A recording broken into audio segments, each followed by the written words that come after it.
Hello and welcome. My name is Rudolph Okonkwo. Between November 15th, 1884 and February 26, 1885, 14 European powers met in Berlin, Germany. Their mission in those 104 days was to manage European colonization of Africa and trade with the continent. They also wanted to avoid violent conflicts among themselves in Africa. At the end of the conference, now known as the Berlin Conference, they divided Africa and drew a map of Africa, most of which remains intact to this day. During those 104 days, no African participated in the conference. It led to the escalation of the scramble for Africa. From February 13th to 15th, while Africans were celebrating Valentine's Day, global leaders met in Munich, Germany. The annual Munich Security Conference provided a forum for leaders and policymakers to discuss pressing international security issues. Here is what the US Secretary of State, Marco Rubio, said at the conference. Watch. Before the end of the Second World War, the West had been expanding. Its missionaries, its pilgrims, its soldiers, its explorers pouring out from its shores to cross oceans, settle new continents, build vast empires extending out across the globe. But in 1945, for the first time since the age of Columbus, it was contracting. Europe was in ruins. Half of it lived behind an iron curtain, and the rest looked like it would soon follow. The great Western empires had entered into terminal decline, accelerated by godless communist revolutions and by anti-colonial uprisings that would transform the world and drape the red hammer and sickle across vast swaths of the map in the years to come. Against that backdrop, then as now, many came to believe that the West's age of dominance had come to an end, and that our future was destined to be a faint and feeble echo of our past. But together, our predecessors recognized that decline was a choice, and it was a choice they refused to make. This is what we did together once before, and this is what President Trump and the United States want to do again now, together with you. And this is why we do not want our allies to be weak, because that makes us weaker. We want allies who can defend themselves so that no adversary will ever be tempted to test our collective strength. This is why we do not want our allies to be shackled by guilt and shame. We want allies who are proud of their culture and of their heritage, who understand that we are heirs to the same great and noble civilization, and who together with us are willing and able to defend it. And this is why we do not want allies to rationalize the broken status quo rather than reckon with what is necessary to fix it. For we in America have no interest in being polite and orderly caretakers of the West's managed decline. If an African participated in that conference, nobody remembers what he or she said. Today on our show, we have Dr. Franklyne Ogbunwezeh. He's joining us to help us examine, one, Africa's strategic future in a collapsing rule-based global order. Two, the implications of US troops in Nigeria. Three, the deeper signal from the 2026 Munich Security Conference, and what all of it means for Africa's sovereignty, security, and moral leadership.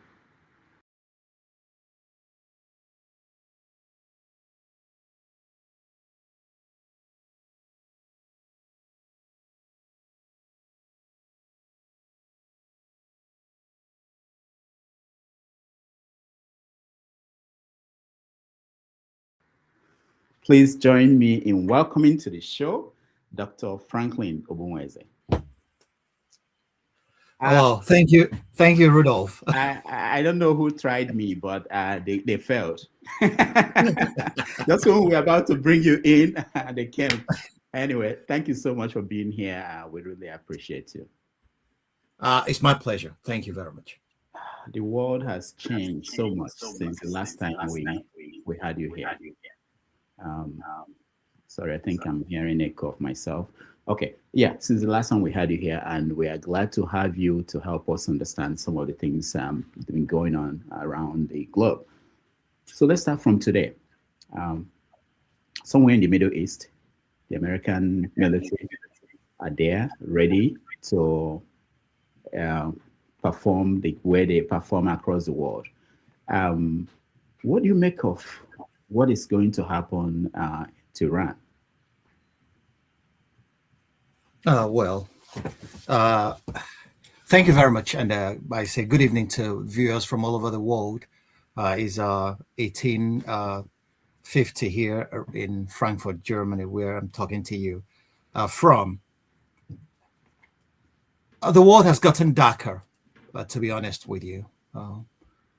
And it's on the cusps of what we have seen. Anybody that has studied history will have come to see that what is happening today is never new.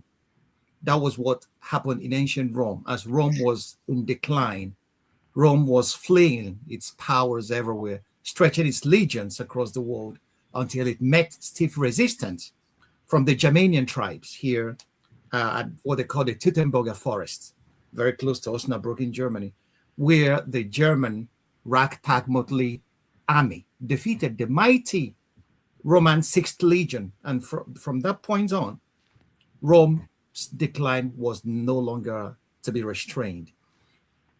The United States today, which has enjoyed a unipolar status since the end of the collapse of the Soviet Union in 1989, has now come to see what happens to empires that stretch itself beyond its borders. The United States has more than 700 military bases across the world. And the American economy, the only thing that is sustaining that is because the dollar is the currency of record, so to say, that is being used across the world for transactions. Once that collapses, because the Chinese are going to make sure of that, and the Americans are seeing that clearly. So what is happening in the Persian Gulf didn't start today. This was a plan that was laid down in the study done by the Saban Institute in 2009 called The Road to Persia.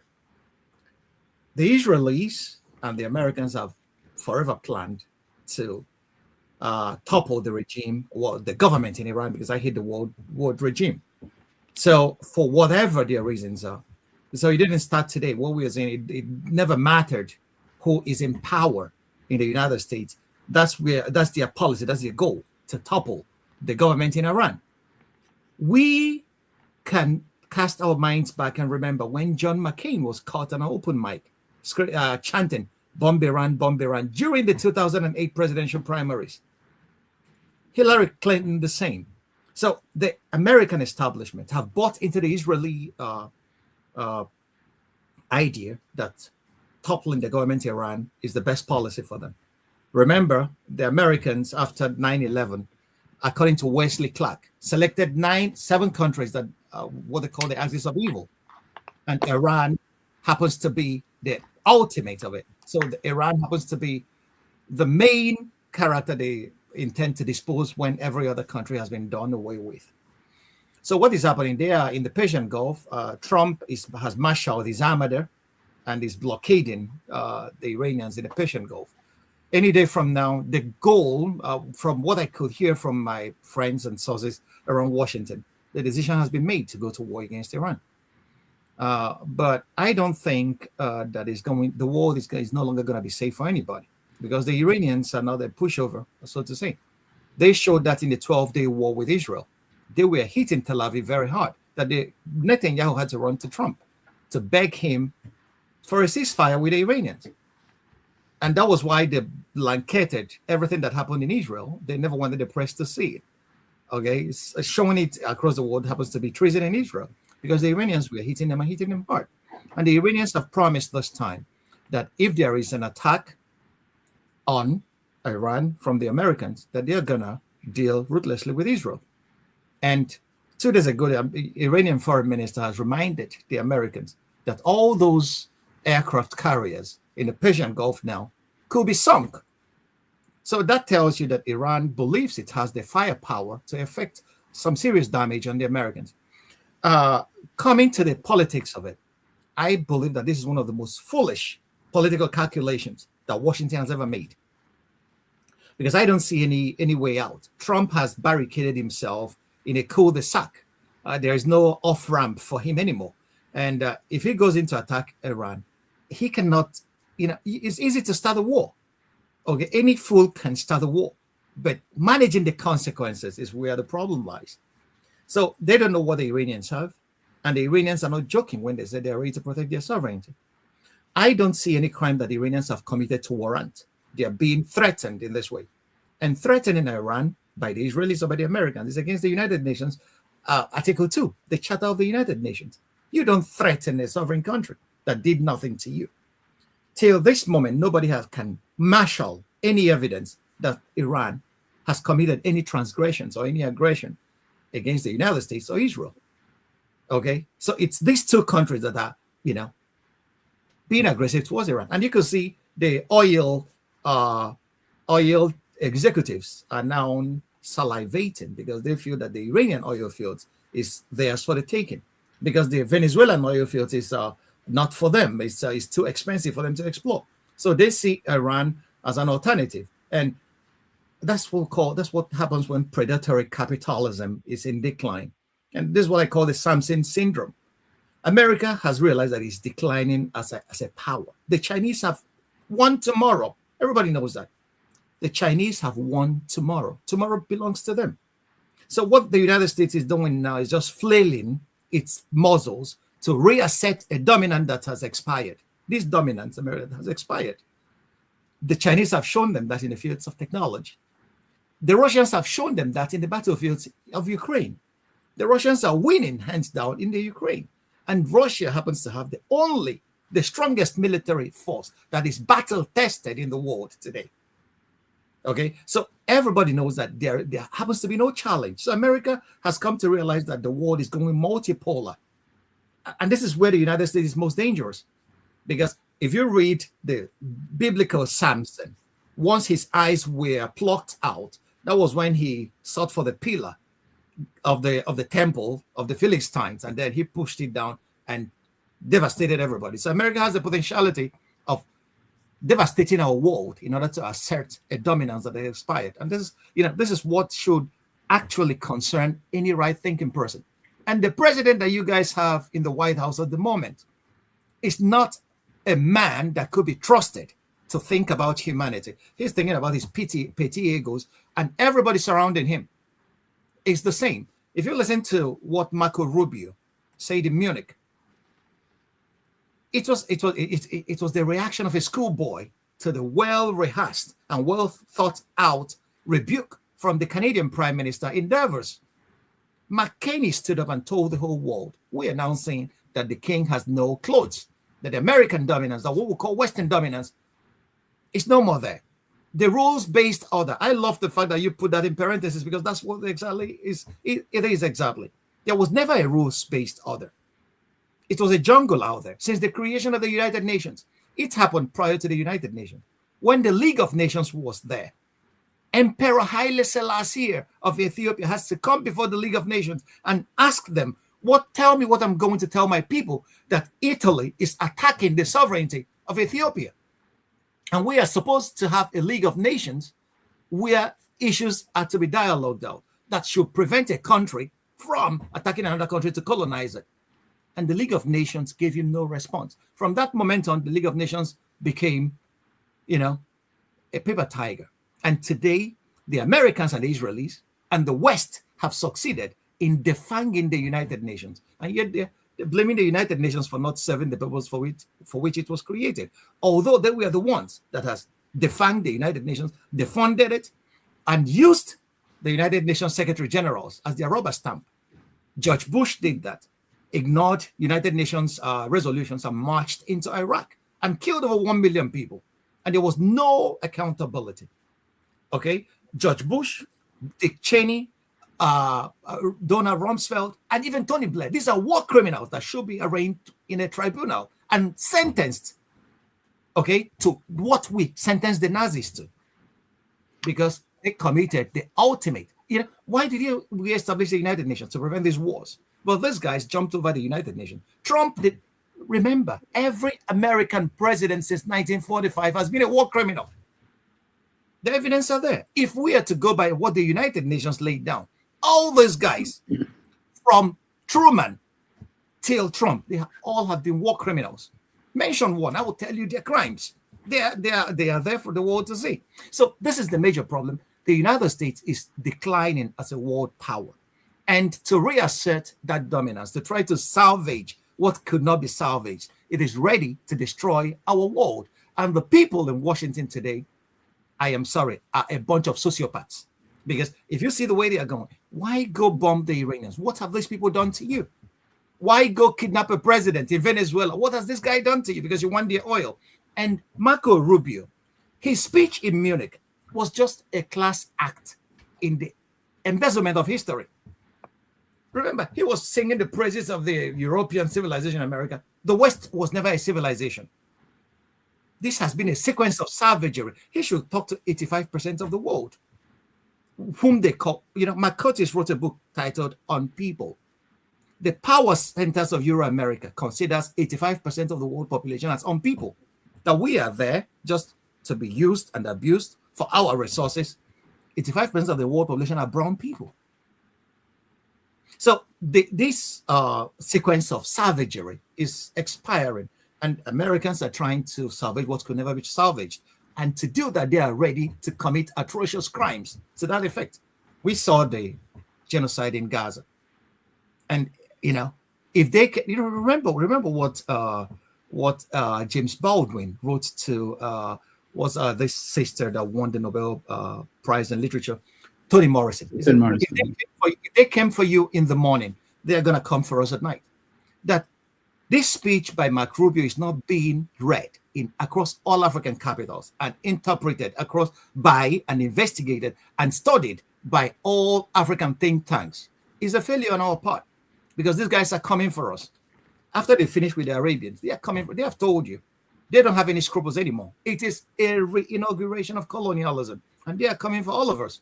So this is where every African head of state should start thinking, how do we get together to defeat this coming scourge? Because it is coming.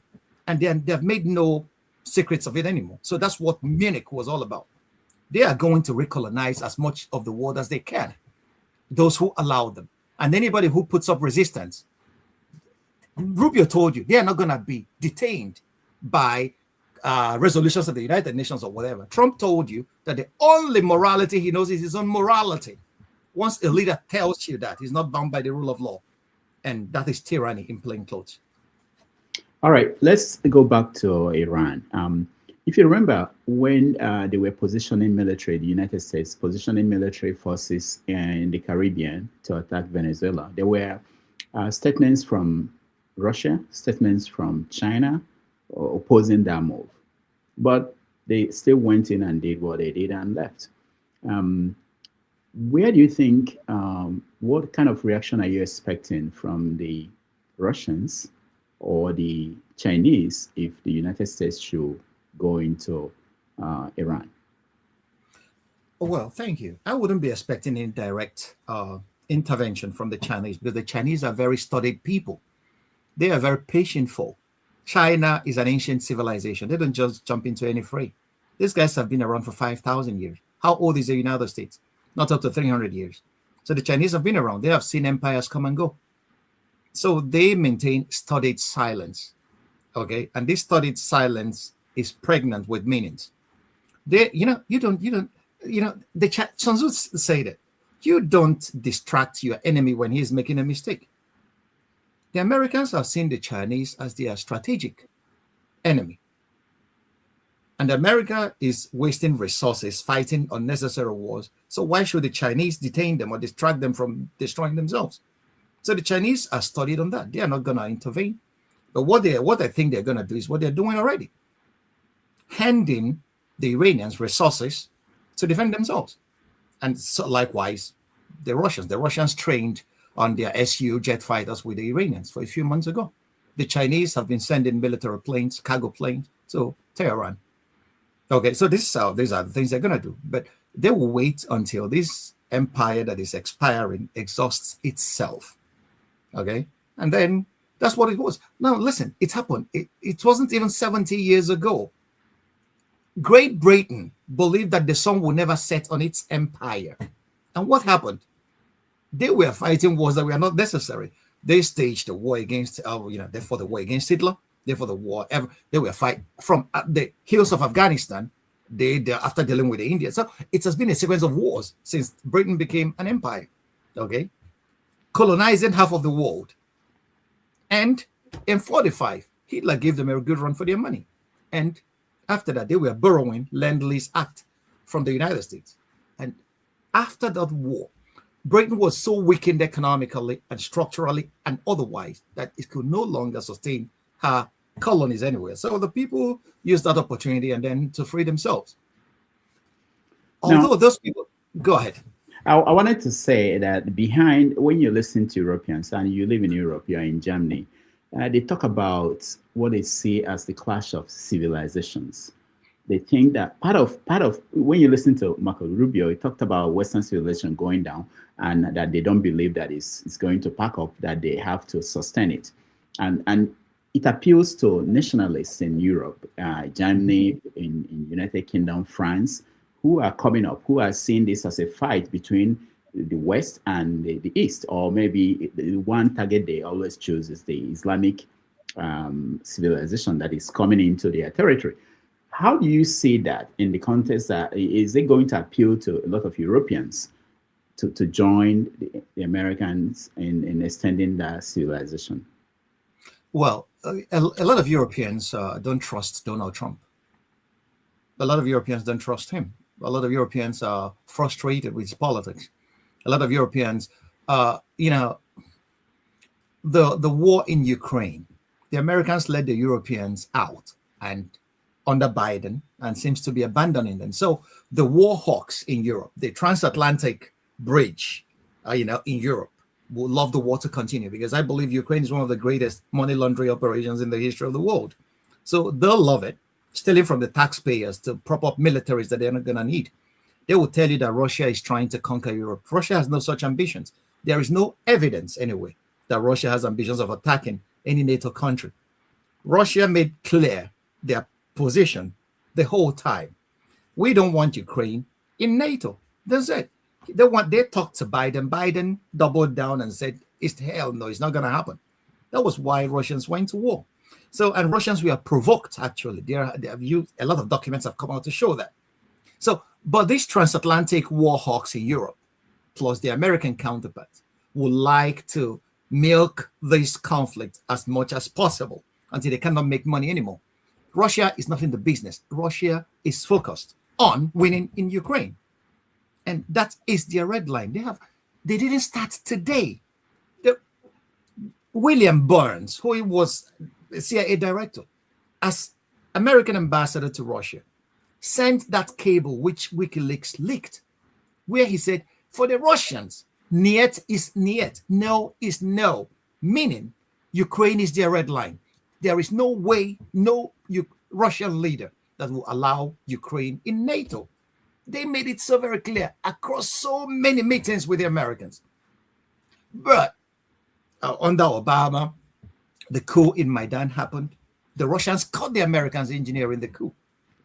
The Russians said, wow, okay, we are going to help the breakaway republics in Lugansk Oblast go away. And the Russians massively supported it. People forget that the Ukrainians were killing their own people in the east of the country for 8 years before Russia decided to intervene. So what I have come to realize, the majority of the stories being told in our media across the West are lies. I'm sorry. They are blatant lies. They are not telling the people the truth because it takes a lot of reading and a lot of researching to come to this from our own Western sources. We wrote out what the truths were, but we come in the media and deny them. So this is where the confusion lies. And, in wars, the very first casualty is the truth. Can you talk a little bit about the right wing in Europe, or the nationalists? Like in Britain, in France, there's projection now that if there's an election in France, that they win the presidency in France. I'm not sure, but what is their goal? Are they really buying into this idea that if they are not careful, because if you look at the strategic security strategy of the United States, it's wanting Europe to be conscious of immigration, that they are bringing in a lot of people who are not like them, and that will be a problem. That fits into what they are doing, fighting to stop Iran from becoming a major power in the Middle East. What do you say to that? Oh, well, I understand the sentiments. But I don't think immigration is the problem of Europe. Because if immigration is a problem, they could have solved the problem from the roots. They should stop supplying bombs and helping the United States bomb those countries. If those countries are stable, you have to understand it. Nobody leaves his home willingly. People are pressured to leave, either by war or by threats to their existence. That's why people leave. People don't leave willingly their countries. They want a better life for themselves. They want safety and security. So if Europe cares very much about immigrants coming from everywhere, most of those countries were destabilized by this convocation of wars that Europe and America have been fighting across those countries. So that's the major thing. But you are right. I concede that to you. If an election happens today in Germany, the AfD, what is called the alternative for Germany, alternative for Deutschland, they will actually gain significant seats because the mainline parties, the major parties, have messed up every political goal, every political goodwill that that people gave them. And you have to know, was it Oscar Wilde or one of my favorite English authors said that nationalism is the refuge of the scoundrel. Oscar Wilde. Okay. So when people, take refuge in nationalism and then against immigrants, is immigrants another problem? What percentage of this population are immigrants actually? And they say that immigrants are coming to take their job. Which jobs are we talking about? These are the jobs that most of the locals refuse to do. And they are not quarreling about immigration. They are quarreling about the immigration that they can manage. Okay, it's a new kind of. I want to tell you the metaphysics of it. It's the same metaphysics of slavery. They want able-bodied. In slavery, it was able-bodied men, able-bodied young people that were taken from Africa and from everywhere and enslaved because they could deliver their labor and build up those societies. Today, it is the intellectual capital of the immigrants that they want to manage the immigrations, which I can understand is their utmost right and possibility. But they should stop telling us that immigrants are their problem. They want educated immigrants that could contribute to their population. They want immigrants that could take care of their aged population, but they don't want immigrants that will not contribute to their societies. It's a fair game, actually. So immigration is not the problem. It's the kind of immigration they want. They don't want people coming to show them the scars inflicted on them by Western bombs. That's what they don't want. On the American side, it's a different issue. What the Americans are afraid of is what white America is afraid of. It's white America. Because they have come to see in 2050, the whites are going to be a minority in the United States. The largest language that will ever be spoken in America in 2050, if this trend continues, is Spanish. So many American think tanks have written position papers on this. So, and when this right-wing think tank like Heritage Foundation and the rest of them articulated policies for the Trump administration, if you read it, you will think it was the Nazis that were writing this. Okay, so they want their women. They try to abolish Roe versus Wade so that they could encourage white women to give birth to more kids because they are afraid that they are being, the demographics doesn't favor them anymore. So they want white women to be having more kids, no matter what, even if you're raped, no abortion. And they want to remove majority of the people coming from Latin America from their societies so that they could keep the parity. They don't want to remove every black because they like the fact that the blacks, they keep them at 12% of the population. Why? So that they will give the lower ordinary white people something to hate. Because if you remove this hate from them, like James Baldwin said, what else do they have? Most of these conservatives, the hate is what fuels their lives. So it's not big. So they will keep this little population of black people, so they will have somebody to dish out on. But the policy is very clear. They want to reverse a demographics that is quite irreversible, because white women are not having more kids, and they want people to import people, immigrants from Scandinavia, but not from Africa, or white Africans from South Africa, but not the blacks. So they know what they are doing. It's not, so they should, this pretense. The point is that one significant thing about what Rubio did in Munich is to remove the veil from the eyes of those who still think that imperialism is benign. Okay? Empires are never benign. Now, you mentioned Rubio again, and I was thinking, did anybody respond to him? Did any African participate in that conference? And what did they say? Well, there was no African that was given a major platform to say anything. Yeah, listen, for this, these guys have divided, they have apportioned the world to their various estates. Africa is not a part of the consideration except as a raw materials production center. Okay? They didn't, the point is, if you read The White Malice, that was a book written by William Susans. I'll show you a copy in a few minutes. It's here behind me.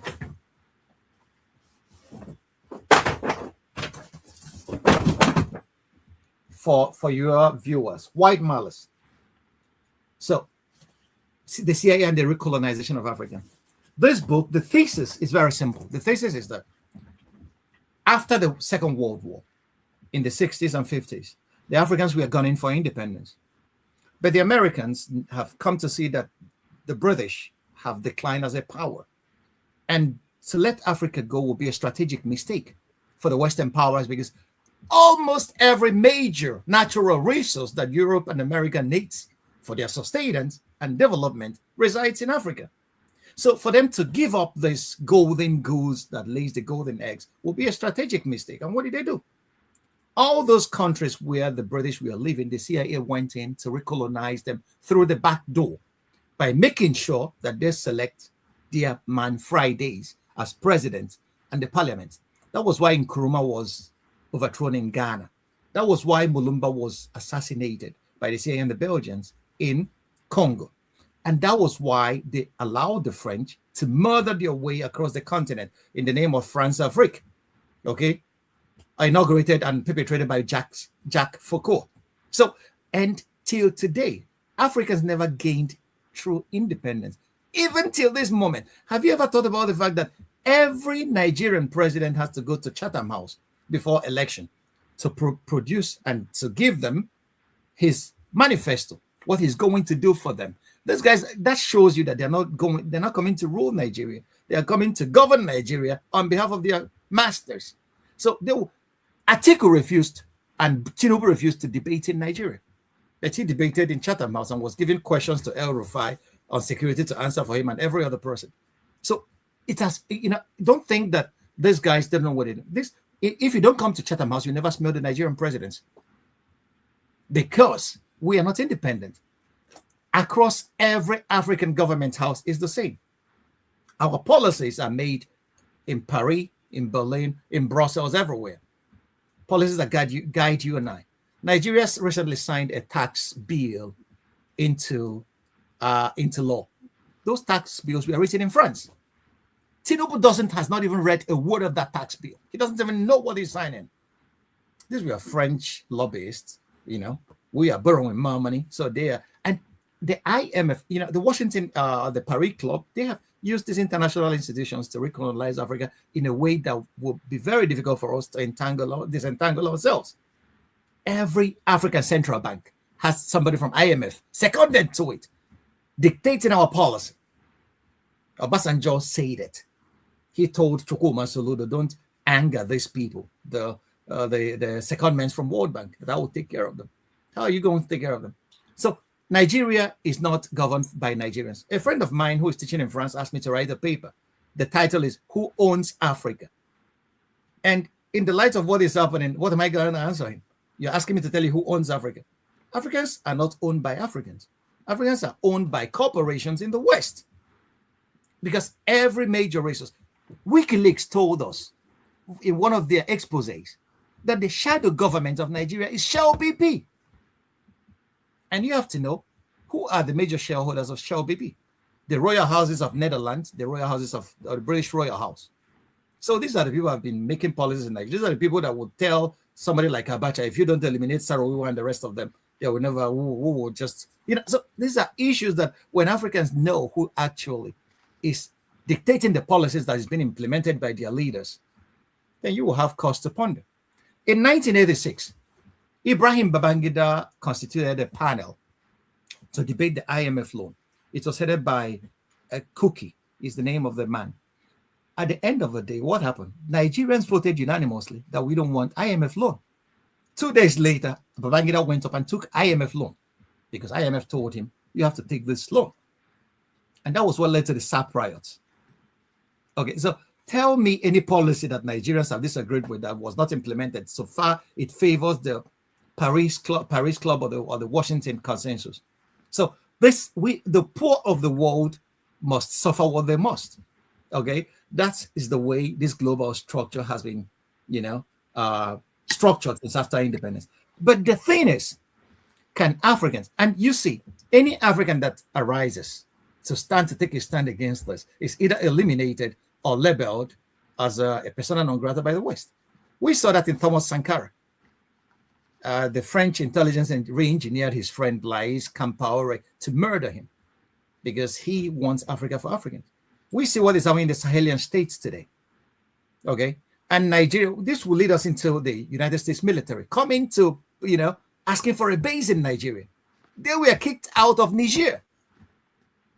And Nigeria, remember, when Yar'Adua was president, I was among the guys that fought that we don't want the AFRICOM in Nigeria because that will make us a target. And Yar'Adua wisely refused that. And today, what we rejected is being smuggled in through the back door. The United States troops are now they're asking for a base. Base for what? Is Nigeria an American colony? It seems, because their man Friday, a man they have a compromise on, is our president. So these are the issues. Now, once Nigerians understand the dynamics, and we are very busy praying, going to church to pray, whereas those who are feasting on our resources are in the Western capitals and dividing Africa amongst themselves. But we are still praying, thinking that prayers will fix it for us. We should start asking ourselves, how did the Chinese do it? And we should start learning what the Chinese did. But unfortunately, those ruling Nigeria, governing across many African government houses are not, they're not intelligent enough. They are just there for their stomach infrastructure. Anyway, it didn't start today. Achebe criticized it in Zik and Awolowo in the trouble with Nigeria. The Awolowo said he wants to use all his might, and Zik too, to make as much money for his family as he can. And you are supposed to be a leader. And this is what many of these leaders are doing today. They just want because they see the enormity of a problem and they believe we can solve this. So let me just take my cut and then go. But that's not visionary. The Chinese plan in centuries, and we are still asking for our daily bread. It's awful. This book is called Africa Betrayed by George Aite. Yeah. Aite was my friend. He's dead now. We used to have debates on Google, Africa, organized by Tony Falola. We used to have tremendous debates. Aite is one of the great economists coming from the African continent, the Ghanaian. Unfortunately, we lost him. So I knew when the book came out. I have taken, read portions of it, not all of it. Africa was betrayed here. Who betrayed Africa? Africa was never independent. Those who Africa, this is where I disagree with Aite's thesis a little bit. Africa was stolen. Africa was stolen from Africa. The name Africa is not African. It was the Romans that gave us that name.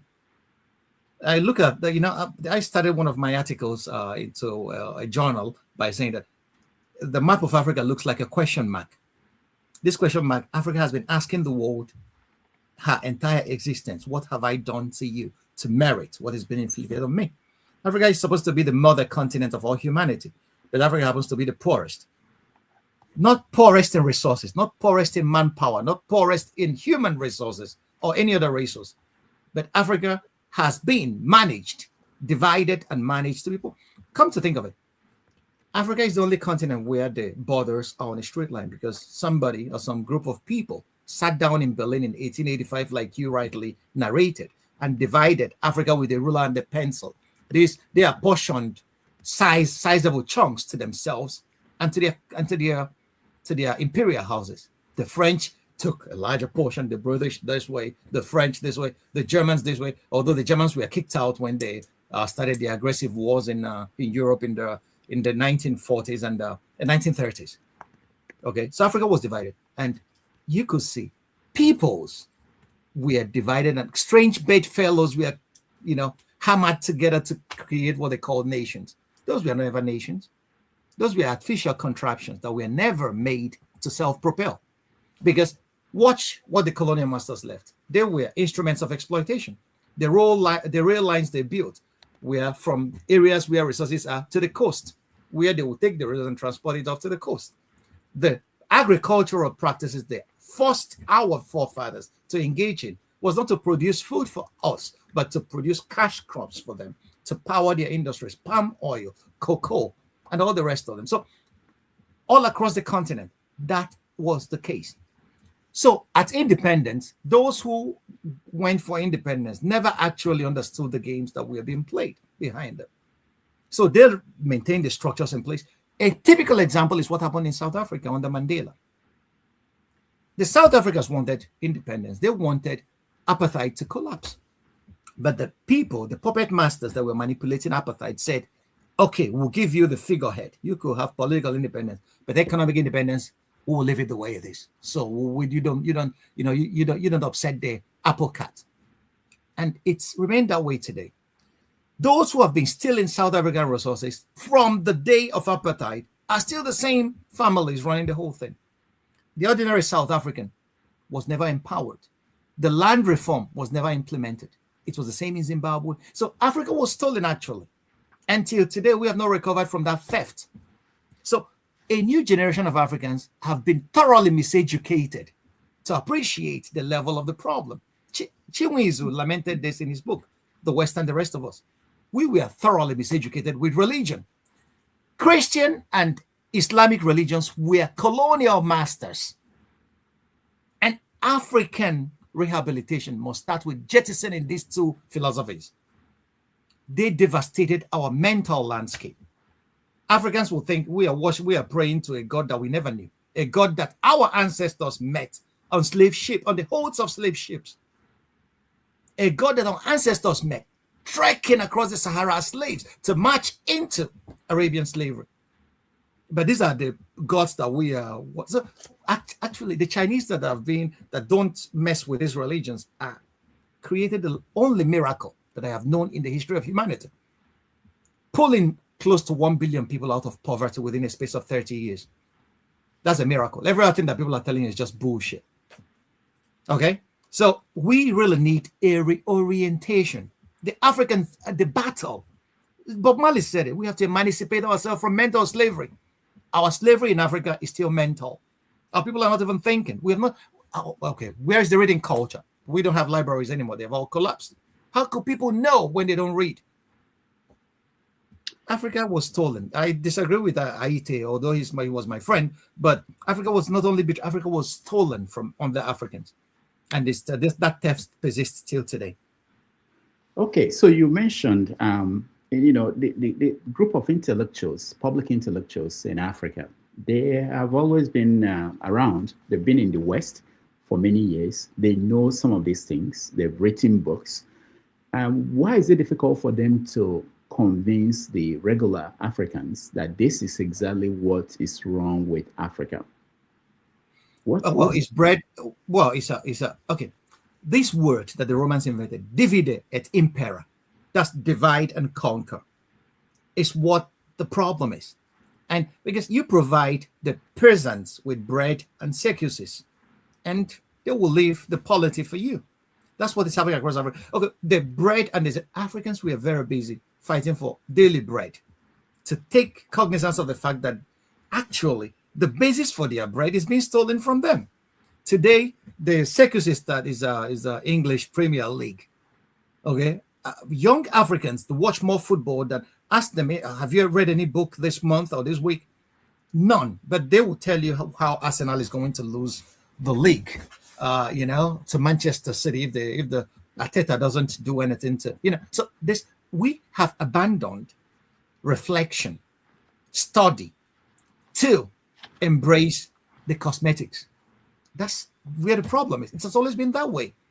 Okay, we got the wrong idea of governance from our colonial masters. If you read Kenneth Onwuka-Dike and Felicia Ikejuba's book on the oil rivers, they made a very fundamental point that has never left my mind since 2003. I read that book.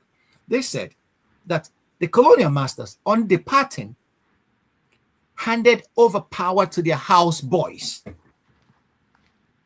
And that was true. These house boys, what did they learn? They served in the GRAs. They learned how these colonial masters were ordering Africans around. We are riding in motorcades around, and then we are having 20 cooks and 50 stewards and stewardesses, and we're doing whatever. They lived alone, apart from the people. Okay, and don't forget, these were nobodies in their home countries in Britain or Scotland, but they came to Africa and became big men. So that's what these houseboys learned from from their masters, and when they assumed power, that's the exact replica of what they have been effecting across our government. Watch it when Tinubu is traveling. How many cars that follow him? Watch when Chancellor of Germany is traveling. Only 2-3 cars are following him, and 2 of them are just police vehicles. Other ministers are busy in their offices working. But people will fly from their states to come to Abuja to wave to the president that's going to France to take treatment for his headache.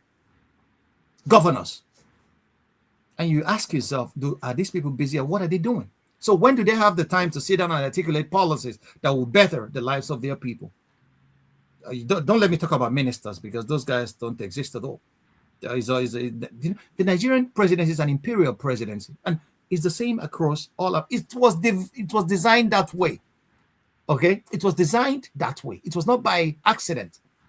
So those pulling the apron strings designed it that way, and these guys. That's why I call African leaders as imperial auxiliaries. They are just there to help the empire, to keep on the domination of the rest of us. Chinwe is the only Nigerian intellectual that actually articulated what the problem is. The West and the rest of us should be a regular read, a vademecum for every African who is interested in getting the continent out of the vice grips of exploitation that we have faced all our lives. It's awful, but that's the game that's been played on the global level.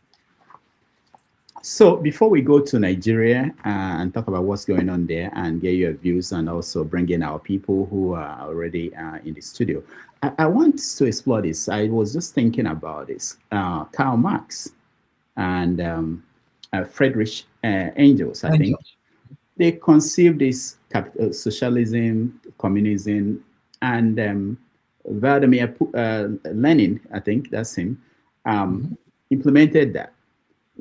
So, is it not? I mean, it may not be the exact the whole story, yeah, but he led the revolution in Russia, at least in Russia. So, why is it difficult for our public intellectuals? I was just thinking about your background and everything, and I remember Pius Adesomi, which I still remember him all the time. He has something like that, and there are many, people I know, friends, people who are smart. And they have all the books, they've read them, they understand the world, but there's a gap in transferring that knowledge or picking it up from there to getting it to where it can be implemented, practical ways that Africa can benefit from that. Why is that divide? Why is it that we haven't been able to do that? Okay, well, at this juncture, I will just pause for a second and then pay homage to my bosom friend, Pius Adesomi. On the 10th of March, we'll mark another year that he died in a plane crash in Ethiopia. Nigeria and Africa lost one of the rarest gems that I have ever known. My brother, wherever you are, keep on sleeping well, Yes, why has it been difficult to actually get this knowledge across to our people?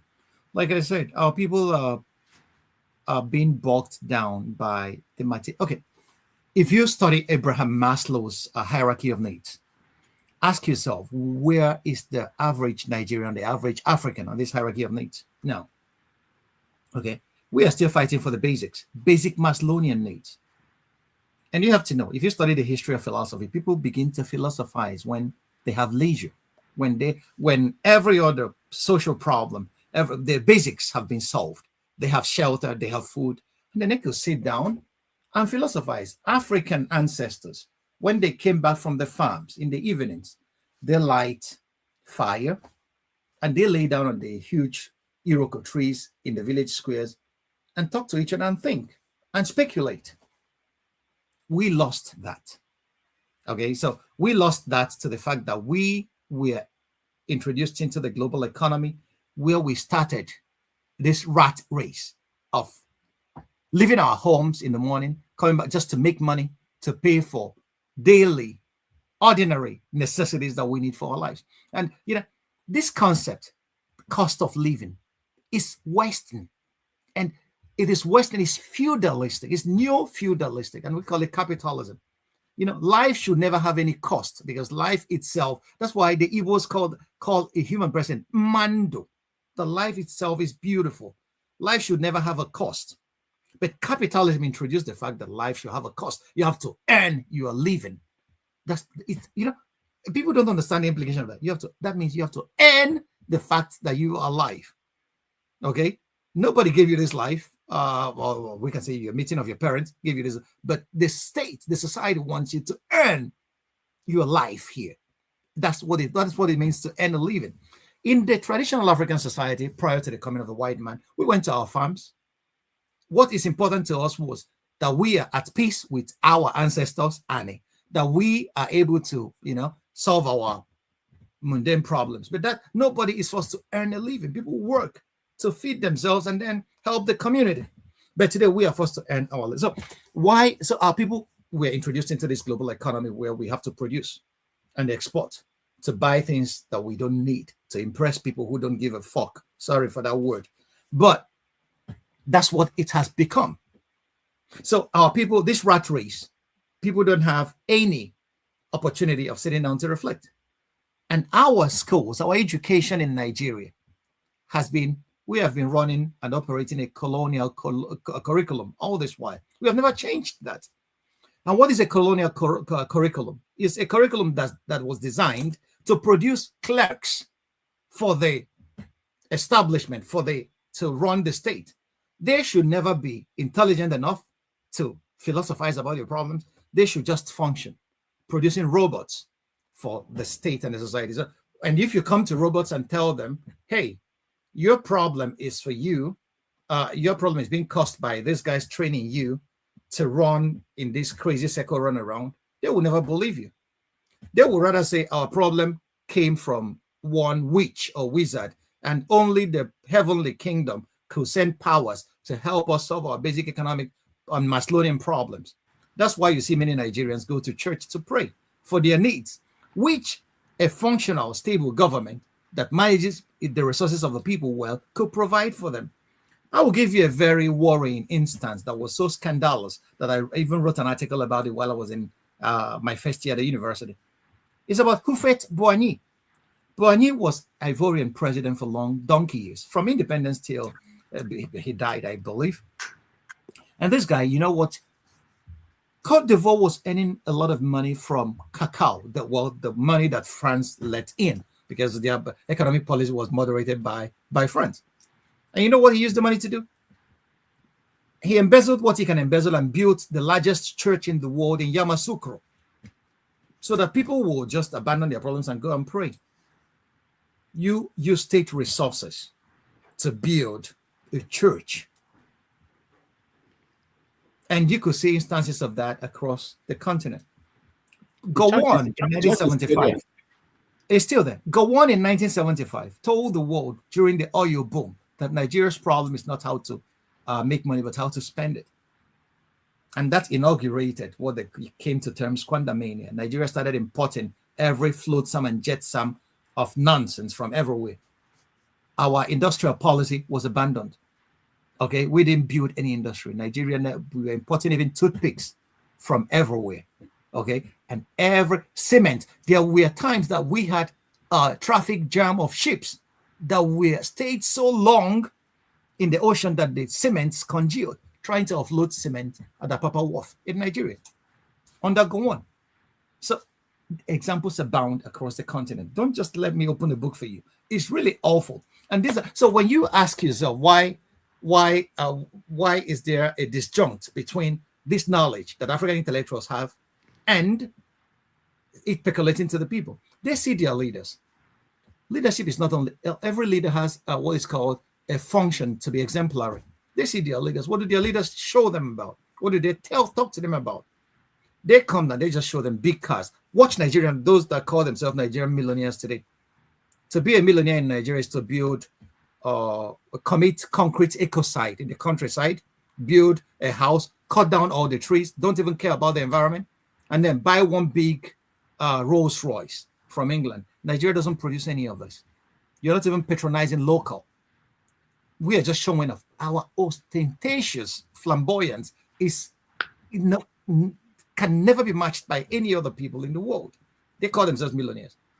Dangote was he said something wise. He said that if I have 500 million naira to buy a Rolls Royce, I will use it to build industries. And that's what he's doing. And that's the kind of, so watch the average young Nigerian. What does he want to be? He wants to be a millionaire. He doesn't want to work or think. Nobody's talking about thinkers. He wants to be a millionaire. So, and that's what led to this phenomenon of Ogwego. People think that if I go and kill somebody and I will make money, the spirits will come and be shitting money in my pockets. And people were doing that till Soludo rose up in Anambra State and told them, hey, you guys should stop. Why is that the case? Because if anybody that thinks will come to realize that it's governments that create money. Okay. It's not a spirit that creates money. It's being printed by the national mint.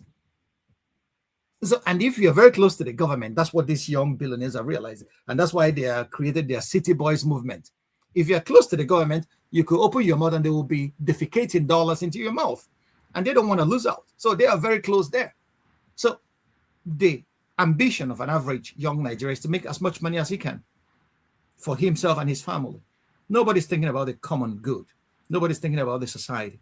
Nobody's thinking about where would Nigeria be in the next 20, 30 years. That's where the Chinese are different. They created leaders that said, where do we want to see China in the next decade? They sent people out on scholarships across Europe and America, and those guys came home with know-how in the hard sciences. And today, China is not only the engine of the world economy, China is the factory of the world. And Nigerians are going to China to buy what Chinese are producing. Although we have a comparable population, comparable demographics, Nigerians are not stupid people. But what we lack, and when Achebe said the trouble with Nigeria is leadership, I believe him partially. Okay, believe him partially because a leadership is the vision that articulates what a country or the path a country should tread. We don't have that across much of the African continent because those that are our leaders were imposed from outside. 2023 elections, Tinubu never won that election. He was imposed on Nigerians. Why was the Chief Justice of the Federation in London discussing Nigerian elections with Tinubu, a participant, a contestant in that election, before he came back and they offered a judgment that was stole the mandate in broad daylight? So, and Nigerians are still pining to vote for the same man although this guy told you, if I don't give you electricity in 4 years, stone me, throw me out, don't vote for me. And his report card, I will give him F9 on all fronts. And then, but he is pining. He wants to go again. 8 years. And then you will see some people supporting him because he comes from my tribe.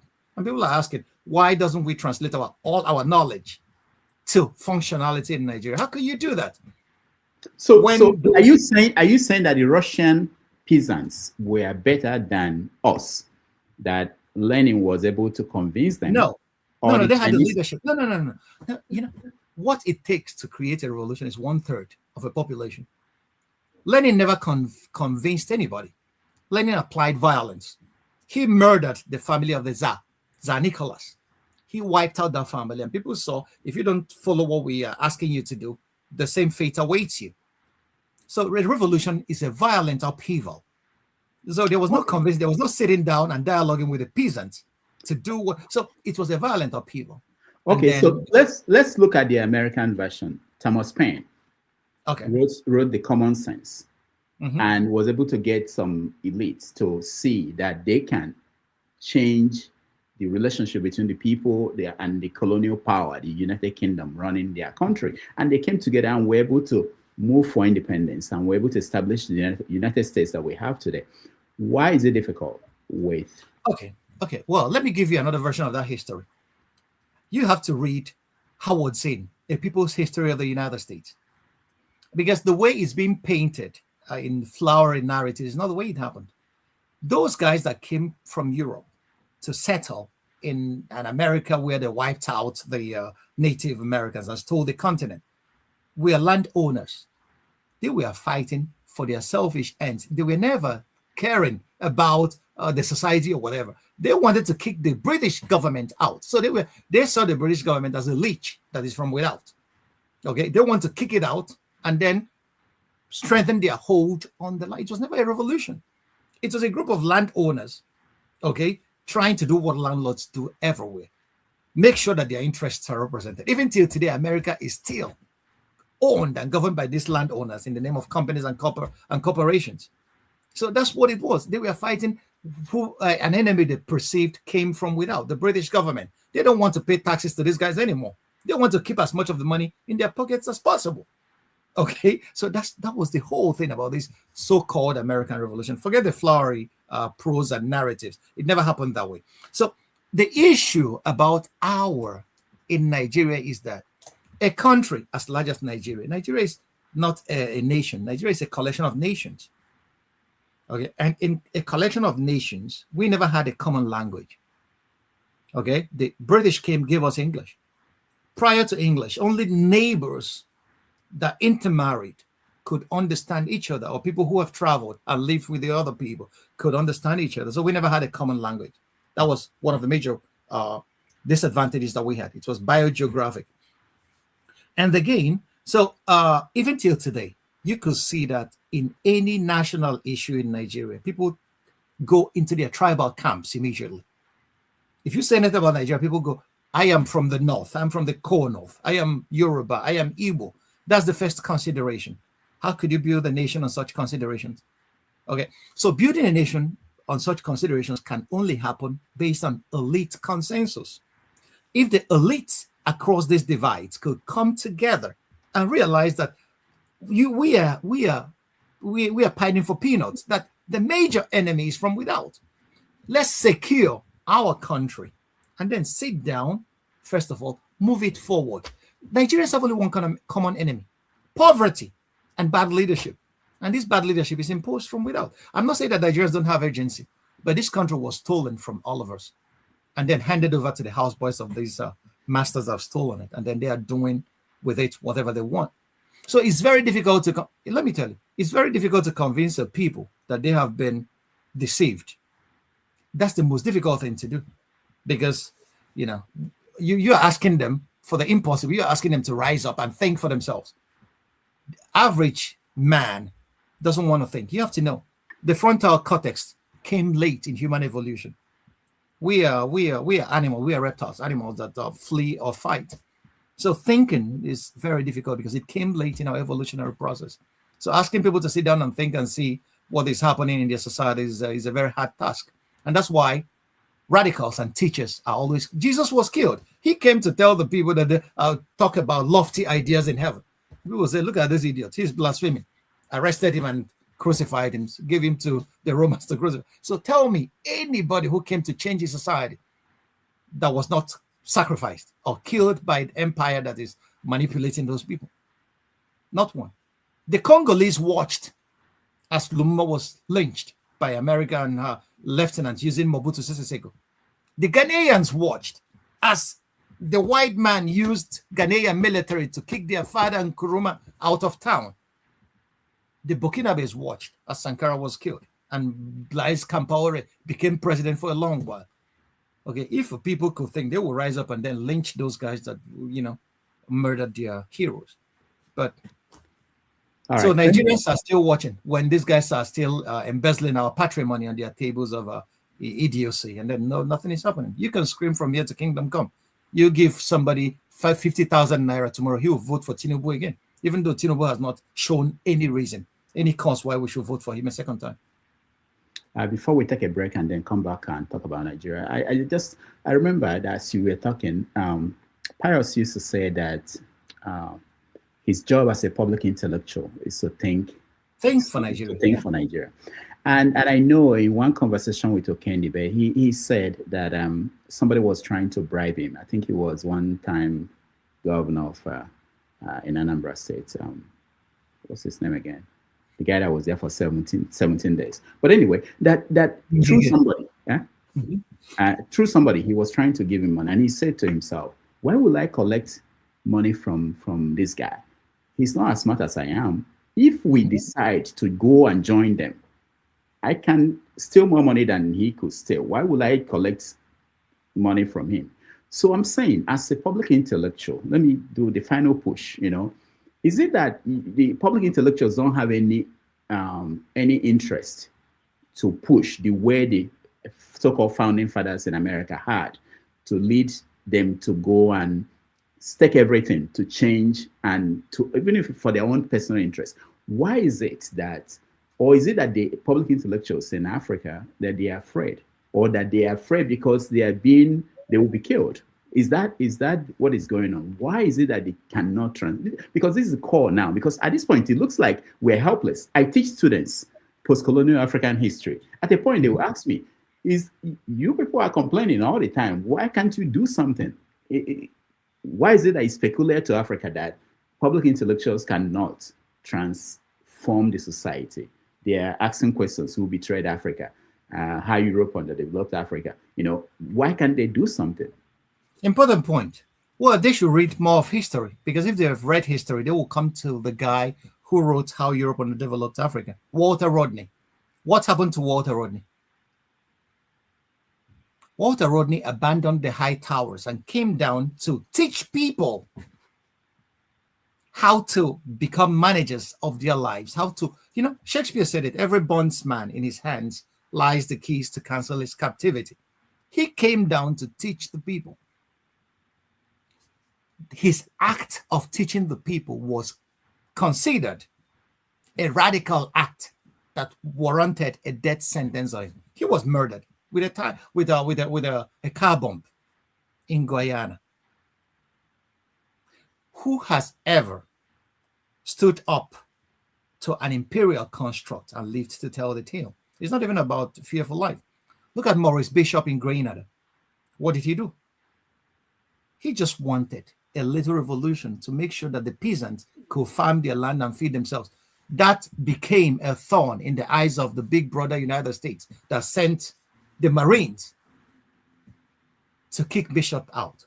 What about Jean-Bertrand Aristide in Haiti? Clinton had to send a jet and ask him, enter this jet and then we are taking you out of this country. What did he do? What happened to Arbenz in Guatemala? So the structures of empire that actually ran to the meeting point first and recolonized Africa are not laughing. These guys are not joking. They are very deadly, because they know that once there is a crack on the wall, there may be what is called domino effect, the excuse they used during the Cold War to fight in Vietnam and Cambodia and Laos and all of them. Okay, so the issue is not that public intellectuals are afraid to die. Life is a great thing, but we all will die someday. Many of us are already even ready to stick our lives. But the point is, if you have read Machiavelli said the change agent is the most misunderstood person ever. They will wait for you to die. They will build a monument to your memory. Every change agent, that's what happens. People don't listen to you while you're alive. You're a noisemaker. They don't listen. They don't care. But the day you die, the day the establishment murders you, they will create a monument to you. It's not for want of what to say. We have been screaming. Pius and I, we spent long nights discussing how we have a lot of policies. We have, a lot of ideas on how to, we have spoken, we have theorized, we have gone on lectures. What have we not done? Even you yourself, what have we not done? We have written. You write today, nobody reads it. But you write and they will tell you are speaking grammar. That's why I'm doing cartoons. That's why I'm doing cartoons now. Yeah. So what have we not done? How many articles? I just grew weary of commenting on Nigeria. How many articles have I written? I have collected them in a book which I want to publish. But a lot of the things in there are so radical that many publishers will not even touch it. So I'm just considering going to Amazon, giving it to them, publish and then sell. So that people, what have we not done? We have given that, like Pius said, what I owe my country, what I owe this world is thinking. Nothing more, nothing. I can't do otherwise. We have explained. Okay, people say why don't we go down and risk it all? We pined for Peter Obi to become president of Nigeria because Peter Obi had the best of ideas on how to move Nigeria forward. He has shown through the content of his character that he's capable of doing that. We campaigned for him. We wrote people. We told people, look at this man. Give him a chance. He is young. He has seen the world. He has the competence. He has the integrity. Gani Fawembi, one of the Nigerian leading social activists, launched a political party. How many people voted for him? Now that Gani is dead, we are calling him a hero. Okay? So that's Chinua Achebe even went into politics with Aminu Kano in the PRP in those days. How many people voted for them? They took money and bags of rice distributed by Omar Diko and voted MPN into power. And Omar Diko sat down and embezzled Nigeria.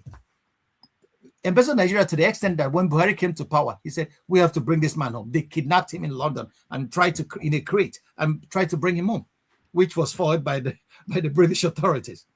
So anybody expecting public intellectuals to do more than they are doing, everybody, almost every other day, what do?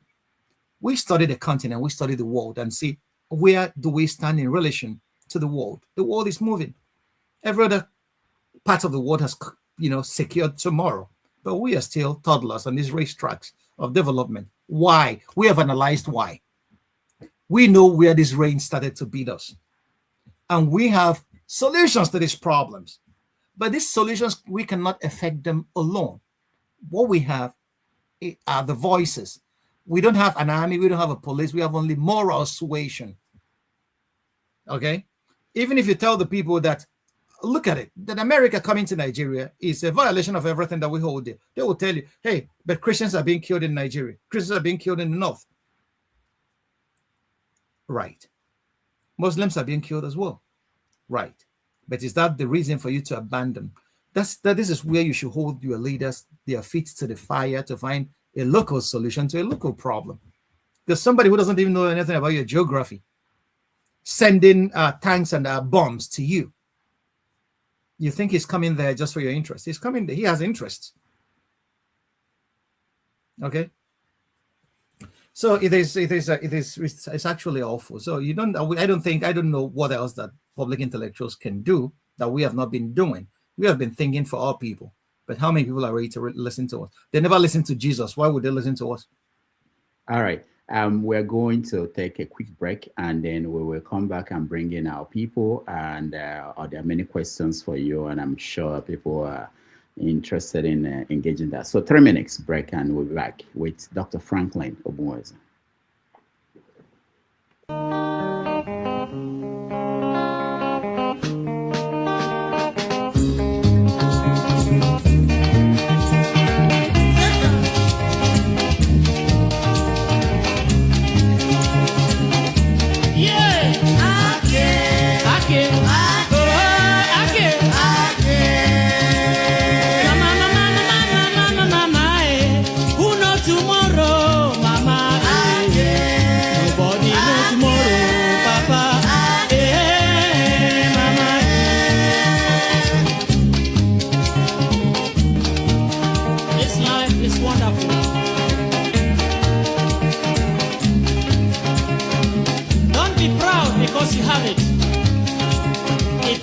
God.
Do you want to and look that one for me.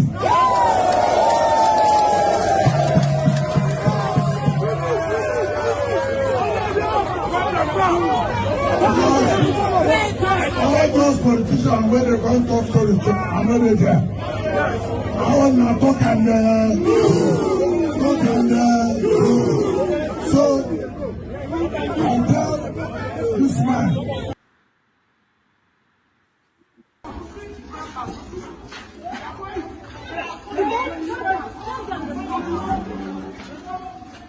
Leave there, let me capture it. See, leave there, let me capture it.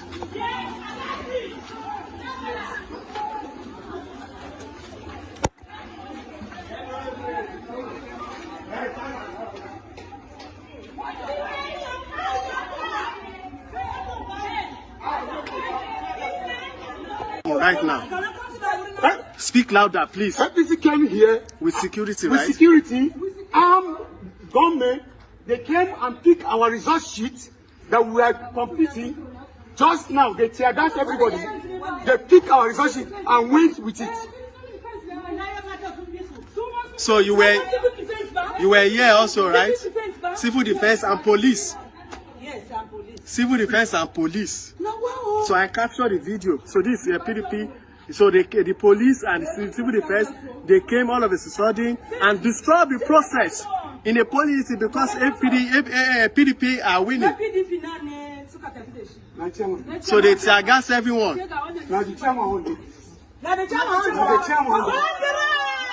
See, let me see the shaman. Let me see the shaman.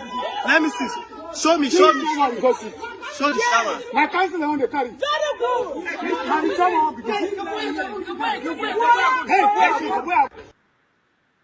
Something more alarming than I thought. At the moment now, reports reaching us in the situation room indicate that Gwarimpa, Gariki, and Kauru resort are ready since 9 o'clock, and they refuse to announce it just because Dr. Mo is leading.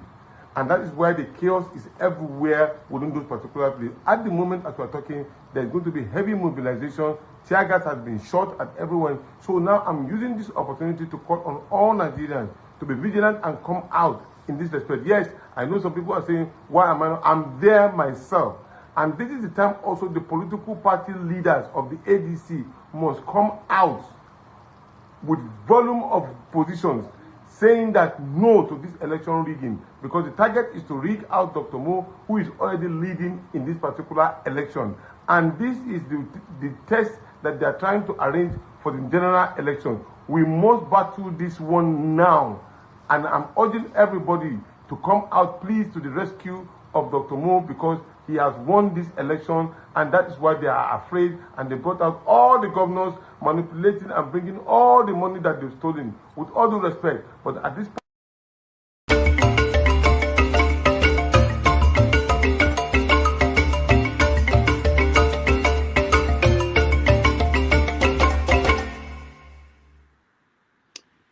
All right, welcome back, everybody. Thank you so much, Dr. Franklyne, for being here with us. That was clips from yesterday's election in Nigeria. There were elections in Abuja, in Rivers State, in Kano State.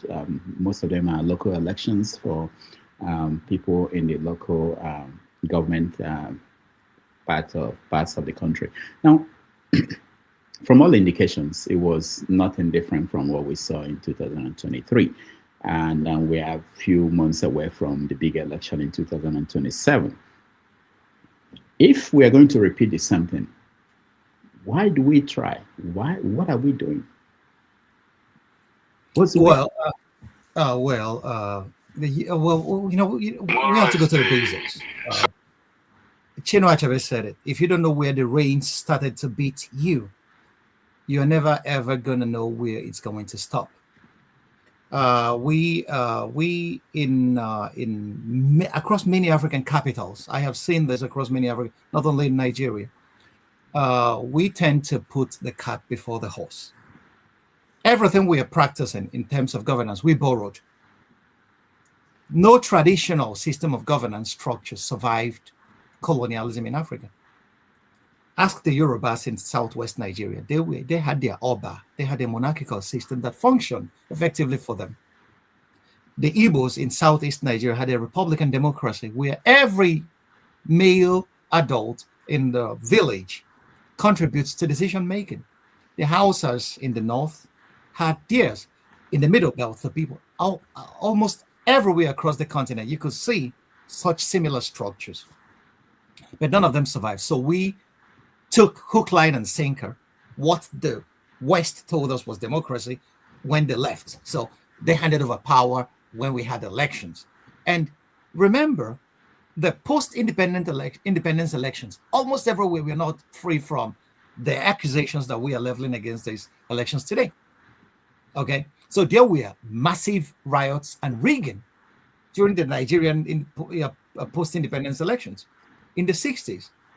Okay, so what we are saying today is just a repeat. So we have been doing the very same thing all over again and expecting a different result. It's not going to work. What did the Chinese do? I used to believe in democracy as the best system of government. I don't believe that anymore, because I have not seen what democracy has wrought. Even in the United States of America, America is being governed by corporations. Citizens United. The corporations hijacked American electoral process. So the corporations are now people that could fund and finance elections. So elections are being controlled by lobbyists. APAC pays politicians and writes laws. The lobbyists write laws for them to pass. So I don't believe democracy anymore, okay, as the best system of government, because I have studied it across much of the world. And it is the lobbyists that write most of the laws that the politicians go to parliament to pass. And we learned that too. So in our society in Nigeria, the people are so very disappointed. They are not enamored anymore by this concept of democracy. There's a voter apathy. One of the largest in the world I've seen is in Nigeria. People don't go to vote. They say just let them do whatever they want. We know. Even if we vote, it's not going to count. Why am I going to risk my life to vote? You are either assaulted by the police, or your votes don't count, or the thugs will steal the ballot box and run away with it and beat you up in addition to that. Okay, so even going to vote is not even safe for an average Nigerian. So why do we keep on? We waste money. Okay, last elections, INEC took over 300 billion and told us that the elections are going to be in real time, electronically transmitted. And what happened? Tomorrow you will come to tell Nigerians do the same thing again. So that's how we define madness. Doing the same things over and over again and expecting a different result. I will propose something. What I will propose is, people ask me, what is your solution? I like the Chinese model. People say China is a communist. People have food on their table. People have money in their pockets to spend. The country is a great power today. They don't allow businessmen to come into politics. You stay there. Jack Ma, the owner of Alibaba, one of the richest men in the world, tried to do what the Americans are doing, to tell the Chinese Communist Party that I have arrived. I have to make policies, and they put him in his place. You don't hear about Jack Ma anymore. They reduced him to size. They told him, hey, you can do business, make money, pay taxes to the government, but governance, you leave it for us, because we are not here to pander to the interests of the moneyed authorities or powers. We are here to pander to the interests of the majority of our people. And that's what China is doing today. China has pulled 700 million people out of poverty within a space of 30 years. That's the only miracle I have seen in this world. Nothing else. Democracy has not achieved that. Capitalism has not pulled 700 million people out of poverty in 30 years anywhere. So if communism could do that, why am I still breaking my head about the democracy that doesn't offer safety, security, food on the table for the average Nigerian? I think we should learn something from the Chinese.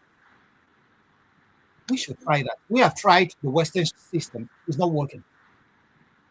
We have tried military government. It's not working. What did the Chinese do right? It's a lesson that we should look at. We should take a critical look at what the Chinese did right and implement some of them. In China, if you are corrupt, death sentence. In Nigeria, if you are corrupt, you are crowned a chief. You see the difference? And everybody wants to be like a local politician.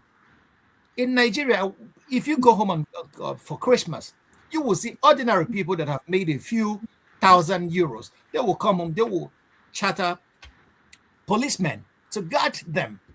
The police that should be there for the public is guarding only a few elites with weapons paid for by the taxpayer.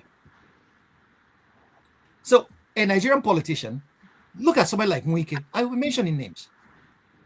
What has Wike lost in politics? What is the contribution that Wike has made in Nigerian politics? He said he's Mr. Project. Any fool could build a flyover. The Chinese are building a 100-story hospital in 24 hours. The Chinese are building train stations in 24. Go to China today. You will not recognize. You will think that if there is a heaven, that's China. Wike is telling us that he built. So what has he lost in politics? Mention any other Nigerian politicians. What have they achieved? What have they attained for our people? And people are afraid to call these people out. El Rufai is battling his demons. What did he achieve? In Kaduna, Kaduna became the insecurity capital of the world while El Rufai was governor of that state. I could list so many of them. So if you build roads, you think, hey, governor build road, we are screaming, we are jumping and dancing. People should stop dancing because these are your monies that they are using to build those things. It is the easiest place to be a politician is in Nigeria. You go to Abuja every month and get allocation. But if you are to ask people for taxes and explain to them what they're going to do with their taxes, that's more difficult. So the Nigerian politicians don't have that. That's why every governor gets 200 million naira every month. Security vote. No, that's not correct. Correct? Yeah, there's one I know he gets 2 billion. Okay. It depends on how much money you have in your state. Oh, I'm being conservative. Sorry. Yeah, well, I aired on the. Yeah, it's the average. Average is 2 billion, 200 million. Yeah, average. So security votes. Okay, that's money that is discretionary. He can do whatever he wants with it. He doesn't account to anybody for this. At the end of the day, they will embezzle whatever is left in the treasury. And then they will tell us stories, and then they will try to create this internal tension. These people, the Enugu North should produce the next governor. It's because of the people of Enugu South that things are not working. And then they are playing us for fools. That's what happens at the national level too. The South is playing the North, and then, but the average Nigerian has a common problem: poverty. We are being stolen blind. And you have to know, these politicians know each other. They intermarry. If there is a wedding, if the Soludo's son is wedding today, all the governors of the North will come. Even those screaming, all the governors of the South will come. And they marry amongst each other. But the ordinary people are excluded. You will be watching from behind a high walled fence, waiting for crumbs to fall off their table. But yet, at every election, Nigerians are divided along these lines. Okay, instead of holding these guys to account, we are there fighting each other over things that don't make any sense. You see it online. Once you raise any issue about how to move Nigeria forward, everybody will tell you, yeah, Tinubu is my brother, and Wike is my sister, and who comes from my part of the town. We leave the substance of the issue and start peddling personalities and peddling our tribal allegiances. You know, like I said, nationalism, ethno-nationalism is the last refuge of the scoundrel. So once I start discussing, anybody start talking about tribalism, I just look at you as one of the greatest fools of all time, because our problem is common. And until we hold these guys to account, they will never provide a visionary. People are asking me, what's my solution? You don't pay me for my solutions. You pay the politicians to offer solutions to your problems. These are the guys, you hired them with your votes. They owe you an account of their stewardship. Me, I'm just a thinker. But they are coming for my head. Why since you said this, you should give us. I have listed all my solutions. Let's try the Chinese model. A corrupt politician should go to hang. Let's try it. And you will see in 2 days, there will be no politician left in Nigeria. All of them will die. Let's try the way China sent brilliant students abroad, brought them home, gave them places of responsibility, and they are moving the country forward. Singapore did it before China. China learned from everywhere. Pay the teachers a living wage. Reform your curriculum. Should I start listing solutions? I have a whole notebook full of them. But they will come for my head because I said it. But they will not go for the head of the president who asked you to vote for him, that he has the solutions. I never come to ask you to vote for me. You know, so these are the issues now. Once Nigerians are, like I said, our problems, we are 70% of all problems because we were miseducated. Okay. And I have to tell you something, Rudolph. As a critic of those guys, that I have come to say that British American education is high-level brainwashing. If you listen to some of our academics in the American Academy, they are just janitors of empire. They are just repeating what the American, they equally see Nigeria the way the American is, and it's deliberate. That's the education system that they imbibed.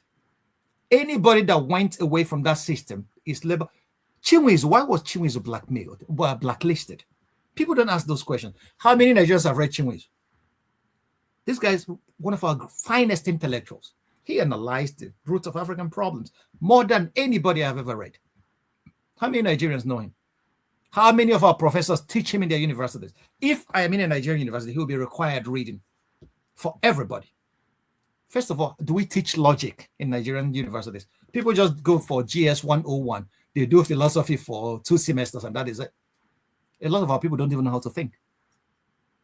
So how could you start building a society when people are afraid of thinking? That's why a professor in Nigerian university said, I am teaching you physics. I'm teaching you about the Big Bang because that's what the curriculum says. But it was Jesus that created the world, and he's still a lecturer. So we have to start teaching our people. That's why I don't blame Nigerians. I learned in Germany, in the German academy, you can't blame somebody for something you never taught him. You can't. So we were never taught that. We were never even we were trained to look after our families, our brothers, our village. Okay, and we were never taught to transcend that and then think about the common good for every other person. The people that got that from families that were open-minded. A lot of us weren't. So, and then when you come here and see how the world moves and see that if you're not on the table, you are part of the meal. Africa has been kicked out of that table of global consideration because we are the meal being fed on by the rest of the world. China wants resources. They come to Africa. Why is Trump sending troops to Nigeria? It's not because of Christians being killed. It's because Chinese miners are in Nigeria mining the minerals required for their industries. They know that. Nigeria is a bridgehead. So if there are no strategic interests, the United States is not going to send any platoon to Nigeria for whatever reason. Trump is not a Christian. He never liked Christians. He will tell you that.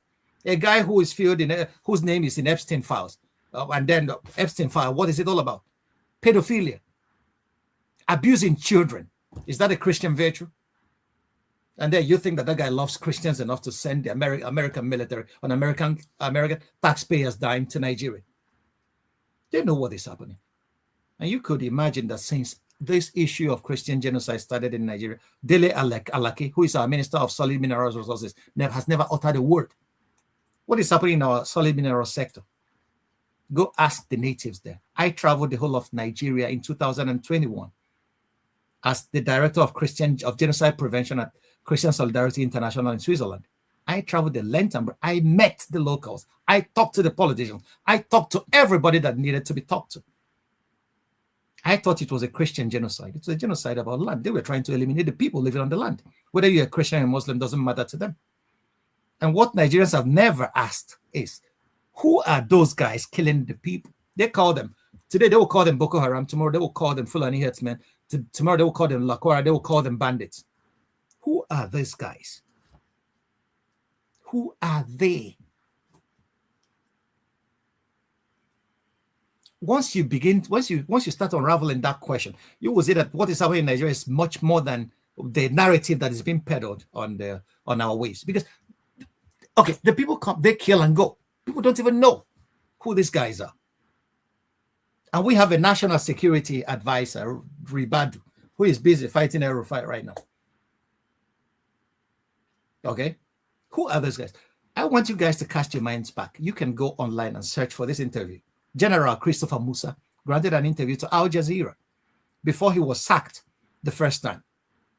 He said that they met because the Al Jazeera journalist asked him that America and every other foreign country is criticizing Nigeria. They're not doing enough to hold these guys to account. And he said, we met many of these guys, the American ambassador and we asked them, you know the guys, you know how the monies are being funneled into Nigeria.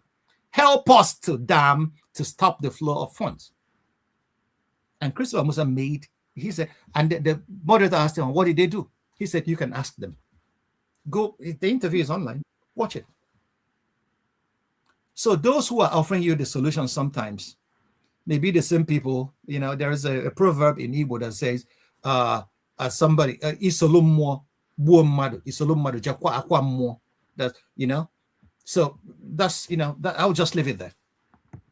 My eyes got open in Nigeria. So that's why I don't peddle that. And that's why people in the know. That's why people were criticizing Matthew Hassan Kuka. Why did he say it's not a Christian genocide? Because Matthew Hassan Kuka said the truth. It's a genocide, quite right. but it's not a Christian genocide. It's another thing altogether. The people that are selling that narrative have another agenda.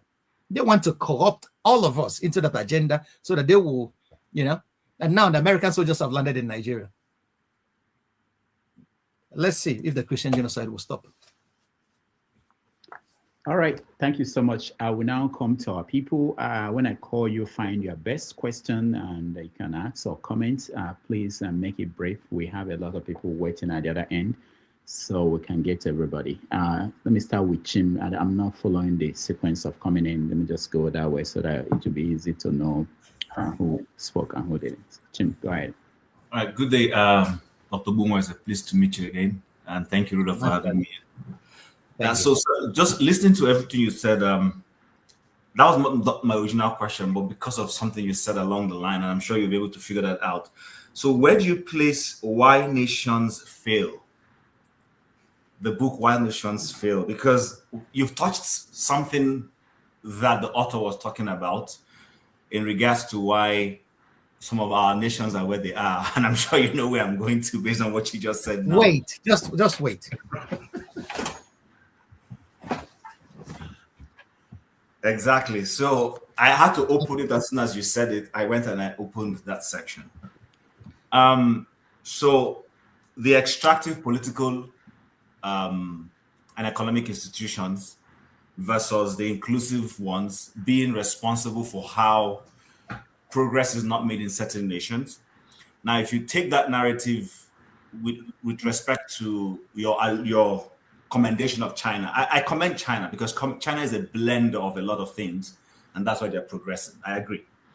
But the authors of that book said clearly that our societies, Nigeria, a lot of African societies, Congo, Haiti, are not progressing because they do not imbibe an inclusive political and economic type of governance and economic systems. With respect to that, do you still think that these authors are making the right? Because when you look at China, it kind of negates that their principle. It negates it. That's one. Then the other one is Rudolph asked about why our intellectuals are not making the push for Africa and Nigeria. And you mentioned a couple of people and how they tried and they were eliminated by the imperial lords. So why is it always the black one that the imperial lord eliminates? Why is it the South Korean one wasn't eliminated? The Indian one wasn't eliminated? The Chinese one, the Singaporean one? Why is it always, even the North Korean one is struggling and forging one way or the other? Why is it always the black one that is always eliminated? Okay. I have answers for you. Thank you very much. Brilliant questions. It was in 2021, I held a Facebook debate on Why Nations Fail. And for me, that book is just, whitewashing colonialism. All the nations he mentioned, Achimoglu, he has Turkish origins. All the nations, that's why I said that most of Western academy, they are janitors of imperialism. They are gatekeepers of imperialism because that's their power. Okay, all the nations he mentioned, they never talked about the implications of colonialism on these countries. And these implications never disappeared. They are still there today. These countries lack inclusive governance. Who created these countries? How did these countries come into being? These countries were made up of strange bedfellows. Societies that would not have anything to do with each other. Societies that have been their own nations, having homogeneity across board. But most of these African countries never had homogeneity.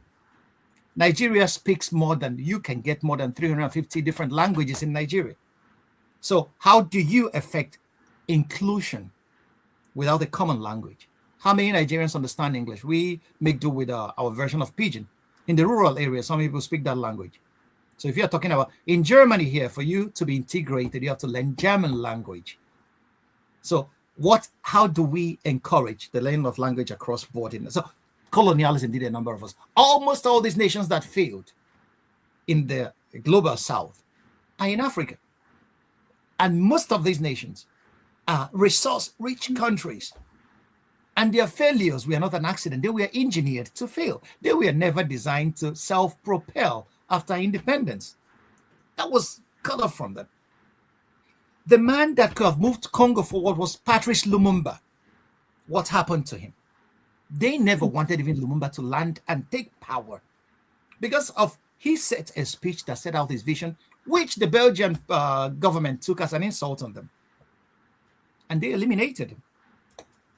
Nkrumah talked about a United States of Africa. Where is it today? Gaddafi talked about pushing the gold dinar as African currency and by means of exchange and payment. What happened to him? And then that dovetails into your second question. Why is it that it's only the black leadership or intellect that are eliminated? I'll tell you one thing. Because you don't know how strong you are. I wrote a book about Biafra. I refused to publish it on purpose because most of the things I say there, for me, are so very radical. Even before Nnamdi Kanu started saying it, I wrote it that a new generation of Igbos are coming that are going to be asking questions without good information, and they're going to make a mess of the whole thing. And that's exactly what happened. So there is no continent on the face of this earth that has been brutalized, raped, plundered, and her humanity questioned like the African continent has been. And the white man, the average white, there's a book you have to read, it's called The White Fragility. The average white man has this fear that if Africa ever came to power, that Africans are going to take a revenge for everything that was ever done to them. So the only thing is not to let them get there. You see that in America. That's why they will do everything to keep the black man down. But they forget that Africans don't think that way. Africans are not thinking about revenge. Africans are not thinking about intergenerational trauma, although we carry it in our frames. Africans are just asking to be given a place to stand. So that is the fear. Okay? So if somebody's telling you that you're inferior, every opportunity that you're inferior, you are not the inferior person. That person has a fear, an abiding fear of you, because he feels inferiority in himself and he has a need to project that to you. So if somebody is trying to keep you down, that person has an ontological fear of what your powers and potentials are. That is what is guiding that. That's the metaphysics of it all. So that's why the powers that be will never. Kissinger wrote it in his report in 1974. Nigeria's resources should not be allowed to fall into the hands of Nigerians for their development. These guys will write what they write. They wrote it in black and white because we don't read enough. We don't see those things. And we think that everything is uhuru. No, it's not. They know what they want. They know the resources we have. They don't have it. And for you to get it and not offer the people anything, you have to put structures in place that will make sure that the people are kept busy elsewhere while you are coming from behind to rape their mother. You get the point. That's why Shell BP could cause an ecological genocide in Niger Delta and get away scot-free, and nothing happens. Okay? In South Africa, the gold, the diamonds that were stolen from South Africa is still funding the streets of Antwerp in Belgium today. South Africans don't have any share in it. So if you're asking why, so when Achimoglu and Robinson came up and then started writing this trash, that's what I call it. They were just cheerleading colonialism and the present structures of global dominance. They were not doing any intellectual analysis. They should read people like Amical, Cabral, and then they'll do some reading of Frantz Fanon to understand the psychology at play, why Africa is being the way it is.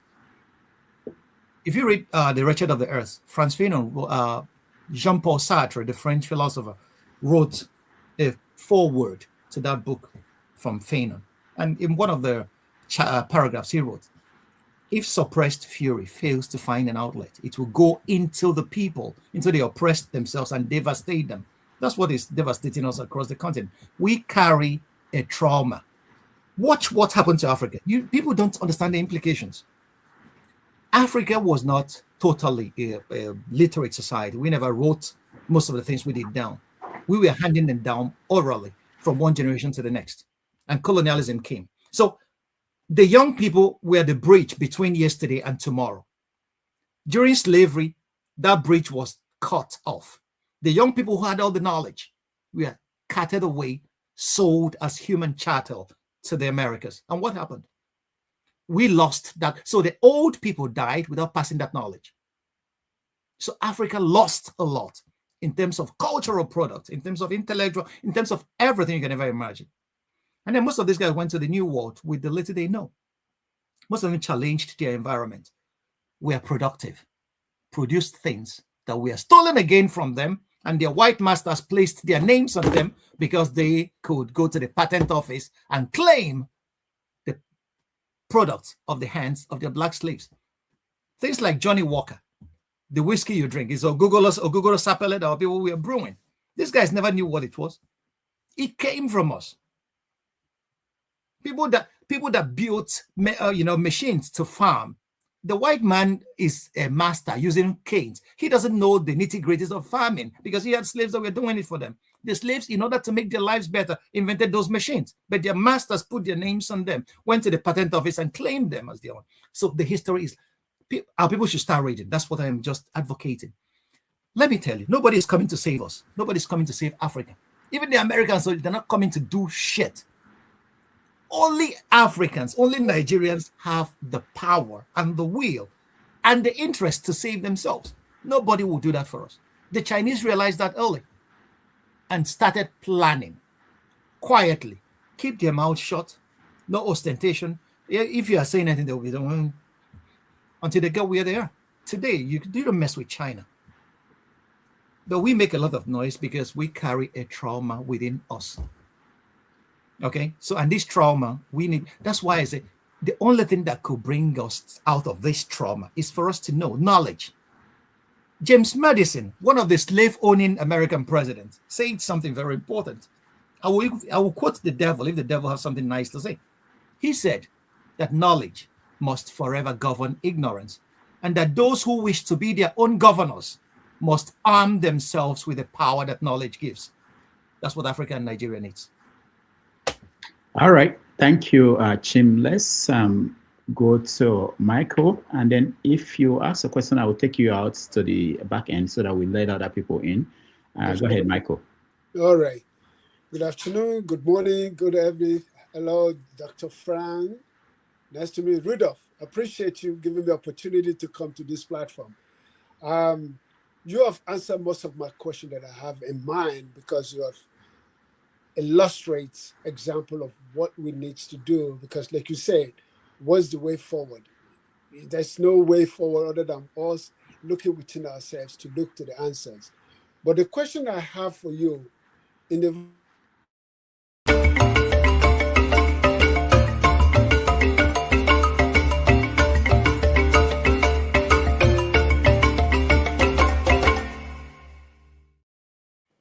okay.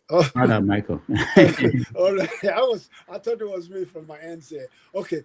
With the recent OAU conclusion meeting, they say slavery is considered as a genocide and is a crime against humanity. From your own perspective or point of view, how do we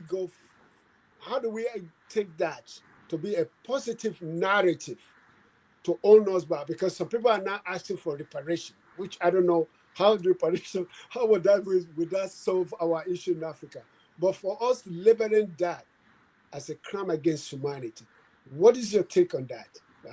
And I thank you, Rudolph. So you can put me back to the back room. I appreciate it. All right. Slavery is not only an insult to everything that is good, true, and beautiful. It's one of the greatest crimes that could ever be committed against a people, against a race, against anyone. So that's what it is. Slavery, whether we are going to get reparation, is the answer is flowing in the winds. I don't think we are going to get anything. Maybe because we are not Europeans, or we are not European Jews. The Jews got reparation for the genocide after the Second World War. Nobody's talking. When you raise issues of slavery and talk about reparations, it fails on You know, and there's a resurgence of a few white authors trying to glorify slavery and colonialism, saying that colonialism brought Africa a lot of good things. They brought Africa out of the darkness and all whatnot. Whoa, well, that's really an argument to make. So there's this resurgence in glory, trying to glorify it, and then just to dampen the efforts of those who are talking about reparations. But I don't think that should be our major concern at this moment. Our major concern should be, how do we get together to empower ourselves, so much so that slavery will never, ever happen again in our history, forever? We can create the conditions today. You know, there was a time I was looking at the global politics, and I thought to myself, America messes with everybody, but not with those countries that have nuclear weapons. And I thought to myself, they will never allow you to develop in peace until you have a great deterrence to their aggression. They don't mess with China. They don't mess with India, not even with Pakistan. North Korea, they don't mess with North Korea as much. But once you give up your nuclear technology, you are fair game. Gaddafi was an example. The Iranians are going to taste it pretty soon. Okay. So, you know, we should go for power, the power that knowledge gives. We should invest in educating our people to produce and outproduce every other competitor so that we can own tomorrow. Okay? We can own tomorrow. So reparations is a waste of time. Asking for it is a waste of time. Okay? If you have the power to demand for it, nobody will stand on your way, but we don't have the power to demand for it. So what we need to do is just to make sure that we arm ourselves with the knowledge and the productive capacity and the economic stability and the development necessary to sit down on the table and make our own contributions when others are talking. Once you get to that level, decisions will no longer be taken over you. Decisions will be taken in consultations with you. Today, nobody's consulting us. They just pass their resolutions and give us as a diktat to go and implement. If you don't want it, they will starve you of dollars. They will sanction you into oblivion, like Mugabe was sanctioned, and they own the media. They will kill you. They will cheat you, kill you, erase your memory, and then paint you as evil for all history. Many Africans believe that Mugabe is a bad man, but they don't know anything about Mugabe. They don't know what Mugabe did for the continent. They don't know the fight that Mugabe put up to make sure that Zimbabweans got an ounce of dignity from the British government. But today everybody knows, yeah, Mugabe, he was an old man. Why was he still in power all these years? These are narratives. Okay. So once you hear anything about anybody, you have to ask yourself, cui bono? Who profits from this narrative? Once you ask that question, you will get your answers. Okay, so if I open up on Mugabe and what the treachery that was inflicted on Zimbabwe, there was a time Obasanjo invited Zimbabwean farmers to come to Jos to settle.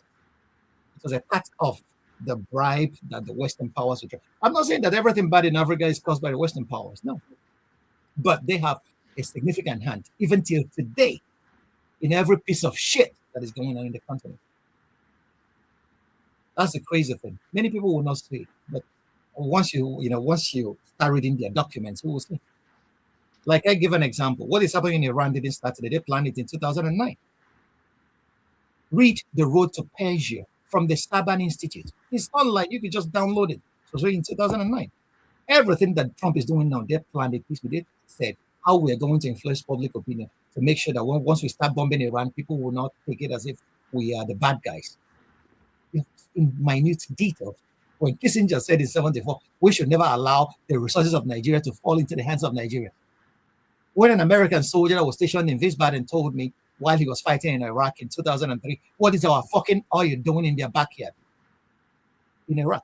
So Iraqi oil is American oil. So when an American president could just rise up and go and kidnap a sitting president in Venezuela and say he was a narco trafficker, and then after that, there was no narco traffic anymore, we settled down and start selling Venezuelan oil. So when you are able to connect all these dots, you will see that those that are ruling, are governing Nigeria. You know that Tinubu used to go to the American embassy to talk to the American ambassador, and the American ambassador will package everything Tinubu told him and send to Washington in a cable. Who told me that? WikiLeaks leaked it. Tinubu was bad-mouthing Buhari, that Buhari was a religious fanatic. He should never be allowed to gain power. But once these guys knew how to use it, they told him, hey, come on, calm down. This guy will come first. You have to read what they give you, what they produce. But the major problem is that I understand it. We don't even have power in Nigeria. How could people stay online through the night to read like I do here? So, and this is our basic issues. And Tinubu told us not to vote for him again if he doesn't give us power. It didn't start with him, to be fair and honest. It didn't start with him. Obasanjo spent $16 billion to generate darkness. So we didn't, so for you to know, those that are governing, that have governed us are imperial auxiliaries. They are just helping empire to effectively colonize the rest of us. And that's what has happened. We are totally colonized people even till today. So when we go to our churches to pray for daily bread, pray for everything that our government should offer us. And they're asking us to start paying taxes. And we pay taxes. A country that has mismanaged $300 billion of oil revenue, and you think they are going to manage your taxes well. And people don't even feed in Nigeria. If you know the number of people that call you every morning and ask you for money for food, and you know these people are not there to deceive you. They are hungry, and they have a government. And people are still keeping quiet. You know, I have been asking myself, why is it that Nigerians have this infinite propensity to endure evil? And I arrive at religion. I arrive at our education. We are never taught to be self-assertive. Start from the little philosophies that we teach our children at home. A child will ask you a question in Nigeria, in Igbo area. They will just, that's what we tell our young people. And we push them away from asking questions, from interrogating reality. In Germany here, a little child will ask you warum, until you give him, warum means why. Anything you say, warum. You have to keep explaining and say, you know, if you go into a German classroom, at the point you will be so exhausted. Your head will be, because the children will be asking you questions. Why? Why this? Why that? Why this? In Nigeria, they will say, if you ask me that question, I will just use a knock on your head. Children. Okay, so the philosophies we teach from the childhood is not even functional. We have to teach our people to interrogate reality, to ask questions. You don't keep quiet. There's an Igbo adage that says, if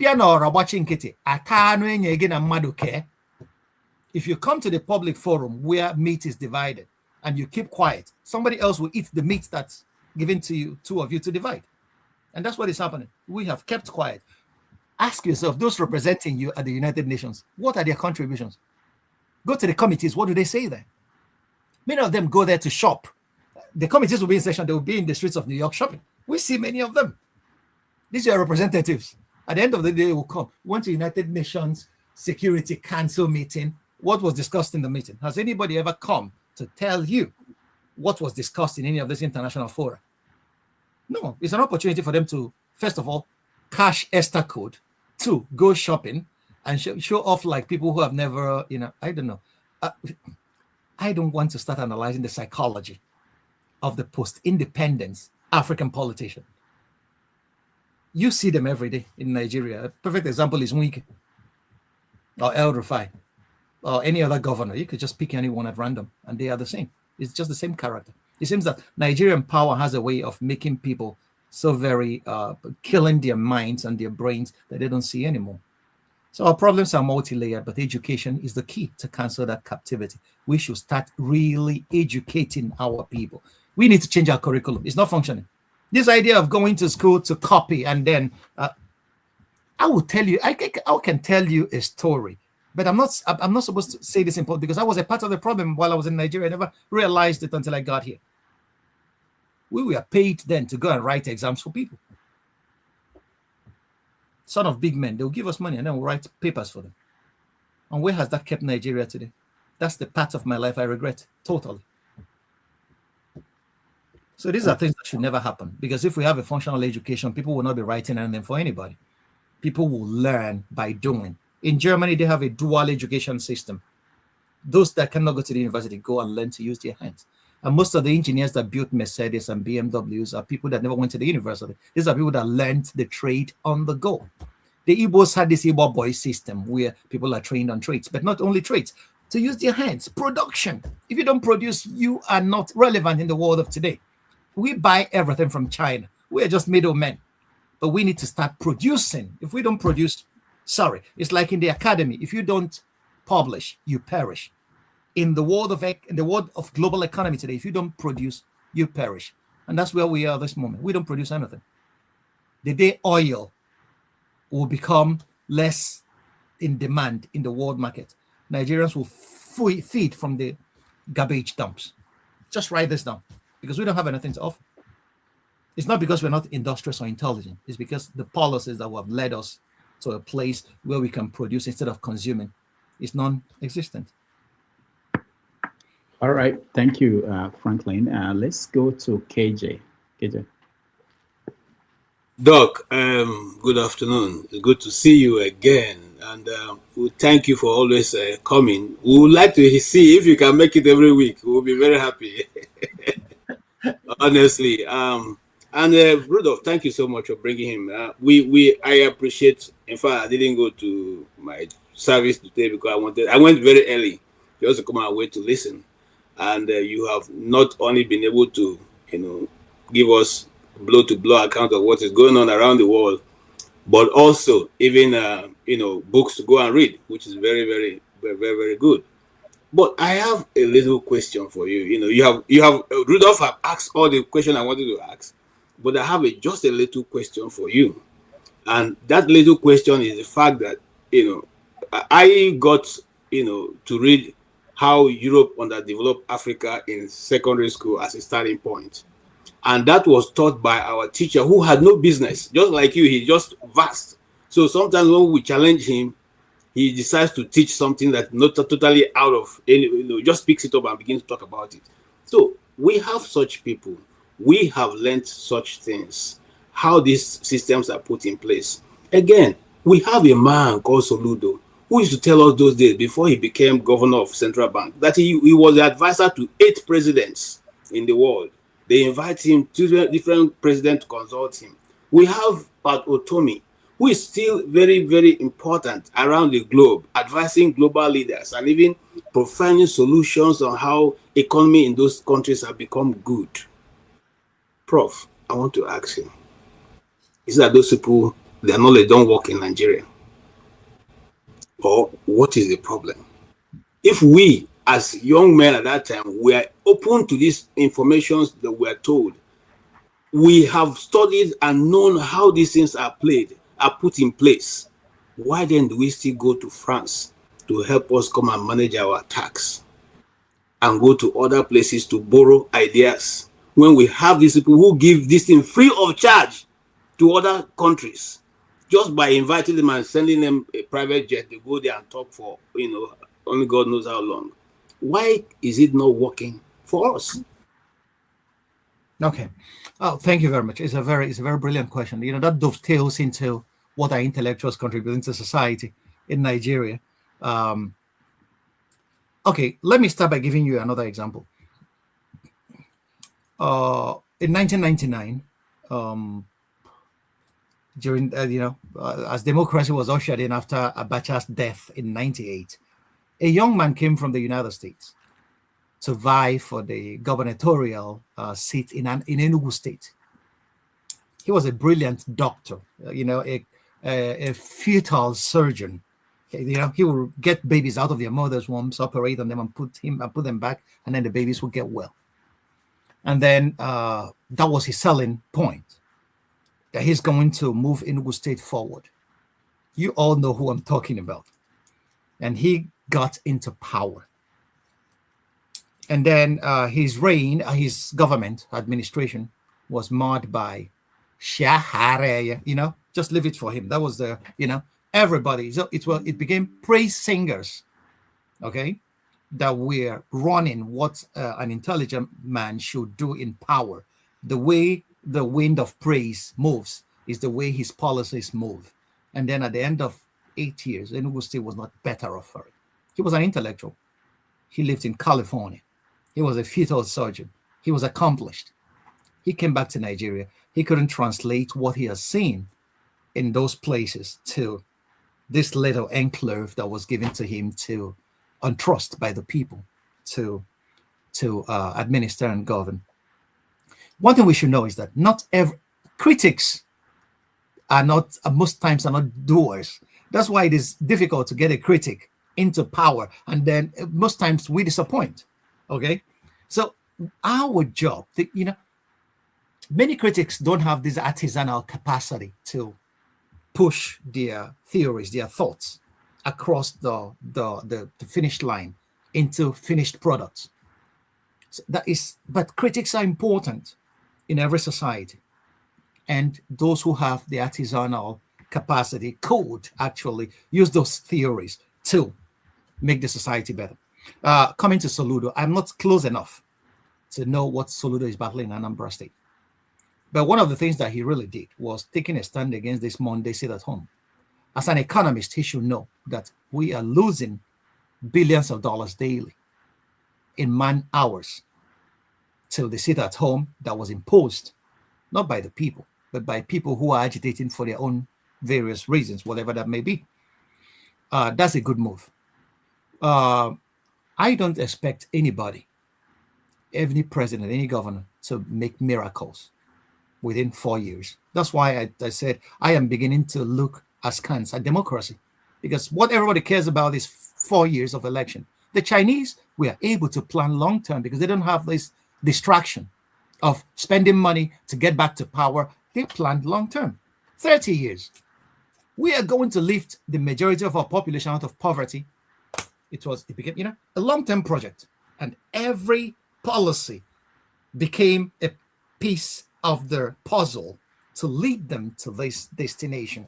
But if you are very busy waiting, if I don't do this in 4 years, I'm out. It's not that I'm advocating for, life. The Chinese are being governed by a committee. A committee. Okay, so if anybody gets too high, and then they will just kick him out, and then the system keeps working. So everybody contributes to that system, and the system moves. That's why they are where they are today. I don't expect Soludo to make miracles, although I don't support his politics. I don't expect. Tommy was never in power. Tommy, the only time he was in power was a special advisor to Shagari in '82. Okay, he's a brilliant chap. Soludo is a brilliant economist. I will grant him that. But as a politician, Nigerian politicians, they have to play the hands that we're giving them. He has to go to the market and dance with the market women in order to get their votes, instead of concentrating on the nitty-gritties of governance. So, that's one of the things. But over and above that, I have not seen an overarching vision that Soludo has articulated for Anambra State. That's where I'm disappointed. As an intellectual, he should have a vision that even when he leaves office, anybody that comes in and tries to deviate from that vision will get the air of the Anambrarians. But he doesn't have that. And that's what a leader should be. A leader should be somebody who shines the light, like Nnamdi Azikiwe said, and the people will find their way. I have not seen a Nigerian leader that is shining the light that the people can find their way. All I'm seeing are petty individuals, petty egos, who are there to show, I did this. And what did you do? In the larger scheme of things, what has your contribution? What is the meaning of your contribution in the larger scheme of things?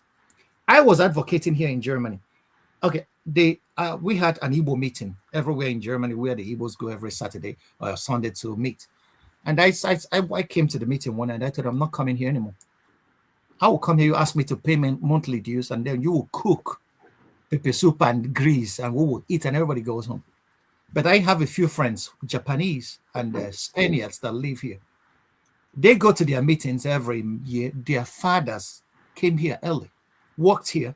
They were able to collect money and invest in stocks. And their children go today with files to talk about dividends and future investments. And I told them, if we are not talking about how we are going to invest for the future generation, I'm not coming anymore. And it was on that occasion that I said, we don't even need the federal government for the Igbo states to build a kind of secular railway that will open up the whole place. But there's nothing like communication. That's why China is investing heavily in rail communication. Chinese railways are the best in the world today. Last year, they moved over 250 million people. It's not that railways are profitable, but it opens up places so that if I live in a Zambo, I could build my industries there and transport my goods to the market in Onitsha within a twinkle of an eye, because time is money. But the Igbo governors are waiting, the Southeastern governors are waiting, although they are consuming 200 million, if I was mistaken about, as security votes every month. Instead of gathering this money, going to banks and seek for loans and then contracting companies, build us a secular rail. Let the community, let the states pay in 50 years. They're not thinking about this overarching project that will open up the whole place. If you open up a lot of benefits will accrue to this state. The rural urban migration or push will reduce. People will live in their villages.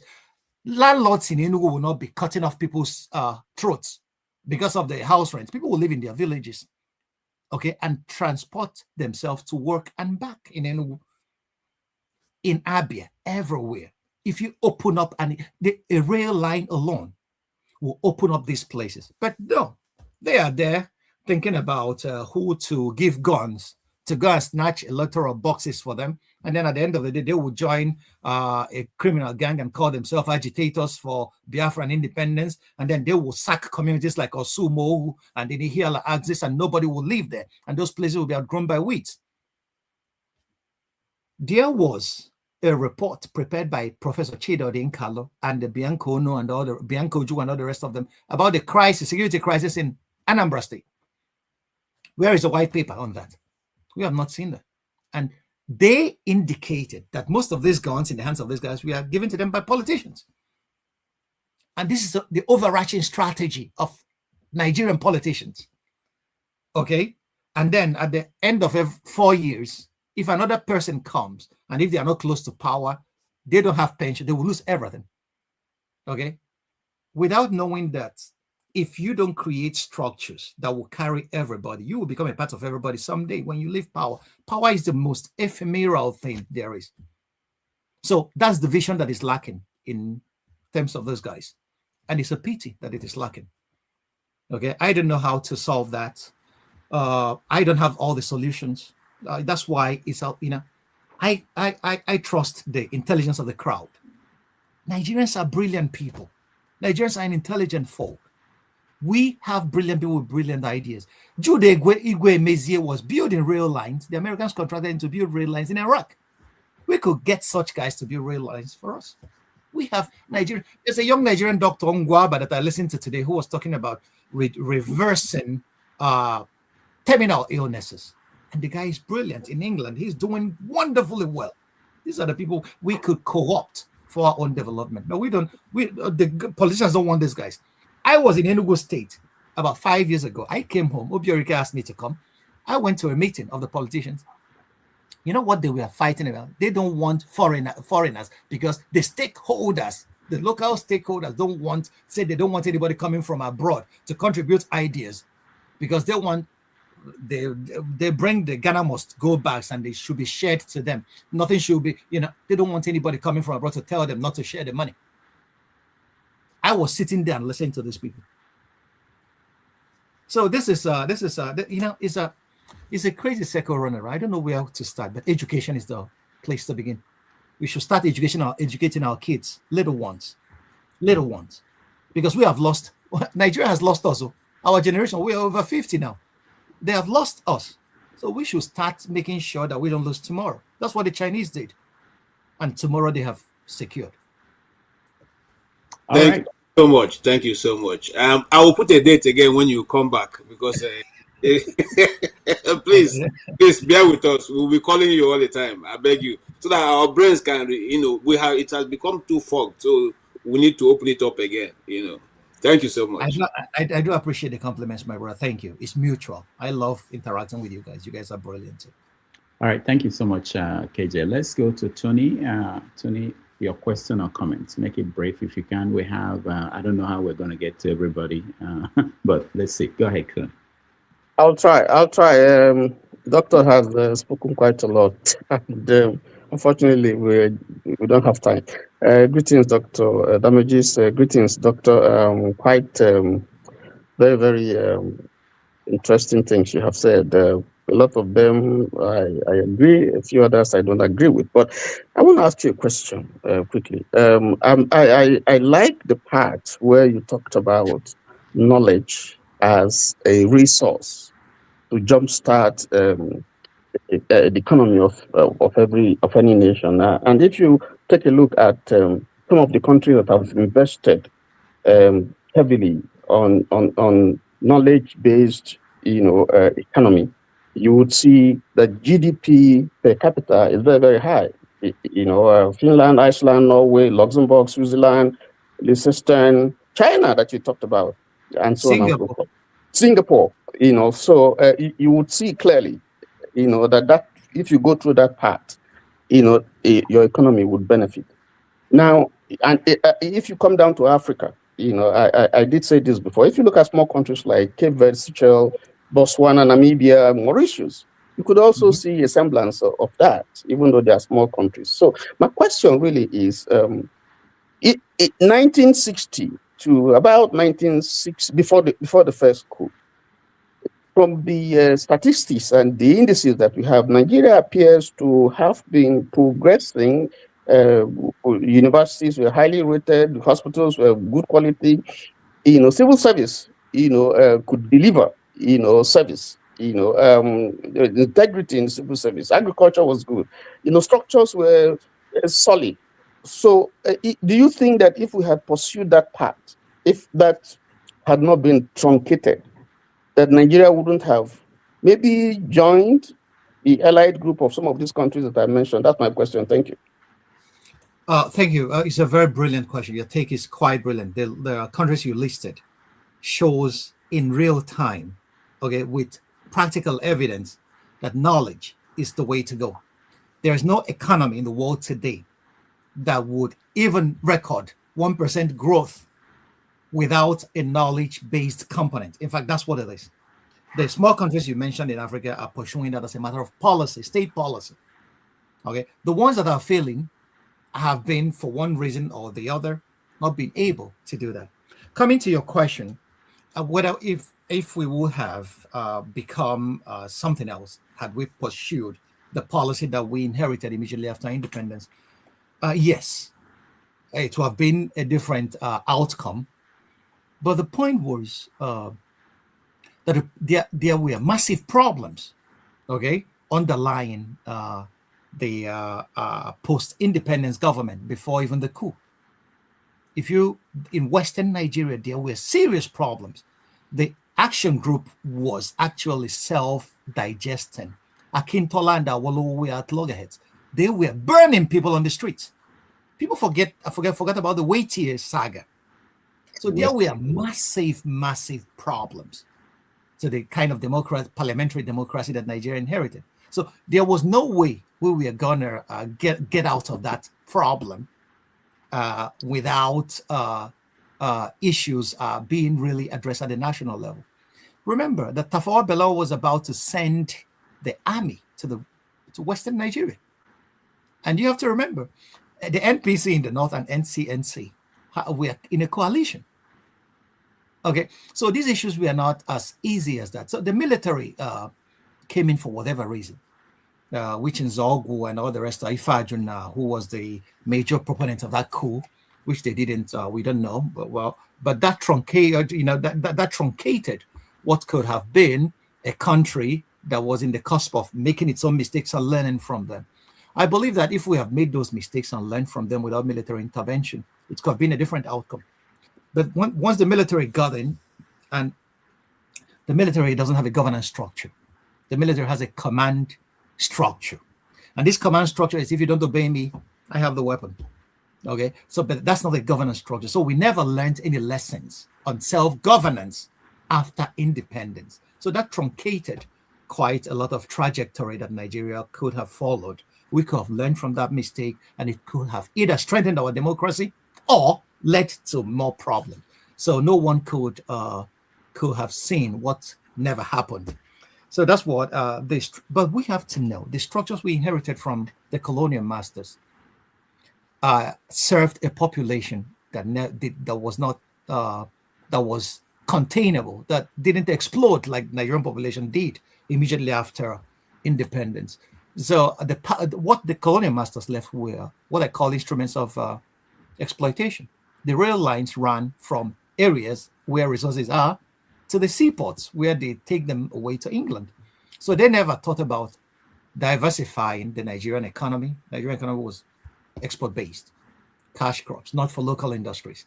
Nigerian infrastructure was from area where resources are concentrated to areas where we'll take them out to cause a river of wealth to flow in England.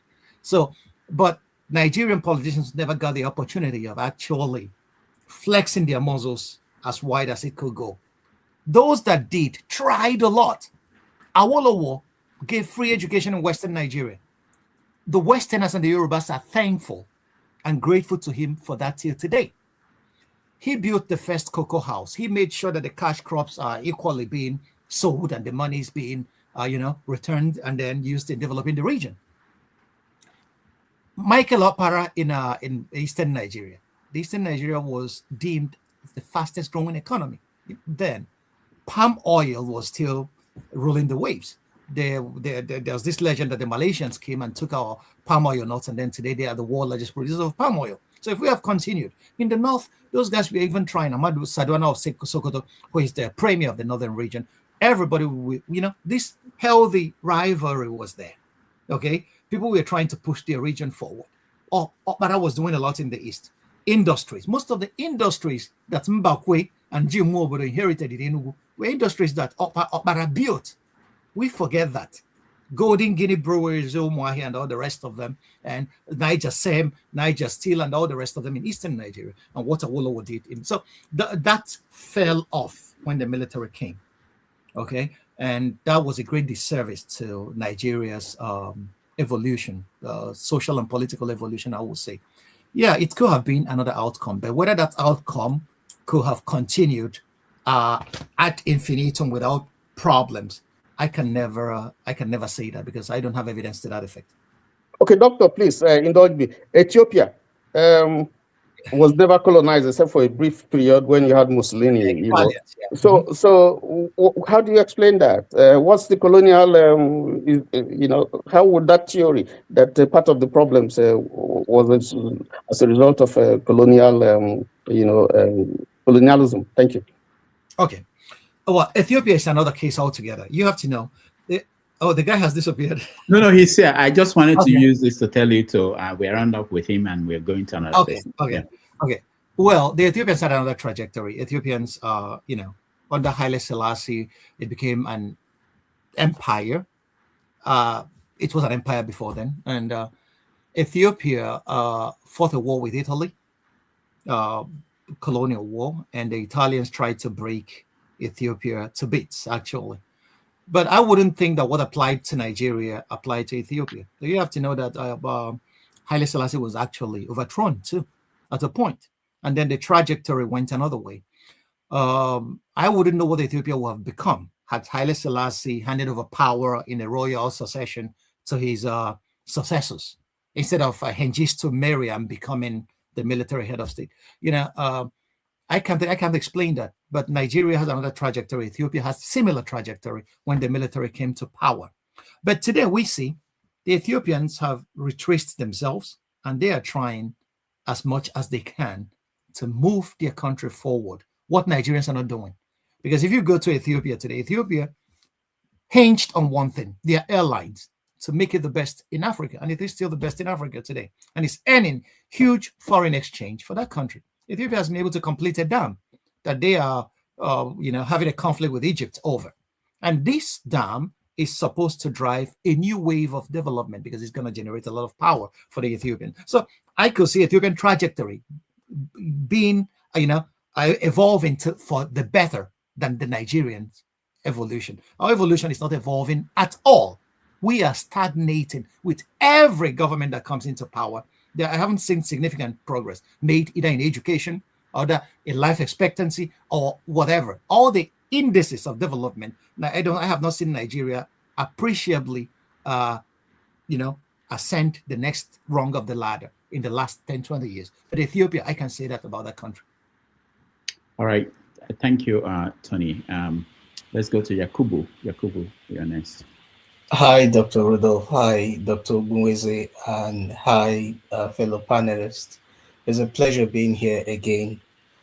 Doctor, I followed all your analysis today, and I must say that it's a good thing that you came on today, because Nigeria is in that state presently that we need this kind of get-togethers, if I may put it that way, because I'm also of the school of thought that critical thinking, has been one solution that, if it was properly explored and exploited, it will have really, really reduced the level of decadence that has eaten deeply into the polarity that we are seeing today in Nigeria, and the decay happening. So, stemming from what Tony said about, your answers to the 66, what we couldn't say or we could say, I'm going to ask this question. If we could travel 50 years into the future and see a prosperous, free, and united Nigeria, what would the Nigerians of 2076 say about the choices that, we have made today in 2026? Will they thank us or will they curse us? Excellent question. Well, that's the job of an analyst, to try to imagine a future. Okay. And that's what we are all doing now. Because Babangida wrote a book. He said the title of the book was "For Their Tomorrow We Gave Our Today." And I've been asking the question, which today did you give? No. Because we never attained that tomorrow, whatever that tomorrow means for you. I don't think we've started making progressive choices in Nigeria. The Nigerian of 2076, the choices we have made already. This year is 2 months old, but the choices we have made have not even brought us a little bit on the track to progress beyond what we have just been doing the same things, and we are expecting the same result. Okay, look, what is the philosophy of our governance? That's the question we should ask. What is the philosophy? What's the overarching philosophy of governance in Nigeria? Ask the Nigerian government, what is your philosophy of governance? Ask our universities, what is our philosophy of education? What do we intend to achieve by educating our people? What is the goal of our education? Ask our Minister of Education, what's the goal of Nigerian education? Minister of Health, what's the goal of your health policy in Nigeria? Ask every minister. I will welcome that debate. So that's the basic thing. You have to first of all articulate a philosophy, a plan. This is our, okay, come to think of it. Tinubu started last year or late last year talking about Nigerians will be asked to pay taxes. They should stop it. Taxation is not bad. Taxation is the way a government funds its policies and programs in every major country of the world. But I had a problem. I wrote a short piece on Facebook and said Nigeria should never pay taxes. And what are my reasons for that? Nigerians should never pay taxes to anybody until those guys in parliament review our constitution and make sure that chapter 2 of Nigeria's constitution is justiciable. Certainly. We listed all the beautiful policies, what governments do with taxes in other countries. And at the end of the day, we said in Nigeria, these ones are not justiciable. So which is to say, those guys taking our tax money don't owe us anything. They don't even owe us to do anything for us. They don't even owe us to provide health care. They don't even owe us to fund education. So they don't owe us anything. So we cannot hold them to account. But you ask me to pay. What is tax? The Americans say no taxation without representation. You want Nigerians to pay, but everything that should hold you accountable to those that you are taking money from, you said no. I'm not responsible. You pay taxes, but I am not obliged to build roads. I'm not obliged to create a better life for you. What is a social contract? Social contract is the citizens sublease their powers, even the power of their finances, to the government, so the government will take care of them. But in Nigeria, we said, oh, give us the money. We're taking care of you. It's to your tents, O Israel. So what is the abiding philosophy of governance in Nigeria? Ask our president, where do you see Nigeria in 2050? He's the ones that we paid to do this job. He's the ones that we elected. These are the guys we elected to do this job. What is the other? I have never heard or seen any philosophy or any policy paper that has been articulated showing the direction that Nigeria is going, that will, if you don't know where the direction Sorry, is going. Sorry, doctor. Okay. Mm-hmm. You remember the Vision 2010? Yes, I do. Abacha then. There were policy documents, on the future of certain sectors at that time that were, written out, although they were not allowed to, go out of where they were archived. Well, let me tell you what happened. Vision 2012, what happened to it? When Abacha collapsed, everything collapsed with him. That has been a running issue in power in Nigerian politics. Gowon articulated national development plan. Where were these development plans when Gowon left power? When Murtala Mohammed came to power and Obasanjo after him, where were the Shagari administration, power to the people? They had policies. They had, they had people that were thinking for them, that articulated policies. But once they left power, the military came and everything died with them. And we have never had consistency of administration across board since Nigerian independence. That's one of the major problems. That's where I believe that if we are able to articulate a national philosophy of development and stop going into our tribal cocoons to think about who is bigger or who should hold power because he comes from my back of the neck of the woods, we should articulate, as a society, as Nigerians, what do we want? That's what a national conference could do. We sit down and say, it's not about who gets power. It's about, are we ready to be together? If we're ready to be together, how are we going to do it? Where do we want to see ourselves? And, we give ourselves timelines. That's how actionable policies are articulated. We don't have that. Ask APC for their manifesto. Go read that manifesto. You will see it's a watery document copied from so many places that nobody intends on implementing any single thing out of it. The PDP, is that a party? It's weakest playground. The new ADC is a collection of strange bedfellows as well. So, until we have our intellect, you guys that are here sitting with me in Europe and eating grease and okra and whatever, until we are able to sit down and articulate some policies, some philosophies. Where do we want to see Black Africa in the next 50 years? Our children will be lost to us. All right, quickly, let's go to Anne. Anne is on. Where is he? What happened? Okay, yeah. Somebody entered, a new guest. Okay. Yeah, thank you, Dr. Damages. Couple of rapid fire questions for you. You just mentioned tribal cocoons. It seems like the tribal cocoons are creating fifth columnists in our environment that turn around and betray us for their own regional interest or tribal interest. How would you mitigate against something like that? That's the first one. The second one is, you talked about education. We wanted very one quickly, question alone. I'm going to be done very quickly. Okay. The education piece as well. Broad overview framework of an educational plan for the next generation that will work based on the theories you just presented. And what do you make about the Knesset discussing Biafra and Igbo in their parliament? I think there are some Southeasterners that kind of affiliate themselves with the Jews. I would like to get your thoughts on that as well. Thank you so much. All right. Thank you. We are going to take a break. Dr.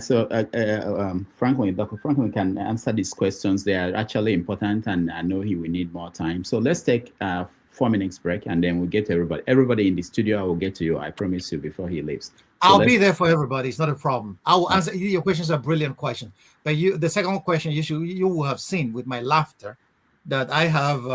But anyway, let me obey Rudolph. Okay. All right. We'll be right back. Thank you.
right. Thank you so much, everybody, for staying with us, spending your Sunday evening with us. We're here with Dr. Franklyne Ogbunwezeh, who has been giving us knowledge, understanding of issues around Africa.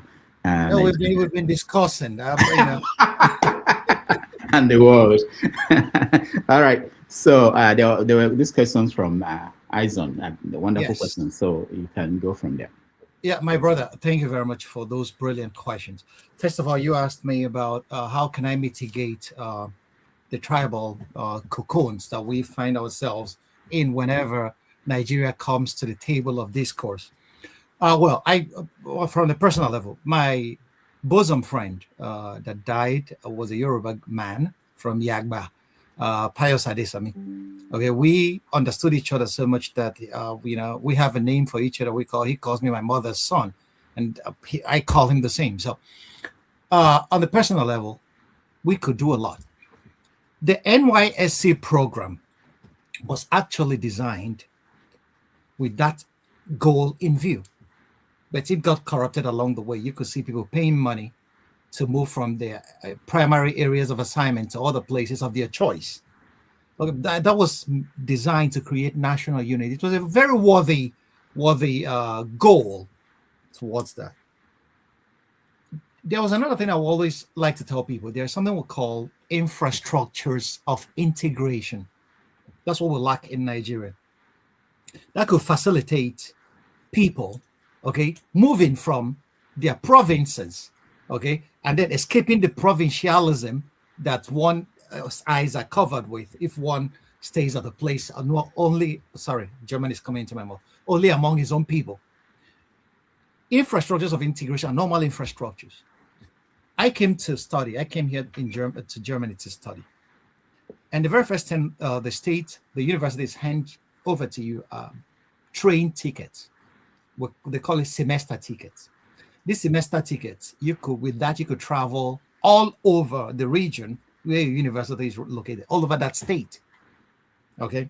And if you have a little money in your pockets, I was getting money from the German government for my PhD. So you could travel all over Germany on a ticket. Okay. And then what are the infrastructures of integration? Things like rail lines connecting every village in Germany. Okay. I could leave Frankfurt this morning and in 4 hours I'm in Berlin partying and chasing girls. Okay. So a German doesn't need to live in Frankfurt to study in Berlin. And a German, once he moves to Berlin, he makes new friends there. So if we have such infrastructures that opens up all of Nigeria, you could see people traveling from Lagos to Enugu, doing their business and coming back. But because we are those things are they are non-existent. We are hampered by the absence of this infrastructure. Nigeria is still very close. Nigeria is very large, but closed. For you to travel from Maiduguri to Enugu takes you over 13 hours. But this is a journey that's not up to 800 kilometers. I do from Frankfurt to Switzerland in 3 hours in my car because the roads are the roads are there. We don't even have those roads in Nigeria. During Christmas period, people traveling from Lagos to the east of Nigeria, many of them sleep over on the expressway. So infrastructures and all that, these are things that open up a society. And once people move around, there is nothing like traveling to open people's minds. St. Augustine said it, the world is like a book. Those who have not traveled have only read a page. Many Nigerians don't even know what their neighboring states look like because traveling is expensive. Infrastructures are not there. The roads are not safe. So if this is the area of governance. If governments are able to provide these infrastructures, you will see a lot of these tribal cocoons will disappear because people will now come to see. My brother, the Bible said your brothers all over the world are suffering the same thing. You will come to see that poverty is the lowest common factor among Nigerians. And you will see people will intermarry. People marry people proximate to them. It doesn't necessarily mean that you must be Yoruba. There are many Yorubas that are marrying Igbos. There are many Hausas that are marrying Igbos. And so vice versa. People marry people close to them. So, but we are not close to each other. So we are far removed from each other because the infrastructure that should, facilitate our integration scarcely there. So it's equally a setback. And the NYSC program that was a worthy goal has been watered down till it has fallen to Nigerian corruption like every other Nigerian. So this is a way of coming out of or mitigating tribalism. We'll never totally eliminate people being tribalistic. That's why we can never eliminate racists. We saw what happened in the soccer game between Benfica and Real Madrid, where Vinicius Jr. was totally, he got out of his house because he believed he was, racially abused. So we will never eliminate people who will choose to dwell in those gutters. That doesn't move us forward. But the majority will have a critical mass that will come out of that. And that's all we need. What you need to change every situation is 1/3 of the people living in that situation. A revolution needs 1/3 of the people living in that country. What we need, the critical mass is 1/3. That's what we need. And we will change the face of Nigeria. Let intellectuals start. What education does is to liberate you from the shackles of ignorance. And people should know that racism or tribalism is an emotional investment in ignorance. And once we realize that, we can get ourselves out of it. So let's start with the intellectuals. So that's why we should abjure, eschew any intellectual that puts up tribalism as the very first point of contact. Once we are Africans, we should know that the world is not a very clement place. The whites are sitting down and deciding about the resources of this world, and we are part of those resources. We should gather together and realize that we are to be eaten as a meal if we don't get our acts right. So that's a way to mitigate those things. On the personal level, interpersonal, that's why I can't stand an Igbo man abusing a Yoruba man because he's Yoruba. I am Igbo. I can't stand a Yoruba man abusing an Igbo man because he's Igbo. Anybody. I can't stand human rights violations or impugning somebody's human dignity. I can't stand it. I had a fight with one man here that's online here because of that thing. He was trying to rubbish his brother, who is a Yoruba man, has an Igbo name. He should not vie for politics, the political office, because his mother is Igbo and his father is Yoruba. I can't stand such people because that is the kind of atavism that pulls us back instead of moving us forward. That's all I have to say to that. The second point, why the Knesset discussing the Biafran issue, is a distraction. It's a fundamental insult on Nigeria as a nation. These guys are taking more than required. You can discuss what is your business. Nigeria is not a colony of Israel. I am Igbo. I am not a Jew. There is no genetic evidence to show that Igbos are Jews. Anybody peddling that is just peddling a new colonial hangover. It doesn't exist. There's no link. You can link yourself with them by religion or whatever, but there's no genetic link. All those things are just people massaging their ego, trying to be what they are not. There could be human beings are the same everywhere. We have similarities. Cultures have similarities. Culture is a dynamic thing. Cultures borrow and lend to each other. Do you think the IPOP agitation had anything to do with this ideology that seems to be gaining ground? No, I don't think so.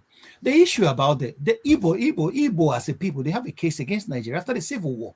The defeated people have a right to feel wronged, angry, disappointed that issues that were raised during the Civil War are yet to be resolved. We can argue on that.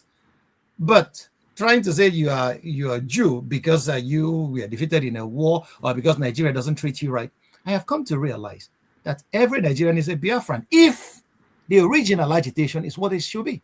Nigerians are poor. That's our lowest common factor. That's what we should be fighting against. To break the shackles of poverty, to break the shackles of underdevelopment. Every Nigerian suffers that. And when these guys agitating for Biafra realize that every Nigerian has the same problem, they should build bridges across the whole of Nigeria, not being in their cocoon, trying to fight what they are never gonna gain. Every Nigerian is marginalized. I can tell you that. I have traveled the length and breadth of Nigeria. I have seen screaming poverty in the north of Nigeria. Not the politicians not doing anything about it. What about these Marjorie kids? They are children of people. I have seen screaming poverty in the west of Nigeria. I have been to Morocco and seen people living on stilts from hand to mouth. I have seen the same across in Igbo land, across the length and breadth of Nigeria. We have that as a common problem.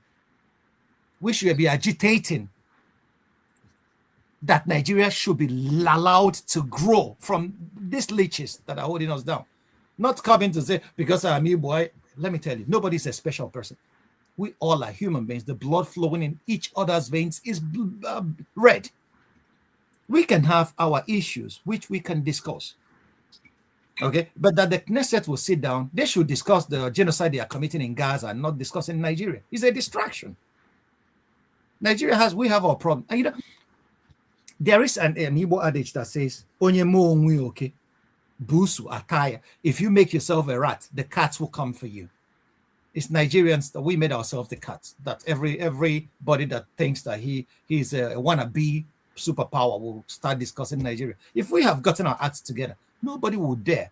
Like my brother Tony said, if Nigeria has continued on the trajectory that we were on, I don't think any country would dare challenge Nigeria. Anyway, they knew that. That's why they said that Nigeria's resources. Kissinger wrote it down in his report, should not be allowed to fall into the hands of Nigerians for the development of Nigerians. They are afraid of what this country is capable of if we get together. We have the same Nigeria in 2050, we will be close to 350 million people. That's a huge resource. Nigerians are not dumb. We have one of the most brilliant races of men and women.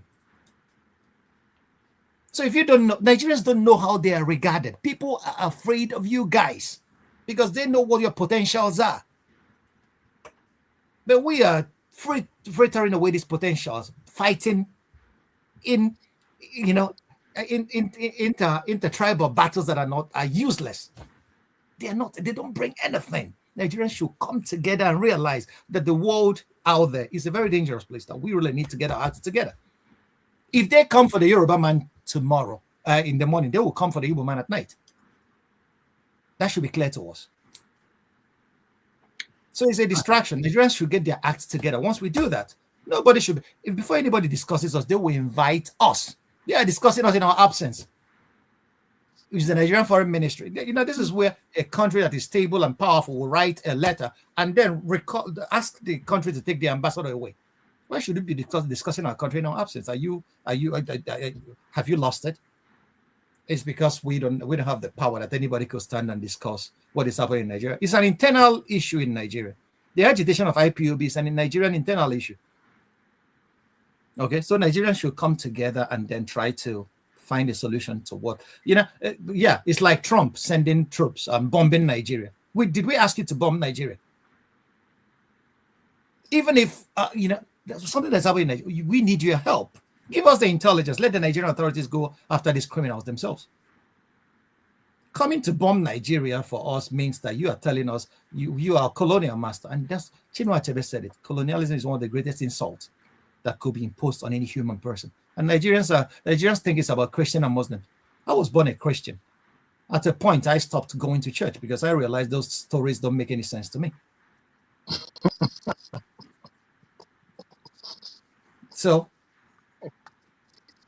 But we are here killing ourselves over imported religions. I wrote an article, a book chapter anyways. It's called Africa and the Pestilence of Imported Religions.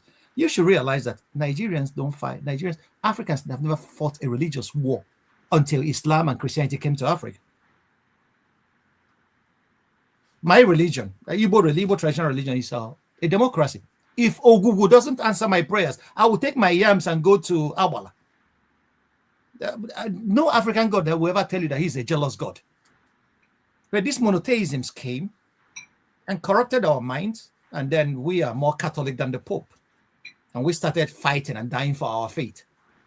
Faith is not knowledge.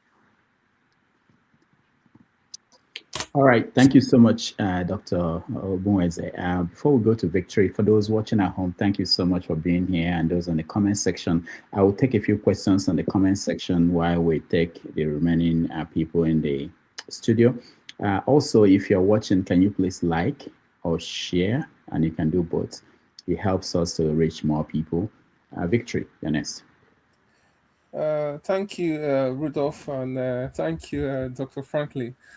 I must say that the last previous two sessions that you came in here, I wasn't able to come into the studio because I was on holiday. But I think some of your lectures is so addictive that I don't even know what to say about it, Dr. Franklin. And Thank you, my brother. I do appreciate it. Yeah, I must draw it back to the engagement you had with one man when you put him straight to sleep. In fact, I downloaded that video on my phone, and I've actually showed that to some of my friends that that's what knowledge can give to you. So knowledge wins over ignorance any day, any time. But let me move on to my question. I think some of the things that I've been thinking about in my head, sometimes I think that am I going crazy?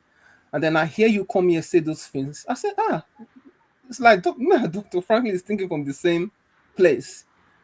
And one of the things that you said today, in fact, I haven't had a discussion with my brother yesterday, and I mentioned the same thing, that the only solution I see for Nigeria is for every ethnic group to be autonomous of what they want to do for themselves.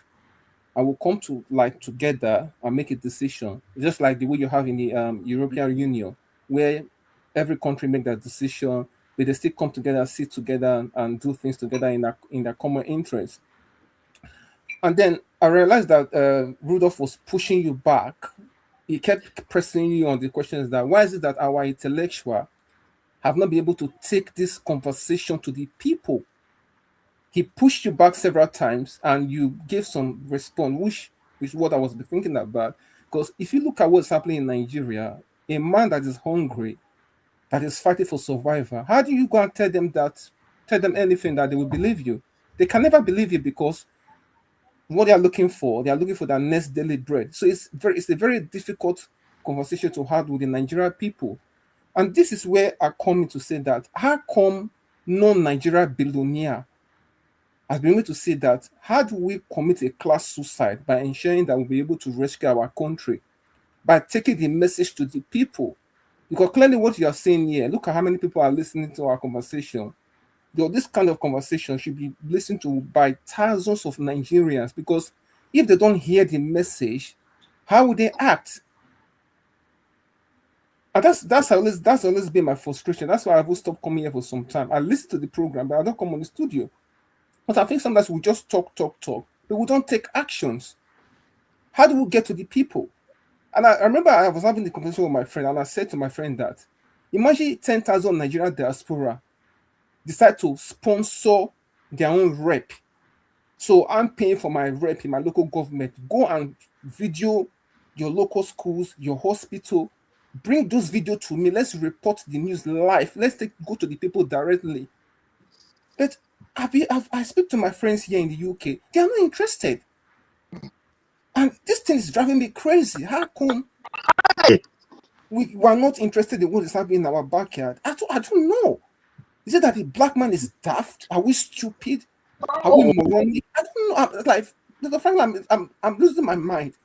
Because imagine what happened if we had started this thing 3 years ago. Go to where they gather, their churches and their mosques, cook them jollof rice, gather 50 people, and tell them what is happening in Nigeria. I'm sure by now we will not be where we are now. Even this election that they're trying to hold, because the people would have been mobilized. So how come no Nigerian billionaire is able to fund this kind of project? Because you need money for this. Like I said, somebody that is suffering, you can't tell them anything. I had an experience. Some of my friends called me few months ago. Oh, they had issue with money. I sent them money. He called me. I sent him another money. And the one that told him to go and register with a particular to go and register for a particular party, he went and registered because he knows that when he comes for me for money, I will give him. So we'll have a big problem. Like that's why everything you're saying here, and I don't know how I can get your voice to the classroom where you can be giving history lessons to the people in Nigeria. There's a lot we need to do. We just talk, but we're not acting. Why? Why do you think we don't act? All right. Thank you, Victory. Okay. Well, my brother, you have said it all. Is usually because being a change agent is one of the most difficult things ever, because the people you're fighting for have been inured by the status quo, so they sit on the fence. Okay, trying to convince them, you have to. It must be. You have to have something extraordinary to sell. Machiavelli saw it. It's so very difficult because they are waiting for you. If you succeed, they will join you. If you fail, they will say they knew it already. So it's normal. That's human psychology. About our people in the British, in England, not saying or doing enough. You should know that human psychology is we are human beings. Many of our brothers and sisters in Europe and America welcome these politicians that steal money and show them where to hide them, and show them bonds that they should buy that the money could not be traced. They help them buy real estate here.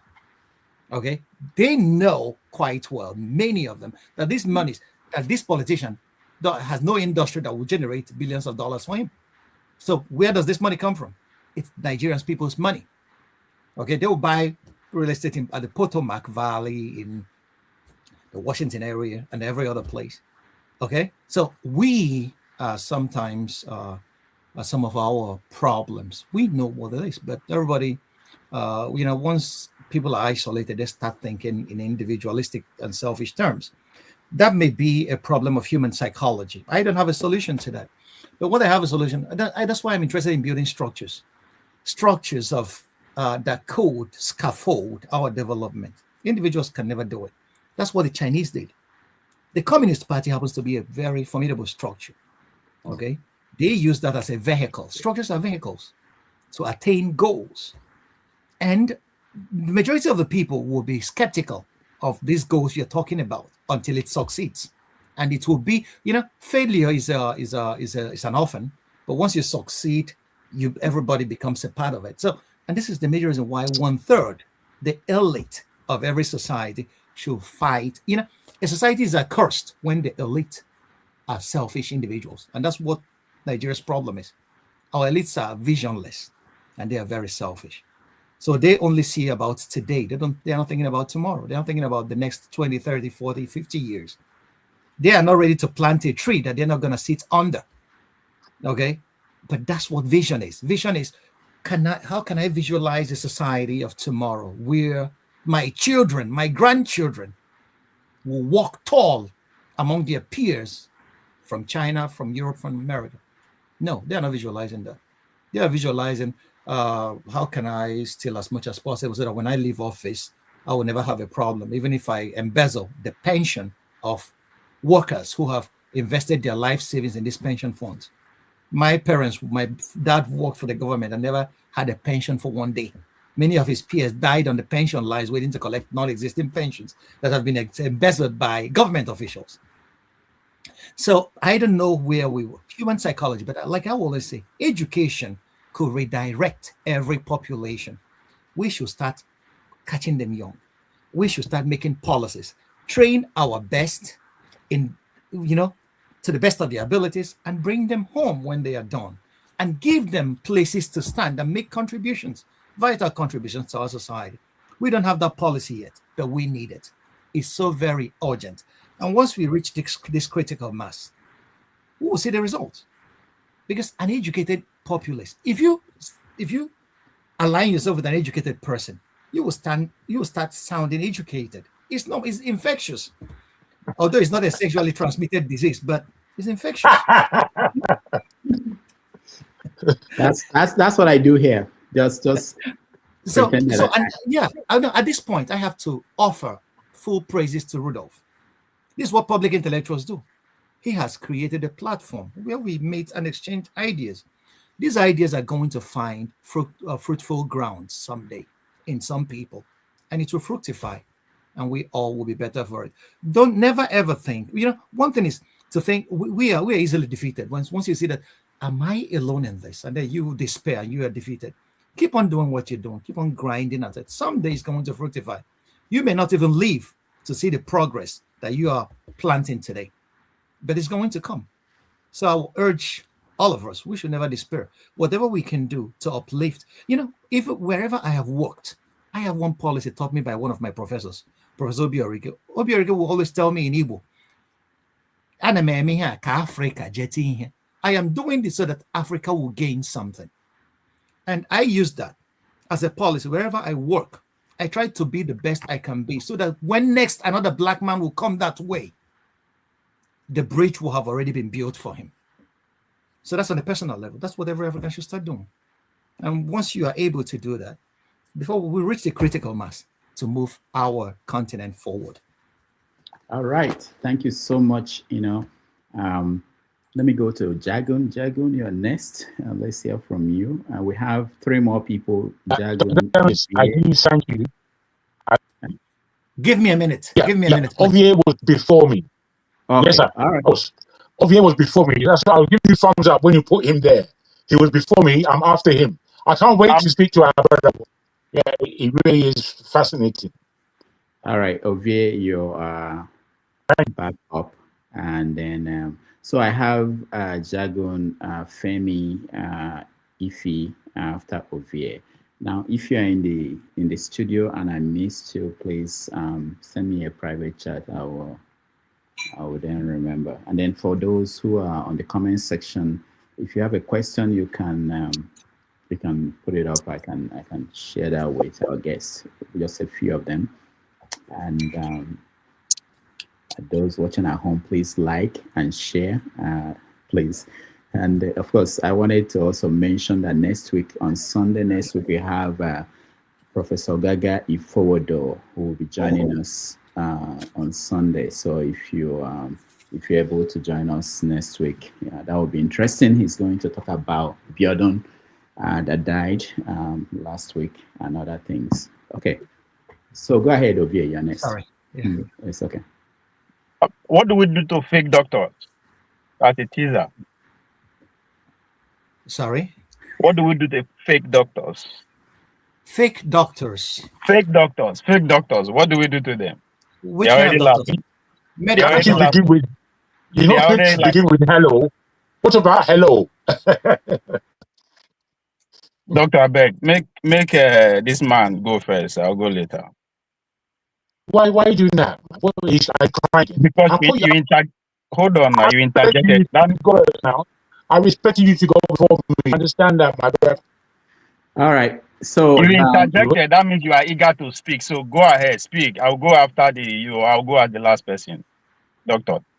All right. So I think 2 of them they have. Let's go. I don't mind, Dr. Damage. I don't mind. I really don't mind. Okay. All right, Jagun, go ahead. Thank you. Our brother, our big brother, Dr. Ogbunwezeh, it always a great pleasure being on this program. The synergy between you and I, in terms of what you say, you move me a lot. The last time you moved me emotionally, times you moved me. Hold on, Jagun. We're having difficulties hearing you. I don't want us to miss important things you're saying. Are you using a speaker or you're speaking directly to the phone? No, I'm speaking directly to the phone. I'm the only one that is having difficulties. Everybody, can you guys hear him? His voice is breaking. Yeah. So I don't know, but go ahead. Let's see if he will get. I do apologize for that. I think it's my phone. Okay. I guess so. I'm hoping you can hear me. I've got so much today that personally I'm going to have to take your details. We have to speak. To be honest, and I won't be wasting your time. I will be telling you my frustration is high, just like the last speaker. To speak to his family, his friends, here where I am also. And we get very little from the Nigerian community. They don't care enough, or they're completely fed up. It's that kind of level of extremity that we are dealing with, where the Nigerian position is concerned. I hope you're still hearing me. Yeah. I would like to put you, and obviously we can't do it. There are only 3 more people to go, so I'm hoping that we do have some length of time to go through things. Do I have a question? I could really rant in front of you because I know you would understand everything I have to say. But what I see where Nigeria is now. Jagan, hold on. I know what you want to say is important, so I want us to hear it very well. So do you mind logging off and coming back in? I will let you ask the question. So it may be better, but now it's not very good. We're having very difficulties. With you, I'll do as you say. Thank you. I'll soon be back. Please. Yeah, thank you. All right, Femi. Oh, hold on. Let's go to V again, so that there won't be fights. No, let him go. Let Femi go. I'm not in there. All right, Femi, go ahead. Me and Doctor get competition, I know. So, Femi, go ahead. Yeah. Good morning, Doctor. I'm totally overwhelmed as usual. I've not had time to reach out to you like I promised on my private time. Now, I was in Nigeria in January, just for 2 weeks. And I know Lagos is not necessarily Nigeria, but in a way, it's a microcosm of sorts, if you will. Mm-hmm. And I spent most of the time observing, amongst other things, even though I went for very important things. And my question, though, is I've always, for some reason, I battle with this idea that I understand we're not alone in the world. And no matter how one tries to dice it, I find it very difficult to believe that just because we discuss here about how we want to try and move Nigeria together, and even Africa, I look at it as Africa generally, not even Nigeria now. I find it difficult, as you've also alluded to, that there are no continuous sabotage by the Western powers. And this is just my opinion. And, I stopped coming here for a while because there are people that think that they're the only ones that have sense. They don't want to listen to alternative ideas. I am your disciple. If you are Jesus Christ, I'll follow you. I'll be your number one disciple.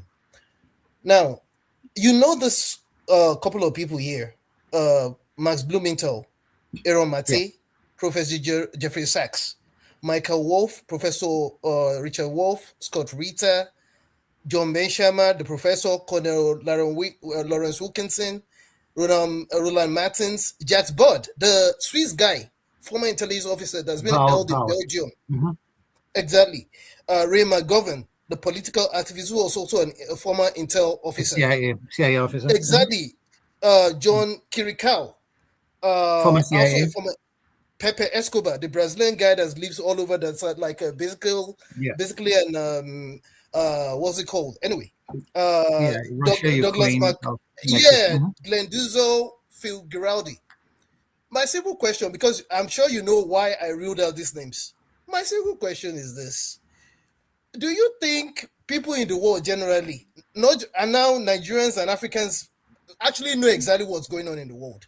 Because it seems as if, and again, I do not know nothing, I do not claim to know anything, but just listening to these guys, most of whom are Jews of Jewish origin, or a lot of whom are of Jewish origin, some are, mostly white. Let me put it that way. Is it that I don't have sense, or is it just me that just sits down and wonders the intricacies of a lot of things that don't make sense? And can you help us make it make sense? In fact, can you come here every month? Thank you for the compliments. I do appreciate it. But if I come here every month, it will be so very much monotonous. I don't have all the answers. I tell you one thing. Nigeria has one of the most brilliant population I have ever encountered. I have traveled this world quite right. And I tell you, Nigeria, we have potentials. But the majority of our problem is that we don't have places to stand because our home front has been so very messed up that the Nigerians that are intelligent they have exhausted themselves. And sometimes when you talk about Nigeria renewal, they ask you, hey, come on, we have seen it all. Not only Nigerians, the ordinary American on the streets of the United States doesn't even know what is being done in his name. Okay, so Noam Chomsky is now in the Epstein files, but Noam Chomsky is one of the greatest analysts of American power and foreign policy. I started out reading Chomsky. I have everything Chomsky has ever written, and I have read them. If I could move my camera now, you will see my home office. It's not about the books. Majority of what I have read are about empire, studying empires of history, because they have moved the march of history. So if you start from ancient Rome and then to today, you will see empires have almost the same structure.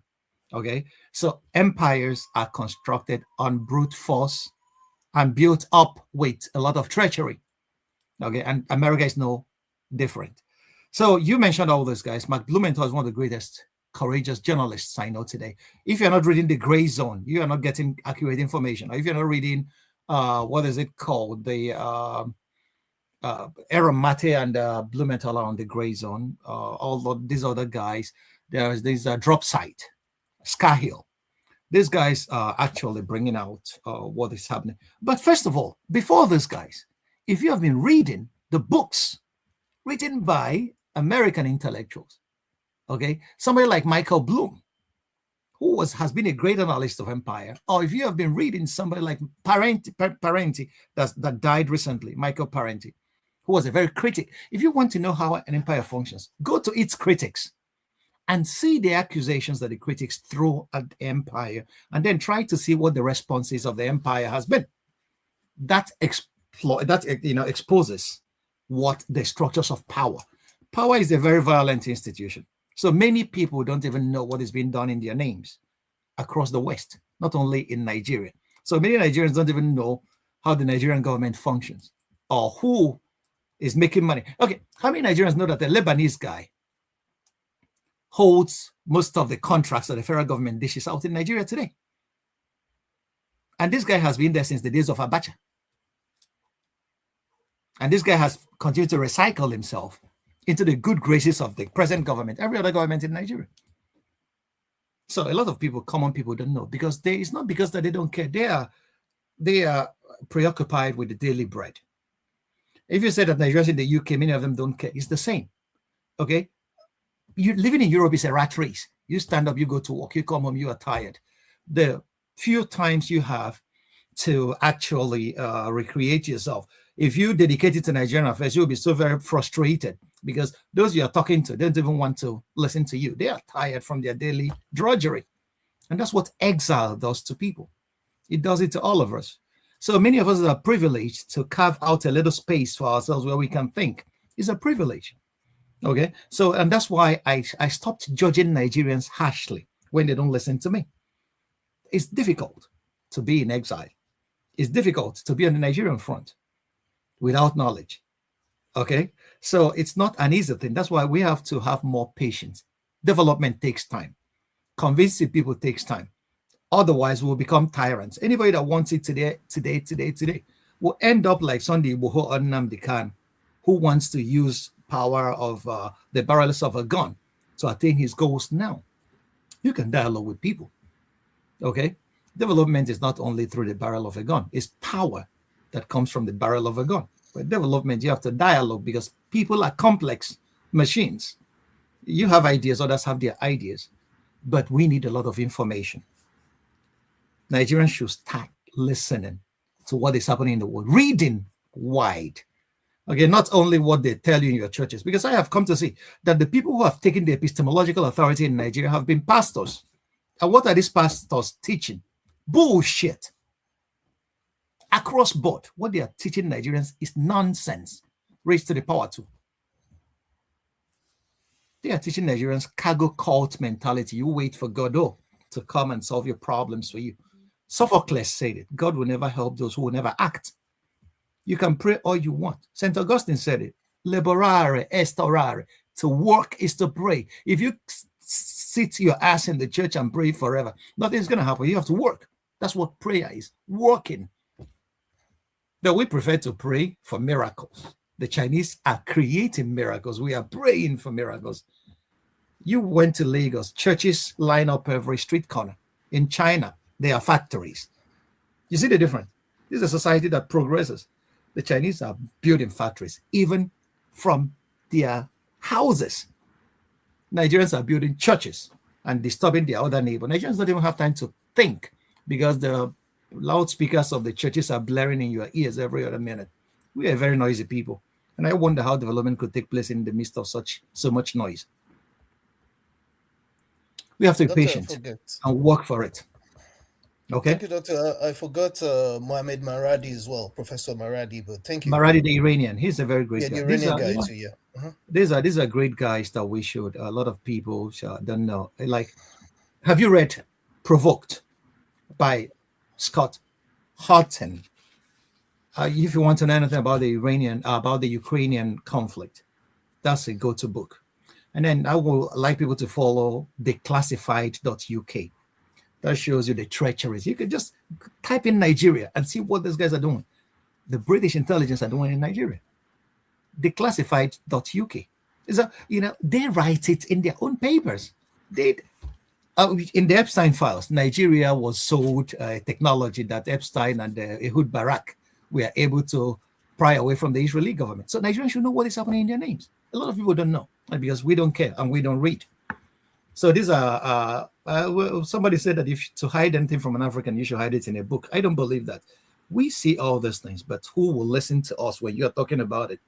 They will call you a conspiracy theorist until you provide evidence. If I told people everything that is happening in Iran was designed in 2009, they were asking me for evidence. I searched for my papers I printed when I read that thing first time in 2009. And I brought it out. So these are issues. Sorry to interject. They've called me, I'm one of those they've called conspiracy theories here. And I'm like, it's okay. I wear it with a badge of honor. Anyway, they can't call me that because I have a doctoral title with a summa cum laude to that effect. So, all right. Thank you, everybody. Let's go to Jagon. Jagon, your question or comment? I have some questions on the comment section, and some came to my phone, so I will share them. Go ahead, Jagon. Thank you again. I hope I'm sounding a lot better. A little bit. Yeah. I do apologize. My battery is running down. I'm charging at the same time, so that may be causing some effect. But I'd like to start again in thanking Dr. Ogbunwezeh for being with us again today. I find you extremely fascinating and on point, and with a deep understanding of what's really happening. We are on this platform very intellectualizing, and whilst I like the idea of intellectualism, but I don't think I want to see myself as an intellectual, because sometimes I think are we intellectual just to talk rubbish? Because a lot of the time I come to this very platform, and we're just talking for the sake of it. We're not really making any sense what we talk. In fact, we argue without nous.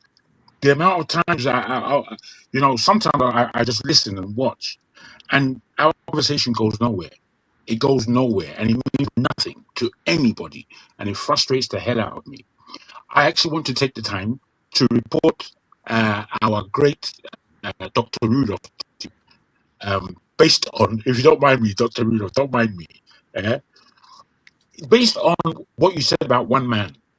I wasn't even going to say that. Yeah, I had it in mind to say it, but I'm going to say it. Because what you underlined about our idiocy in the tribalism that we perform all the time, most especially between Igbo and Yoruba, I really believe between Igbo and Yoruba, there should be an idiotic quarrel, but there is, and it always comes up. So this our very man, one man, I have to report, he blasted somebody who was on here. He may have been rude or whatever, but he called a guy that Igbo person. Instead, I'm a Yoruba man myself, and just like you, I can't stand it. I have my thing to say about anyone. I don't care who you are. I'll say what I need to say to you. I don't care who you are. The guy called the guy an Igbo, and then it was unfortunately presented as a speech on the platform. I was quite incensed. I didn't like that at all, because I was thinking, you cannot allow somebody who has his own show to come on this show and start insulting people at a racial level. You can't. But he did. And I know that, you see, this is what I don't like about Nigerians. And I'm harsh with them, because I believe that we really don't have backbones. We don't present ourselves like we have backbone. We fall into this politeness. I'm a polite person. But if I'm getting rudeness, you're gonna get it back. You're going to get it back in droves if I got the energy. Because since I've been on the show, I do realize that my age is catching up to me. So I have to calm down. But I've said that. Now I just want to finish on this level. There are things that I think about where Nigeria and Africa is concerned. My deepest belief and my deepest thoughts are that by now, to be honest, no matter the troubles that Africa has had, West Africa, Nigeria particularly, has had, by now, the West African region, including all the Francophone countries in that region, Central and West, should be under one auspices. And that auspices should be led by Nigeria.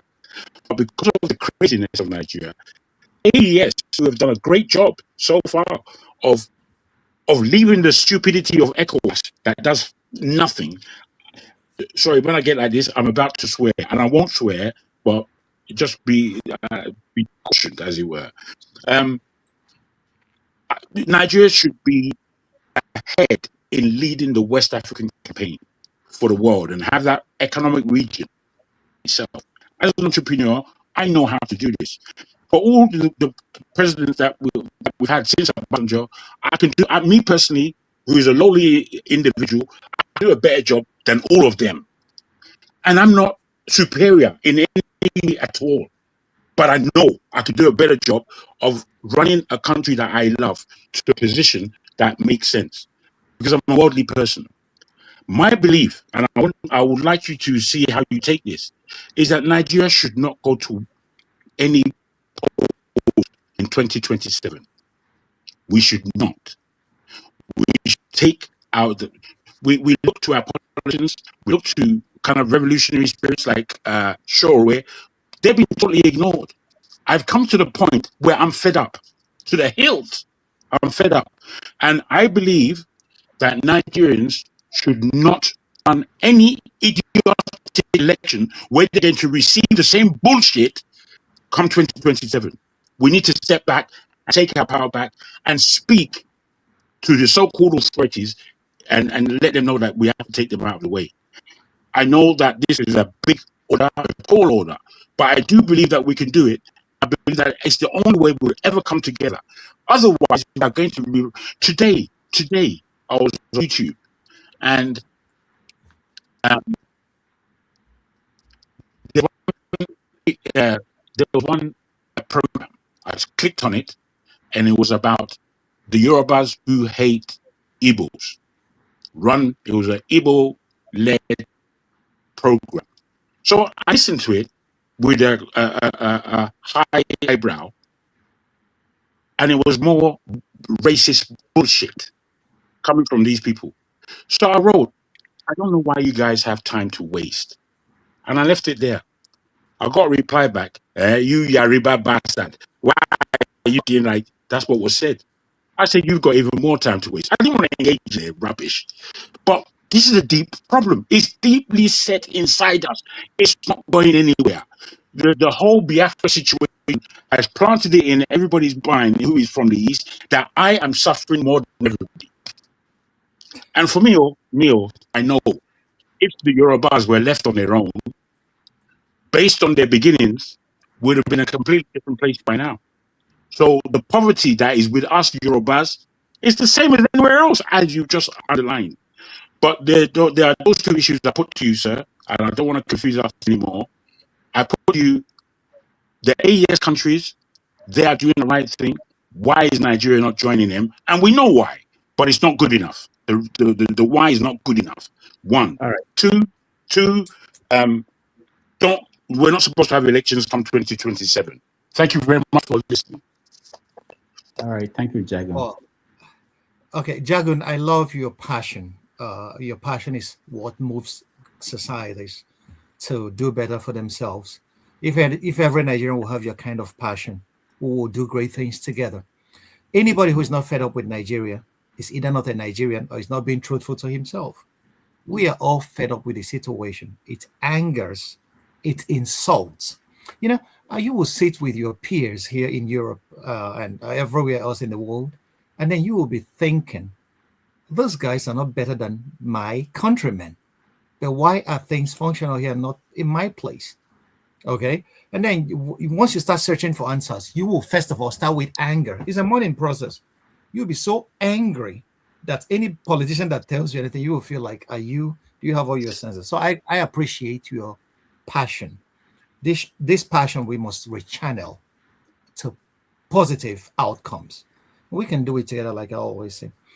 Nigeria and the Sahelian countries, you have to know, ECOWAS has been actually infiltrated by the French authorities.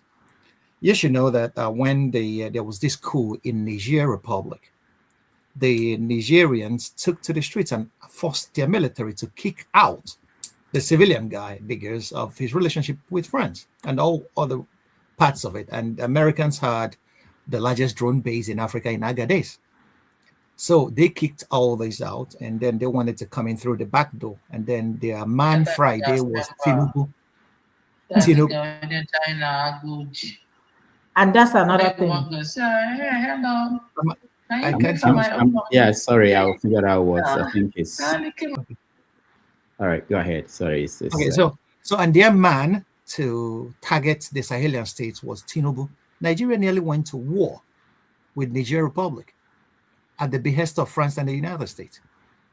You know, soldiers were already giving their marching orders to Sokoto for the bombing to begin.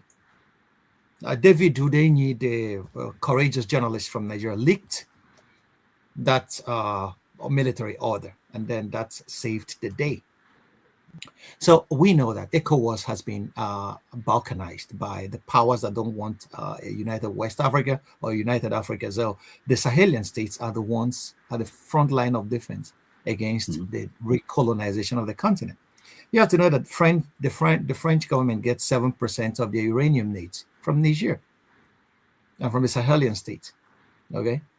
So, and the terrorism that these guys are fighting, they know that they are fighting colonial elements. They are not. They tell you is Islamic fundamental. That's not true. You will see some people in the French Legion travel from here to Africa every other week. They will tell you there were missions to Africa. What are they doing there? They are not helping those governments. So if you're not helping those governments, what are you doing there on missions to Africa? And these are black guys that came from Suriname or whatever, one other French republic, French colony, former French colony, and they are in the French Legion. And every other night, they are somewhere in Africa, and they will come back, and then you will be discussing with us. They will tell you who went on a mission. Nigeria was not even exempt. If you know the number of missions that these militaries fly in and out of northern Nigeria every other day, the locals were even complaining that they were seeing helicopters come and resupply Boko Haram. Where were these helicopters coming from? I don't know. You get the point. So we really need to be, the narratives that have been peddled to us about what is happening in Africa is not all that kosher. It's not all that. The very question, if you want to know what is happening in any country in the world, ask yourself who profits from the fact that Nigeria is not united. And you will know who is engineering our disunity. Our disunity is engineered. It's not the natural. It's not organic. It didn't arise because Yorubas hit Igbos or Hausas hit. No, it's engineered. Somebody finances this. Okay, when I call NGOs janitors of imperialism, I know what I'm talking about. I have worked in one. Once you start asking radical questions about why Africa is poor, then you will be shown the real teeth of the movers and shakers of this world. Okay, so we can save ourselves, and knowledge will go a long way. There are a lot of things I will not say in a public forum, but we know what is happening, and they know that we know. But because we don't have power to affect much, we can only try to inform our people. So, my brother, keep that passion burning. It will save the day in times to come. I salute you. My second question, sir. 2027. Okay. Well, Okay, it's like I don't want to comment on the comment because uh, I am just only a voice. What do Nigerians want? Uh, we need a reset. Elections is not going to do it. I don't believe that elections is going to save Nigeria. Okay, A reset. because we are in the thraldom of a lot of forces coming from within and without. So, but preventing elections will not even save the day as well. Having elections will not save the day. So it's just like a chicken hen, origin story. So, but what I'm I with would you. like to say is, I would like the elections to go forward so that we will keep on making those mistakes. Nigerians will get fed up one day, and then they will take their destiny into their own hands and fight for what is rightly theirs. So, because what Nigerian politicians fail to realize is that people have a breaking point. You are gonna push Nigerians to a breaking point, and they're gonna rebel. It's like if you throw a tennis ball on a wall, what happens? It bounces back. That's what is happening. Our politicians are frustrating Nigerians. In Nigeria, the ball will enter the wall. All right. Thank you for that. All right. Okay. Thank you, Jago. Let's go to before you go, please have a look at your text. I sent you a text on this platform, sir. All right. Okay. Thank you. Thank you.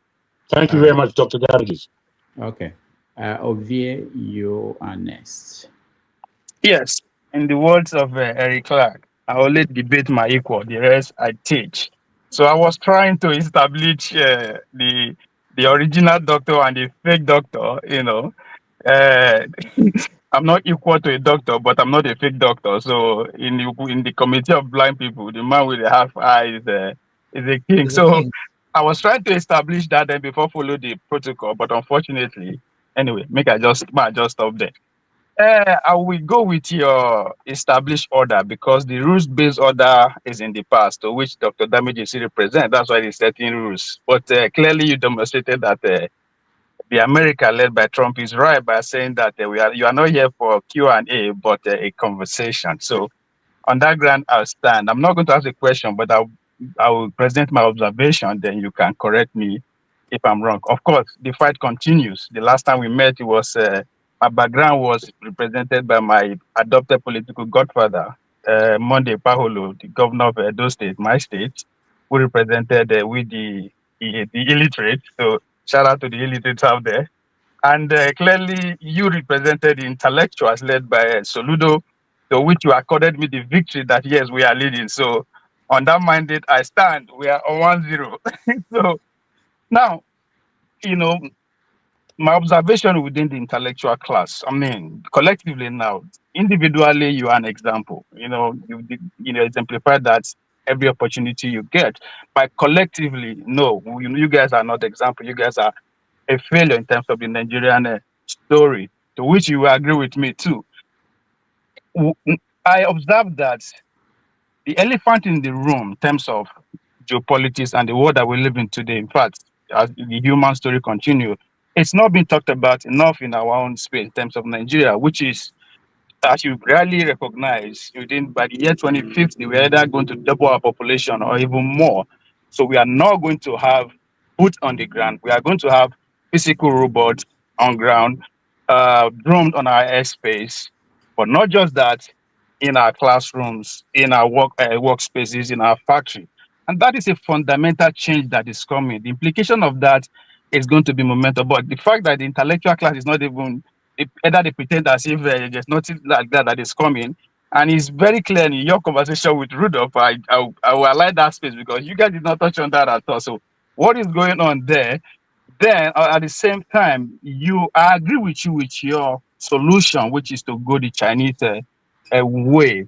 But the problem I have there is that it's the same problem I have when the intellectuals are talking about the Berlin 1885. We never bother to talk about what led to Berlin 1885 because it's also happening now when the Americans decide to, say the European power should, leave their backyard and all that. Of course, it takes about 60 years before they gathered in Berlin, but that is one of the reasons when they thought that their resources is being strapped within that axis, they have to focus on another place, which is where the African continent question. So we don't talk about that enough because it's also happening today. You alluded to the fact that when they finish with where they are now, they are coming.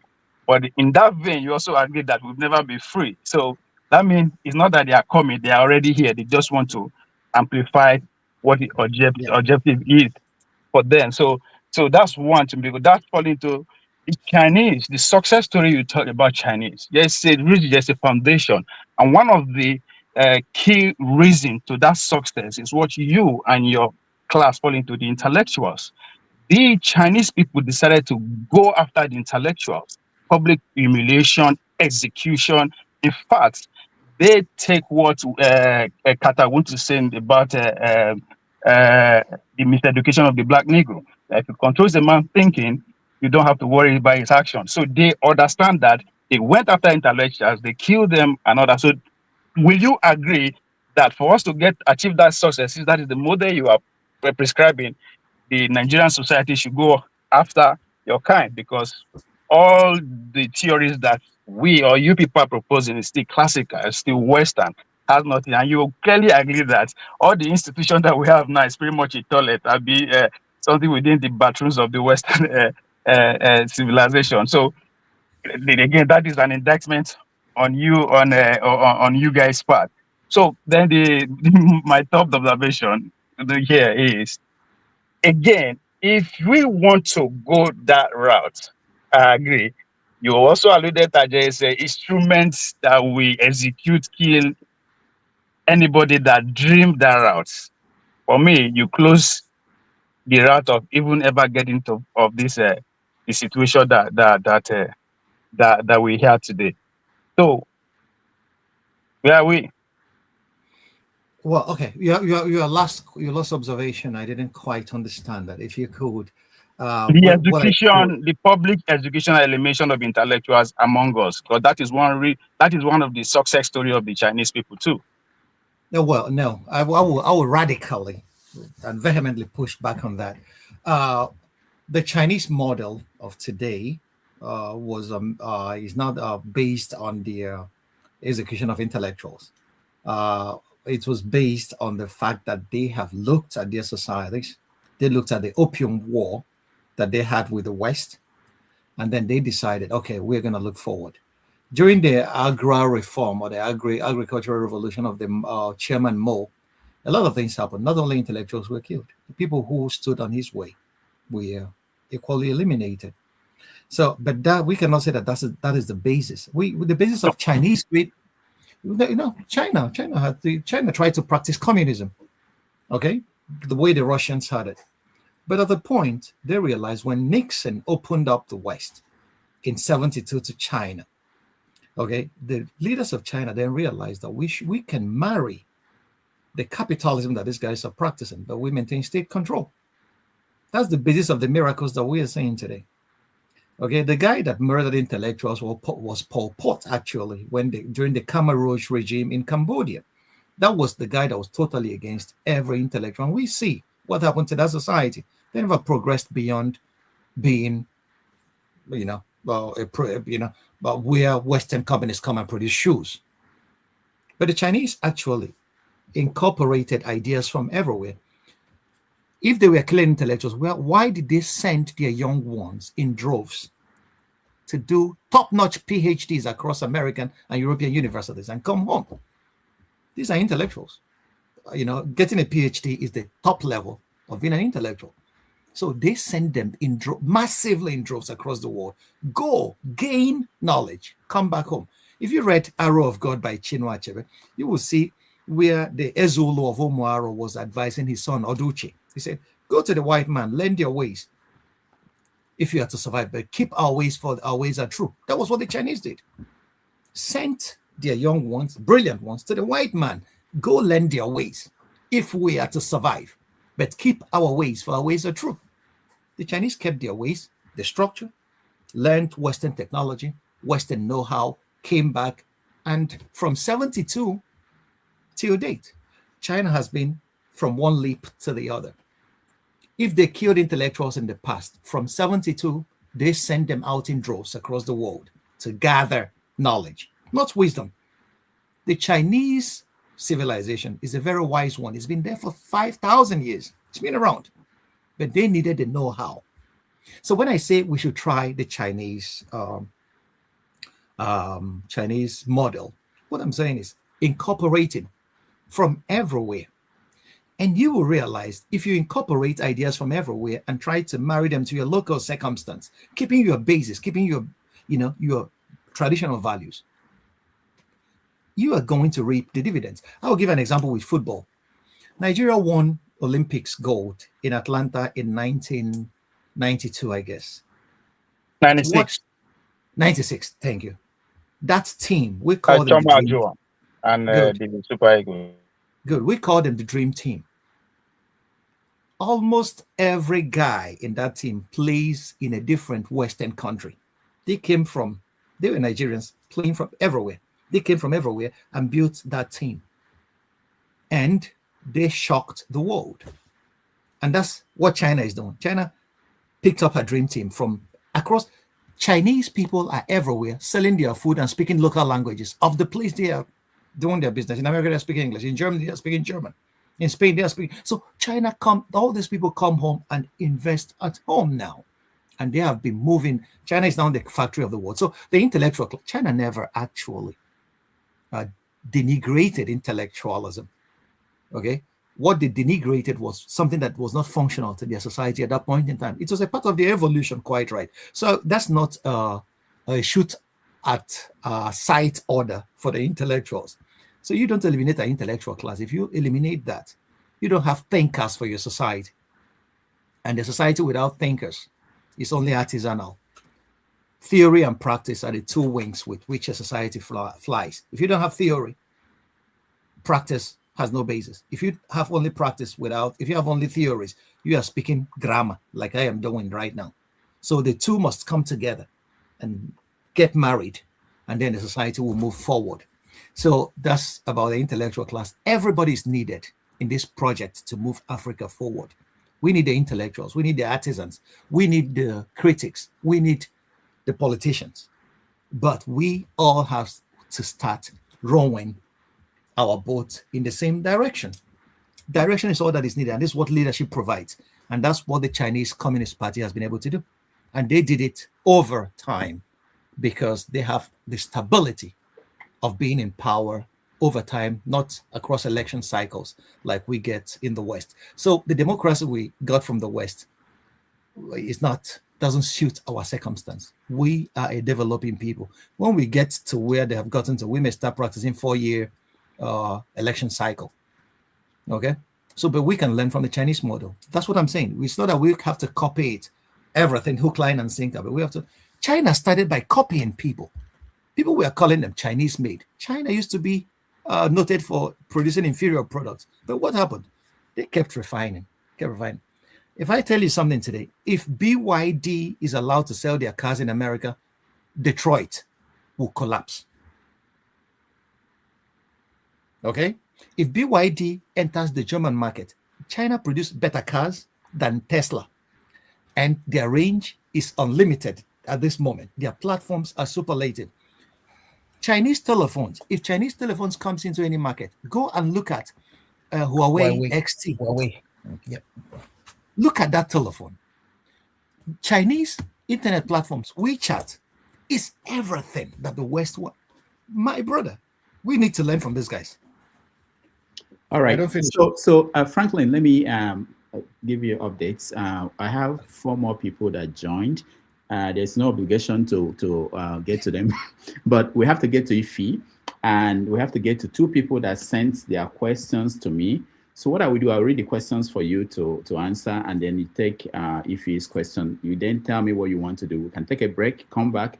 And these are important people. I want them to, but again, I have to respect your time. Okay, Ife, please give me 5 minutes. I will come back to all of you. Okay.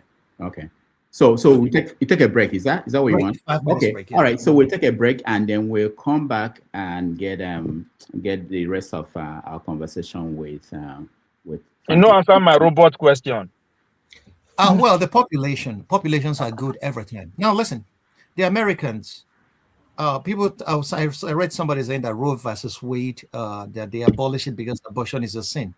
Yeah, he is talking from the religious perspective, but the thing, what the think tanks are saying is that the American population is going down. white population in America. So they want us, they are not producing kids anymore. So they want population to grow. And that's why they want to remove the Hispanics, because they know in 2050, the largest language that will be spoken in America will be Spanish. Okay, so this is the politics behind what they are quoting in religious terms. Robots are coming, but robots are never ever going to replace human beings. The human brain took millions of years to evolve. So robots is artificial intelligence.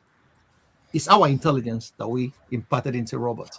They are never ever going to replace human. There are still going to be things that the human beings are going to supersede a robot in. So we need our population. Okay. All right. But this is a discussion for another time, because that wasn't the framing for today's topic. If we want to discuss the economies of the 21st of the future, then ask Rudolph to bring me back, and then we will go at it. Rudolph is an agent of Tinubu. He won't go there. You know why?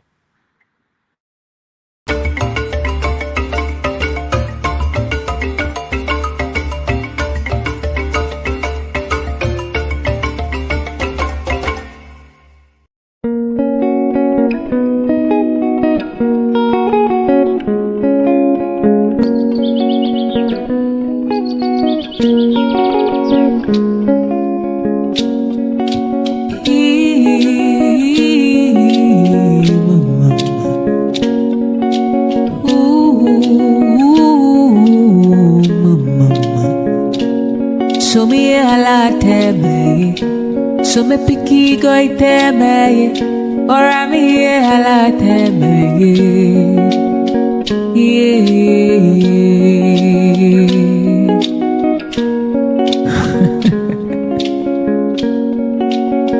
Ala woloma ho, he going there riba ho. Ala woloma, he going there riba, he going there riba. Ala woloma ho.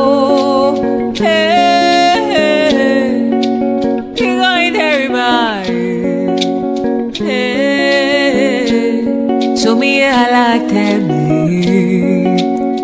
yeah.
Okudilio nyekelanio Olisama lugonko ene menenua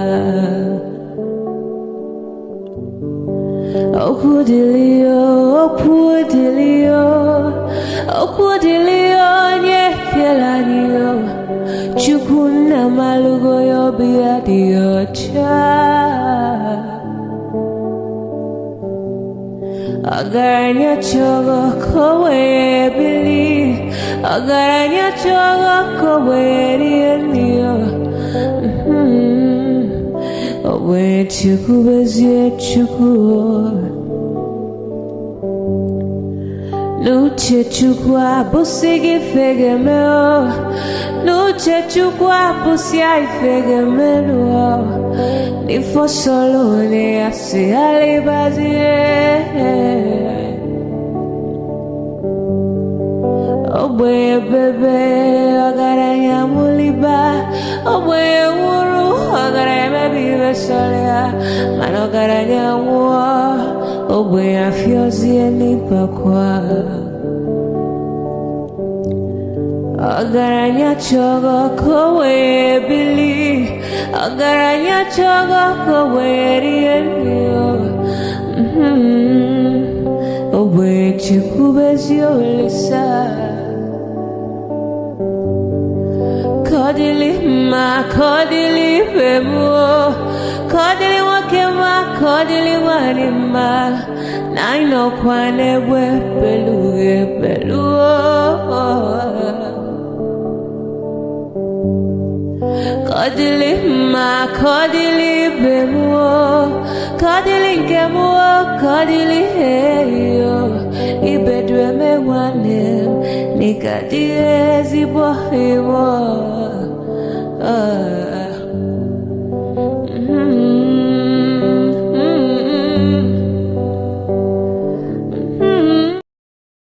Nothing work. That's what prayer is.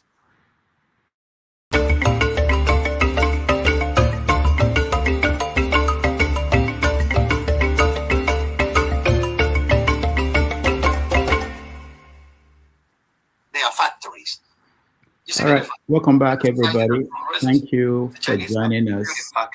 I'm not sure who is listening to something else other than our program, but thank you, everybody, for joining us. We've been having a wonderful evening with Dr. Franklyne Ogbunwezeh. I thank all of you for staying this long.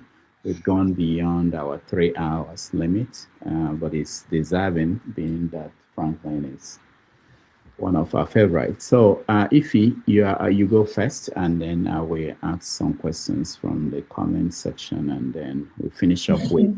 I see Jide has Valiant, and where is there's somebody else I saw before. But anyway, let's go. Ify, go ahead.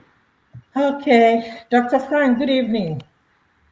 It's always a pleasure to see you, Stichido Dinkalo, Okendibe, deliver to me, So listening to you guys always give me hope that we can still have this country called Nigeria. But honestly speaking, every time I wake up, I see that hope and that chance is slipping away from me. Anybody who knows me on this platform will always tell you, like somebody said, are we going to be one Nigeria today, or are we going to disintegrate? I've always been a fan of this thing called, or this country called Nigeria is not working for us. That's my own idea. I believe that we are so much divided by tribe, not even by religion, but more or less by tribe. I was talking to one of my friends yesterday, and I said, you know what? No, that was 2 days ago. I said, you know what? I'm going to be moving to Burkina Faso because the young guy there is doing well. And she said, if they catch you at the airport, they're going to seize your passport. We laugh and, move on. Nigeria is so much blessed. We are so much talented. Trust me, the hospital I work here in Atlanta, we have 60% of the doctors and the nurses there are Africans. Majority of them Nigerians. That will shock you, right? But with the way the country is going, Nigeria is the world poverty capital, from what I understood. Our lifespan is about 54%. You can imagine, compared to Burkina Faso, compared to other African countries. I heard when you say that Nigeria is the country of many nations. I know you have answered some of these questions, but there is still something about this country called Nigeria, because when you look at the leaders we have today, I heard when you said that Tinubu did not win the election. And just like most people believe, they're just very few tribal bigots will say that this is the Yoruba against Igbo. But what will you tell a young person or somebody who wants to leave Nigeria? I've always wanted to move back, but I just came back from Nigeria in December. And honestly speaking, the way I saw Nigeria 2 years ago, it has gotten worse now. It's not getting better. It's constantly getting worse. But sometimes when we come here and talk, like I said, I will have hope that, okay, it's going to work. For example, look at the election that just happened yesterday. We can see the charade they conducted and call it election. And looking up to 2027, we see what is going on. Where is the hope for somebody like me that have never benefited anything from that country called Nigeria up until now? I've never enjoyed the electricity. In fact, when I was, I think I was talking to my girlfriend when Papudoka muted me. And we were talking about Nigeria. There is no electricity. There is nothing I can tell you that I am enjoying. The only thing I can tell you that I enjoyed in Nigeria is the education. And even the education, my parents paid for it. I did not get anything out from the Nigerian government. My question is, for somebody like me who is so frustrated about, one, moving to Burkina Faso, number two, living in this country, and number three, moving back to Nigeria. I am so frustrated that whenever I think about going to Nigeria, I've already pictured what I'm going to experience when I go. Do you still believe that there is still hope for that country? Do you believe that it is time we tell ourselves the truth and let everybody go their separate ways? And that's where I've always been. I've always been like, everybody go your separate way, north, east, west, north, south. I personally cannot go to north and find a job. I say it constantly. Let us not deceive ourselves. I cannot go to Lagos now and find a job. Let's honestly, tell ourselves the truth. And it's very difficult for a Yoruba person to go down to east or to go down to north to find a job. So what made you think that we can still be together if we are a country of many nations? Country like Israel is about 20 million people, and we are about almost 300 million. So you can get about maybe 10 countries out of Nigeria. And whenever I talk about this integration, people will be like, oh, how do you want us to divide Nigeria? And my question has always been, are you happy being united now? Because I am not personally. No, you're muted, Franklyne.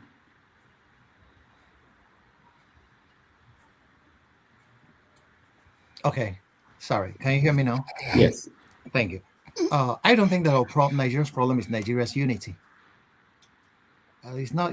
We are united, but we are not united. We are disunited. That's our major problem. If we are united, we'll not be saying this. I have to correct an impression. You said you can't go to Lagos to get a job. I think you can. In the Lagos parastatal. Yeah, well, I think you can. No, listen. But that should be the spirit.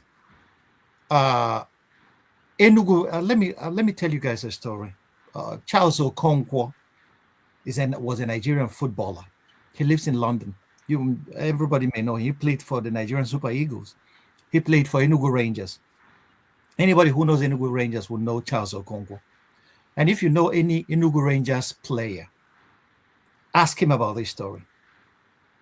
One of the greatest supporters that supported Rangers International Football Club of Enugu with his life left Lagos and moved to Enugu because of Rangers was a Yoruba man named Shegu.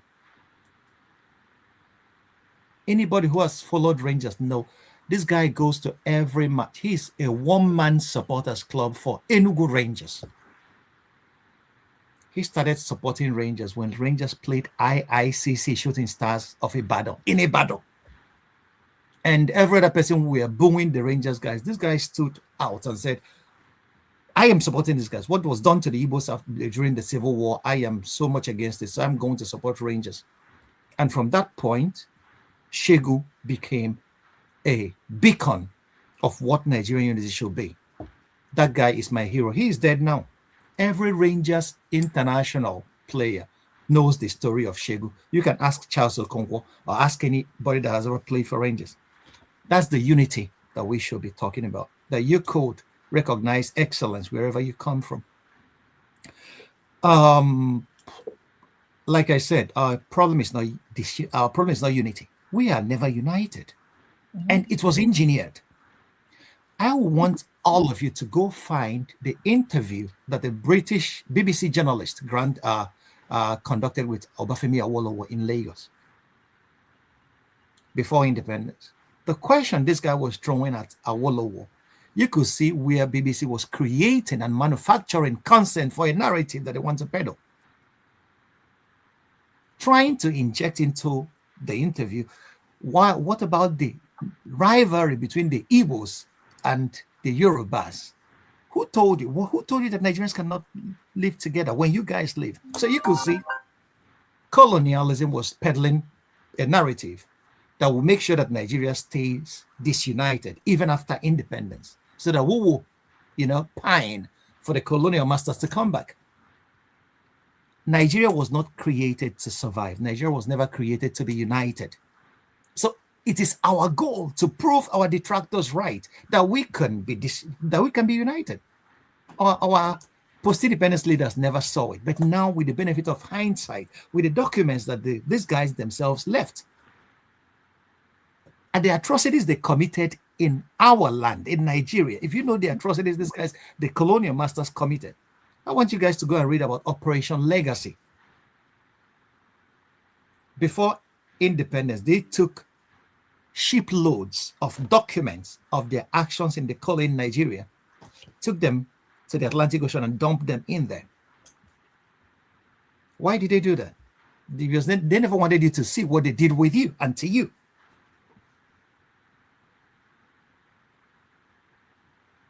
How many foreign doctors were conducting experiments on Africans in the African continent?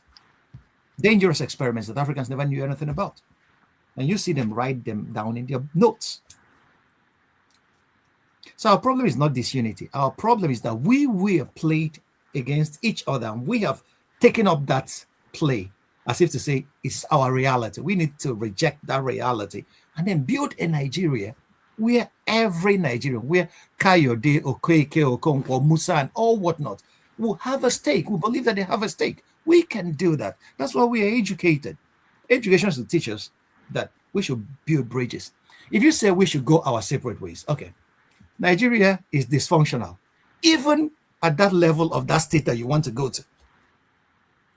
Tinubu is not the governor of Enugu State. Enugu State is not Uhuru. He's not the governor of Rivers State or Fubara. So Nigeria, all these problems, you find them in the smallest unit of Nigeria. So even if you go into that tribal cocoon, you will still have the same problems there. Let me tell you, those that are fighting for Biafra, one of my problems with them is that you will get Biafra. Those from Abia and Omoe have already, in this Biafra movement, already started saying that the Wawa people are not going to be a part of it. You will still see that kind of silly tribalistic politics in these cocoons that you guys are trying to create. So that's why I will never,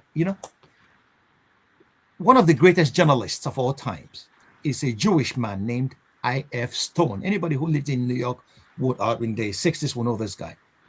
I.F. Stone, he said something, and he was saying that in reference to Israel, but I can apply it to Nigeria. He said, there is a moral imbecility underlying every ethnocentric movement. You see that every movement that is based on ethnicity and tribalism, there is a moral imbecility underlying it. Those guys can kill you for nothing. And they will tell you they're doing it for a higher purpose and for their God and all whatnot. So we should be very, very careful the way we tout breaking up. Now, let me tell you, if we are united, Nigeria will be the pride of the black race. Everybody knows that. Mandela said that Nigeria disgraced Africa because Nigeria was the hope of the black man. And our detractors, who profits from the fact that we are disunited? Ask yourself that question. Because if we are united, we could do great things. Okay? Watch Atlanta 96. Nigerians from south, east, west, north, and north played together and gave us glory. Why can't we play together in the same team and give Africa the glory? So I don't like that kind of thinking. We are thinking in, that's provincialism, epistemological provincialism. It doesn't exist we have to think broadly. China, you think, those Chinese, there are people who come from various tribes in China. The United States is a cauldron of ethnicities. Even Europe here, in Germany here, the Bavarians are asking to go their way. But they are still here. They're not perfectly the same people. But they speak a common language. So we should start speaking a common language. Our common language should be, what can we do to make Africa proud that we are Nigerians? You see, wherever Nigerians come out, things start happening in Africa. We are actually influencing the continent with our music, with our lifestyle. I ate ofora in South Africa the last time I visited. So Nigerians are influencing Africans across board. We can be the pride of this continent. We have the potentials for that. Don't let people tell you that we are not united. We can be united if we are not. It takes work, it takes effort. It cannot be offered to us on a platter. We have to work for it. And that's my message to every Nigerian. Anybody that tells me that it's impossible, I don't believe that person, because it's not impossible. My best friend was a Yoruba man. And I see how we disagree on a lot of issues. But that common respect and brotherhood is there. We can find, if I can find it, if Pius Adesami could find it, all of you and every Nigerian can find it. We are much more than people are making us out to be. So I don't want to preach, but it is possible. We can do it. All right. Thank you, Ife. Thank you, Franklyne. Let me go to Has Valiant. I'm sorry, I forgot that you joined us from Nigeria, and we've been skipping you for a long time. I mean, okay, so go ahead. Thank you. Well, good evening, everyone, especially Dr. Ogbunwezeh. So I was listening to the program earlier, and I was already tired, but then it just became like I was listening to one of my best professors in school, who was a professor of philosophy and psychology. The way in which you address these matters is quite peculiar, and I appreciate that from you. This is a place where most times when we come as Nigerians, for example, it turns rowdy. We look at each other through the lens of religion, our tribes and region and all that. And most of the times we don't give each other the benefit of the doubt. It's either this one is claiming that the fight is Christianity, or this one is claiming it's Islam, or this one. So this whole distraction, it's just so overwhelming sometimes. And people are talking about revolution and all that. And I just appreciate how you can compartmentalize everything and put them in their proper spaces. And this comes from an appreciation of history and being grounded in, the philosophy, and also having a spirit that is full of optimism. I know we are in a period where, that negativity and pessimism, sells, and it's just like a virus. It can infect people all over and all that. And I would say beyond what all the things that you've been talking about regarding the reality of the world today and how it's changing, in as much as we are facing the crisis we are facing, we also have to look at the opportunities that this crisis is creating. For example, you are talking about Nigeria United. For example, the way I think about it is, we don't only need Nigeria to unite, we also need Africa to unite. Look, everybody is coalescing, whether it's by race, by civilization, but mostly by race. Let's just be truthful to ourselves. What the Munich Conference has shown us, and and all that. So I would argue that Africa should come together and create a common front, economically, militarily, at least at the bare minimum. And I think what will be the equalizer will be the AI, because as we move into the AI, space, Africa can quickly catch up if we do the right thing now. We just have to take the opportunity now. So, not to say too much, I just want to thank you for bringing such calm to such a space like this, where this is not usually the case, unfortunately.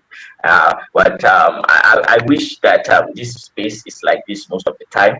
And I just want to say that thank you for coming. I have learned quite a lot, and I am one of the people who still believe that I want Nigeria to succeed, but I also have a plan B, if that makes sense. So, because there's so much negativity, and sometimes I feel as if maybe I will reach a point where that will not work, and I'll just have to, go my way. But let me just leave it at that. I think this talk about being offended by everything and then being ashamed of nothing. If as Black people just have some shape and look at the mirror and just love that person that you see in the mirror, start from there. Try to love the other. Don't give back hate. And maybe we can go from there. Thank you, Dr. Ogbunwezeh. Thank you for coming here. I really appreciate you. Well, thank you, my brother. I appreciate your brilliance as well. The issues are, whenever I see Nigerians hating each other or talking down on each other, I've always asked myself, who profits from it? Who profits from the fact that Nigerians are at each other's throat? Somebody's profiting from it, and it's not Nigerians. So that's why I forgive a lot, because a lot of things Nigerians are not aware of the movers and shakers of their predicament. I just finished a collection of my articles and documents, papers I presented at the conference. Is titled "Africa, Our Africa: Exploring the Factors Sustaining the African Predicament." I to go to the publishers are reading, proofreading it at the moment. Some of my essays touched on this. Who is profiting? Because they need to keep us busy with infinitesimal things. And then, whereas during the Jubilee, I was a part of the Jubilee coalition when we were fighting for debt relief for African economies. And then it was in the course of that one South American Catholic priest, he's a theologian, a liberation theologian. He came with documents, and that was in Rome in 2005 in Rome at the Vatican, where I presented a paper on African poverty and social justice. So after we sat talking, this guy came with documents showing that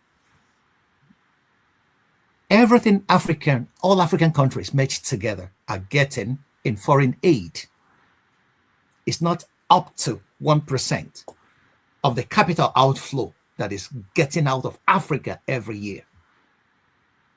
So if they give us 80 million or 80 billion, whatever, what is getting out of Africa is close to 800 billion every year. And it has not stopped. Okay. Take, for example, the war going on in the Congo. Who is supporting Kagame? And Kagame is sending forces into Eastern Congo. And why Eastern Congo? Coltan, tantalum, and other resources is leaving Eastern Congo every other day and being flown out to Europe, China, and America. And they are using this to produce the technology. We're talking about AI today, but this has a basis. African resources, lithium, that they are mining across the continent, are funding and financing the electric car revolution that we are having today.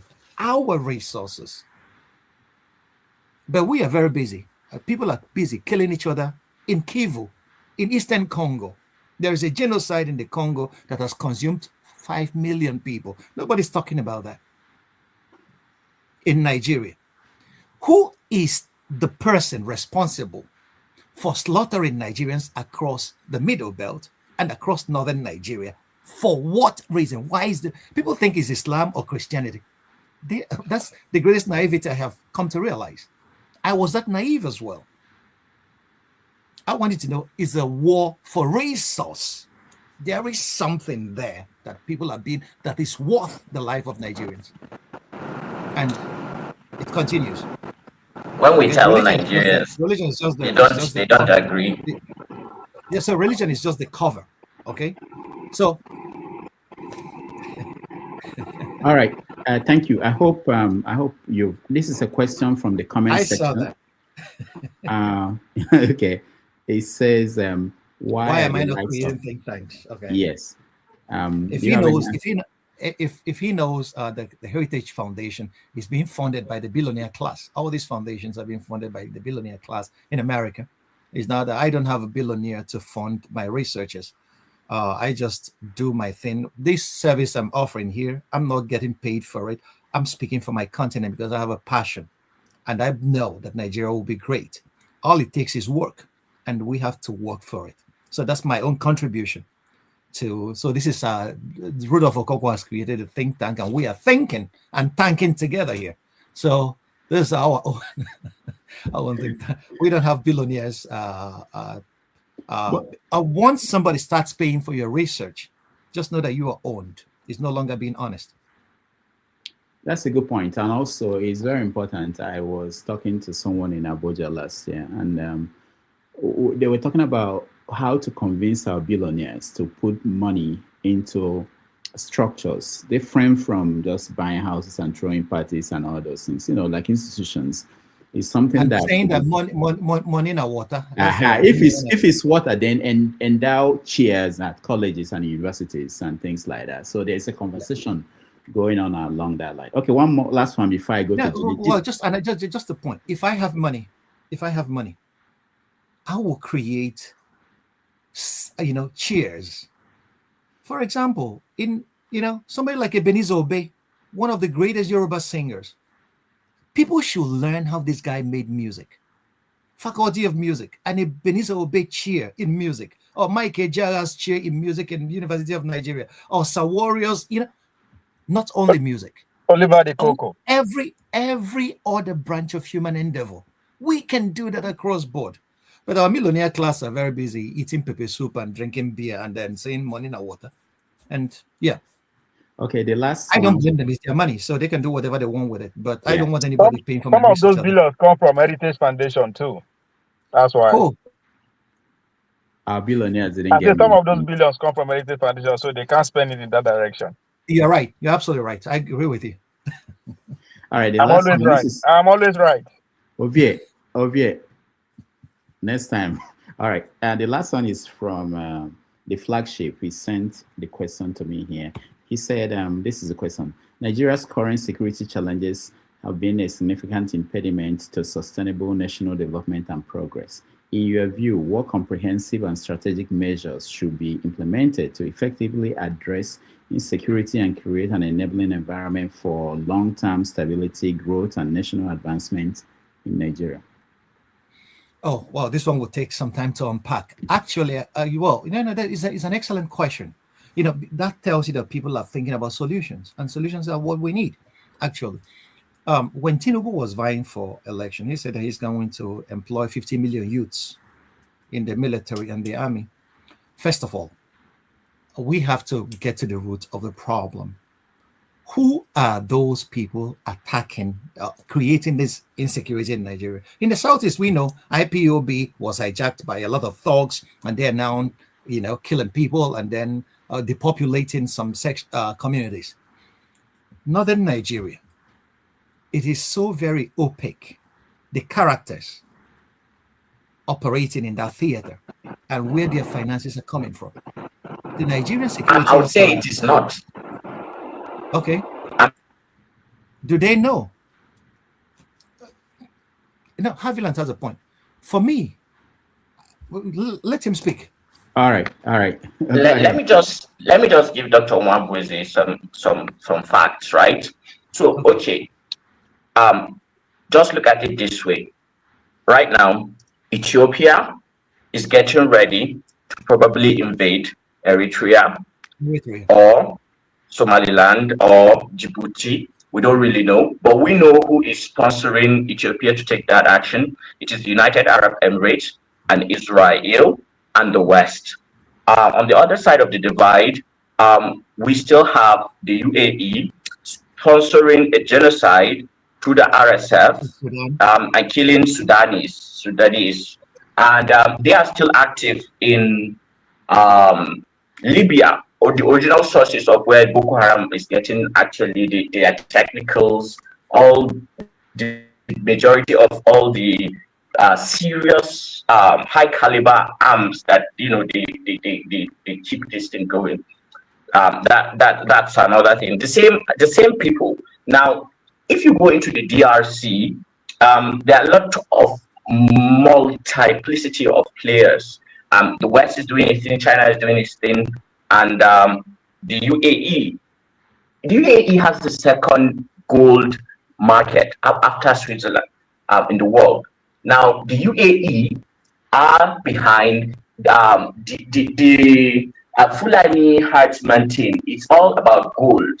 There is enormous gold reserves in Nigeria. There is gold, there is bauxite, there is uranium, and there is cobalt. Now, for us in Borno, our course is sharing a border with Niger and having also uranium deposits in very, very high quantity. It's not even what people think. So Boko Haram are just like a placeholders, right? And Fulani herdsmen are also placeholders. If you notice, Netanyahu was the one who talked on the 24th of December, before on the 25th of December, Trump now launched those tomahawks. And his same Netanyahu that is in the Knesset, was it the day before yesterday or something, talking about Biafra and the Knesset and all that. So it's all geopolitical structure. Now, it's just the way you said it. Look at the people who are benefiting, and then you know who you are up against. So we have different players. Now, it was just 2 days ago, some Chinese people, I think, went to a place near Kaduna State and asked the villagers that they want to buy the village from them, that they should all leave. And they want to do drag. And then somebody came from the city and asked them that if you know what is good for you, just give them this place. You don't need it. Just give them and just go and get somewhere and buy, because you end up losing it anyway. Now, this is somebody who is well connected. Now, so it's not so much black and white. I mean, what's the probability that it's just experimental probability? This is just our reality. So we can start from there if we want to tell ourselves the truth. And if we look at it, since the Americans came, things are only gotten worse. More kings are being killed. More people are being killed in the northwest, in the southeast. So things are getting worse. So this is just social engineering and psyops of typical of three-letter agencies. Nothing more, nothing less. Thank you, my brother. Well, I never wanted to get to this level because I saw all this with my own eyes. I lived them. That's why I said there are a lot of things I wasn't going to say, but I am the person that lives that in the region is now telling you.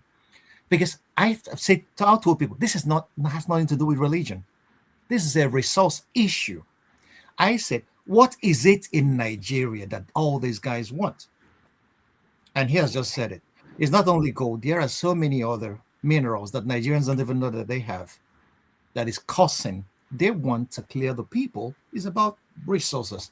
So, and that's why I said a proverb in Igbo that you join the living you join the dead to kill the living, and then you join the living to go for the funeral. That those offering us the solutions are the problem. All right. That's all I have to say about this, because I am an exposed person. Thank you so much, Franklyne. Finally, we got to Jide. Jide, you are the final person, your question or comment, and then Franklyne will give us his final thoughts.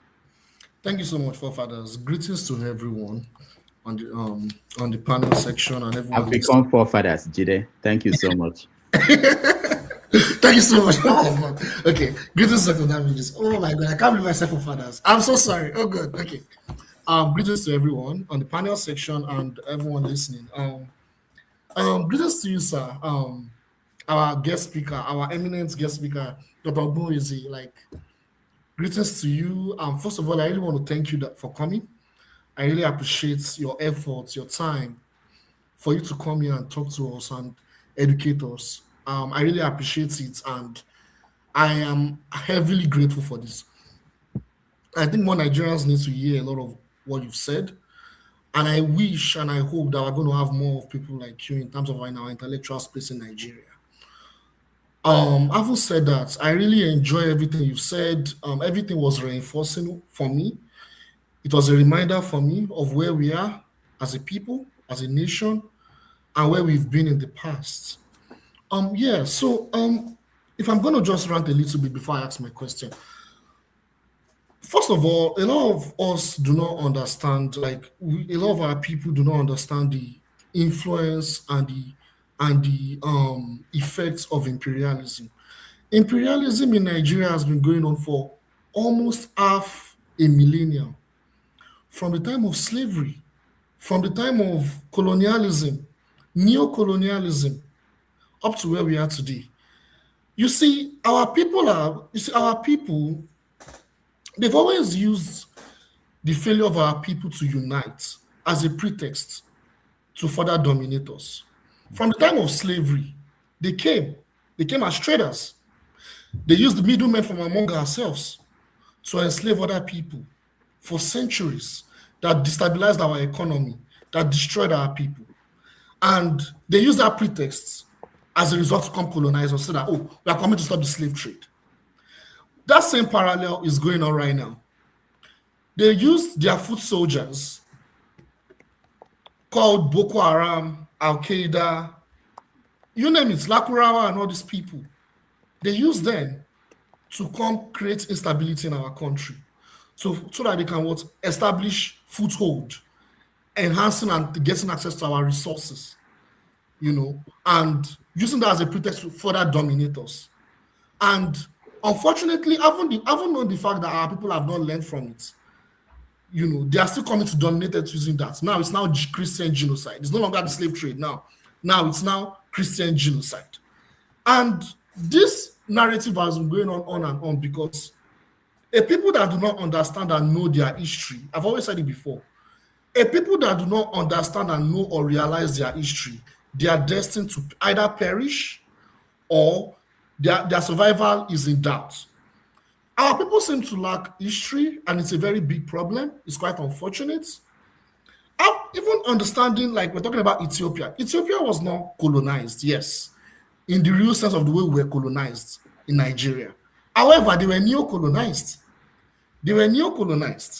After the war with Italy, US came and Britain, they have huge influence in Ethiopia under Haile Selassie.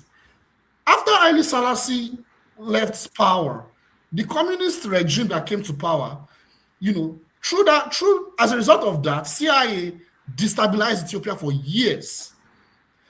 They used Tigray and all the other groups to create instability in Ethiopia. That's why today Ethiopia is still struggling, and that's why they're using Ethiopia today as a pawn to attack those groups, to further create instability. It has been going on for years. US and Britain and all these other institutions, they've had their pawns on Ethiopia. Now, my question, because of time, I want to ask this question. You see, for Nigeria to liberate itself from Western imperialism, I think it's going to come at a cost, like we are seeing in Iran, like we are seeing in Cuba, like we've seen with China, like we've seen with Vietnam, like we've seen with Nicaragua. Now, it will come at a price. However, it doesn't seem like our people even understand or know our history, to know where our source of our problem is coming from, to be able to sacrifice themselves for that cost. So my question to you, sir, I know you've said a lot of the things that, like I said, I've been a reminder, but my question is, how can we emphasize on educating our people that we need to face that cost rather than integrating into whiteness for our liberation? Thank you. My brother, better intellects that may have done great jobs on this. Chinwe, I always refer to his book, The West and the Rest of Us. It should be a starting point for everybody who is interested in liberating the Nigerian mind. Our minds have been colonized. We suffer from what is called conceptual colonialism. A lot of Nigerians don't even know that. Why do I speak better English and speak better German than many of my peers? And for a lot of people, it's a thing of a pride. It's not pride. It's trauma. Okay? The Germans don't speak Igbo at all. They murder my name. They can't pronounce Ogbunwezeh, but I can pronounce their names real good. Likewise, every other African. We learn their languages. Okay? It was a traumatic experience. A lot of people don't even know that. We see it as a, no. Once you realize that. So how do we? Our education is even, our educational curriculum is still colonial. I said it here at the beginning. Just not even up to a year ago, the Nigeria's Minister of Education stood up and said that vernacular in teaching should be withdrawn, that they are now going back to English. And why did he make that decision? That decision was influenced from Whitehall. We know that. A Minister of Education. And you have to know, just check this out. No country that is developed has a foreign language as its language of instruction. None. In Germany, if you don't learn German, sorry for you. China, Chinese. In Russia, Russian. In the United States, English. In Britain, is English. No country has a foreign language as its language of instruction and developed. But we were forced, Africans were forced to abjure our names. They baptized us. I'm answering Franklyne. What does that even mean? That's the name of a white dog. And it was given to me.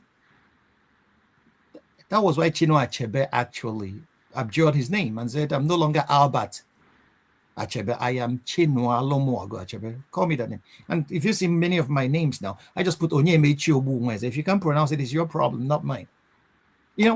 That's those little victories will always keep before your eyes that you have a mission. The mission is, if not the liberation of your people, at least to be a star that points the way that what you have is not the ultimate life that you should be living, that it is a traumatic experience.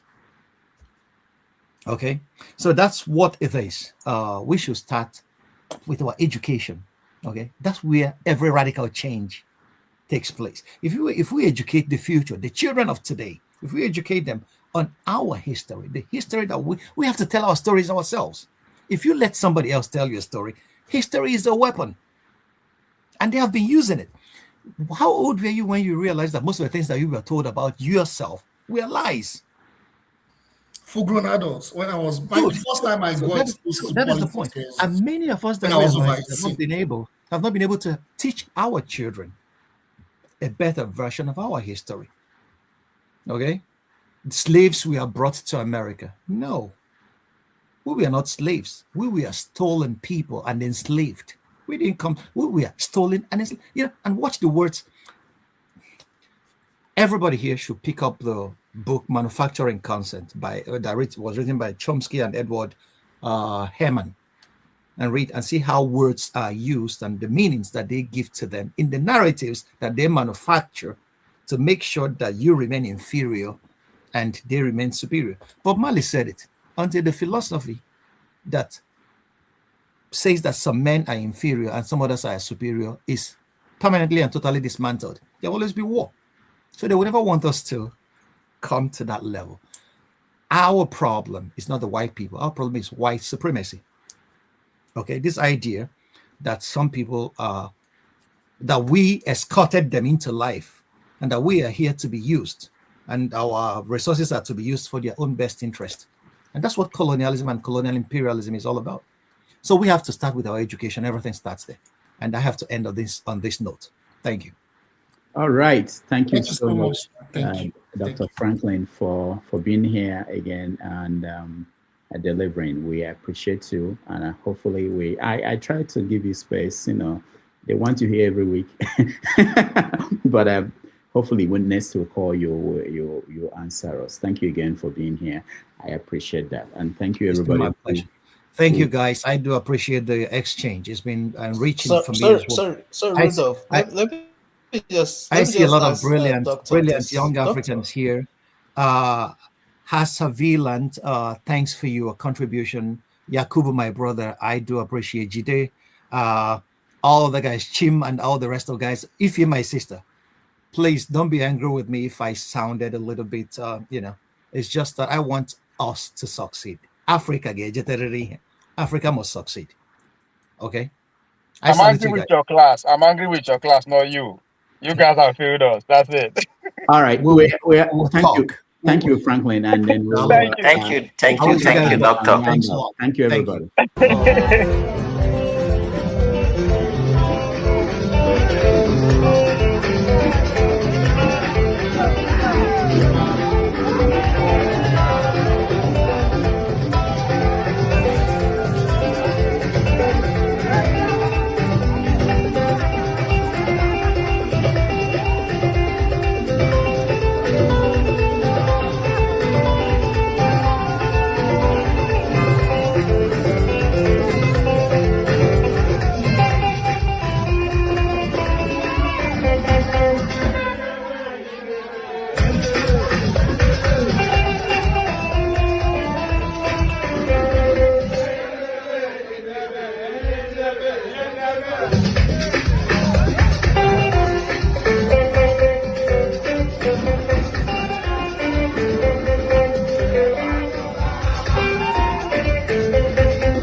All right. Thank you, everybody, for staying here. I appreciate all of you. And let me see. There are people who have been they've been trapped at the back end.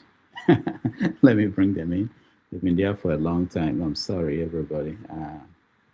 It was hard to manage some of the.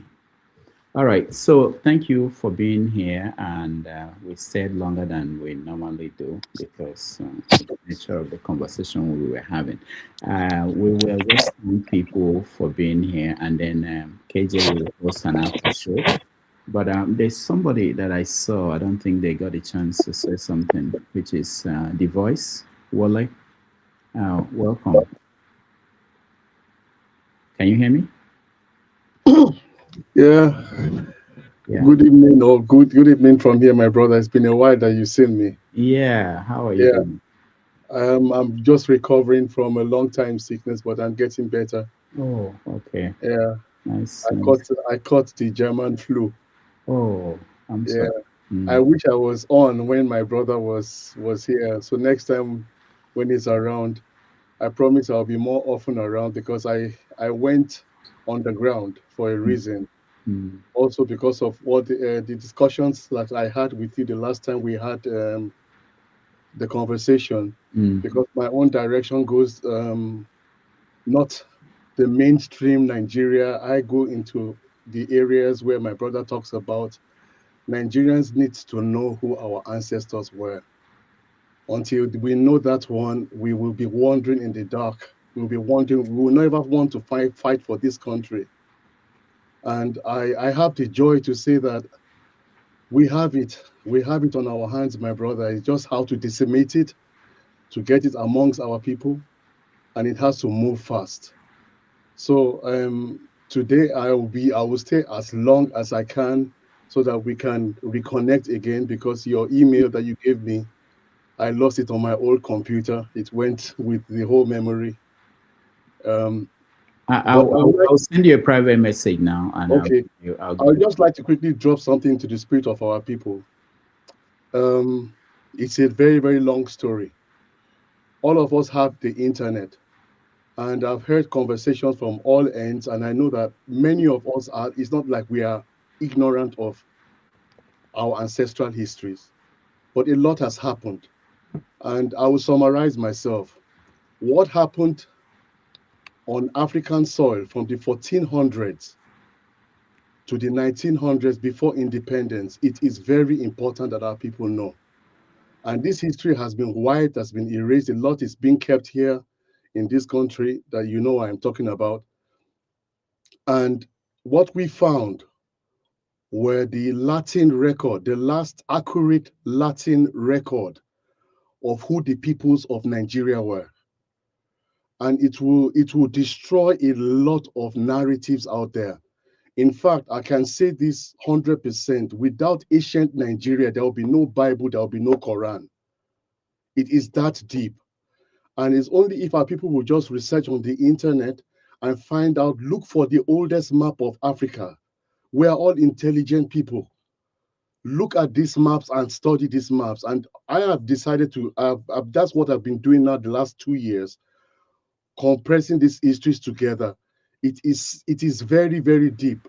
The Greeks were in Nigeria, the Romans were in Nigeria, and it was not Nigeria. The whole of Africa was still black till the 1700s. Till the 1700s, it was still black.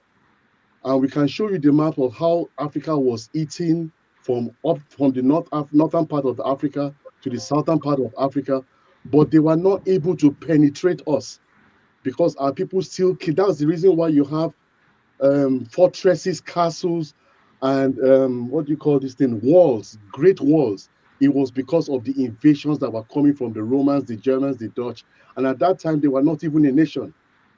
And so what is under the Vatican that most of our people know about, it belongs to us. It was taken from us.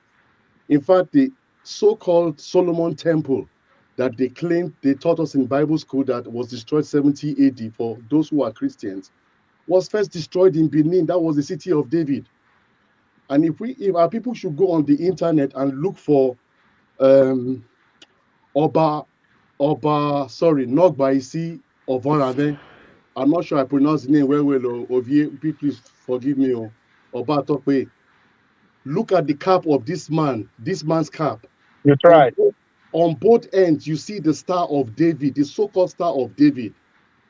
And it was in the same 1897 that Benin was finally destroyed. It took them 14 years to plan in this country before they invaded Benin, because Benin was just not a city that what they destroyed in Benin. By the time we use AI to reconstruct everything, Nigerians will cry. Nigerians will cry. And I'll take the last 1 minute to just quickly say this. If you went to what is called Northern Nigeria today, they were speaking Igbo, they were speaking Yoruba. That tradition was still kept even in the 1930s, 40s, 50s, 60s. In my family, we have Brigadier Mobolaji Johnson. All of them could speak Hausa Igbo.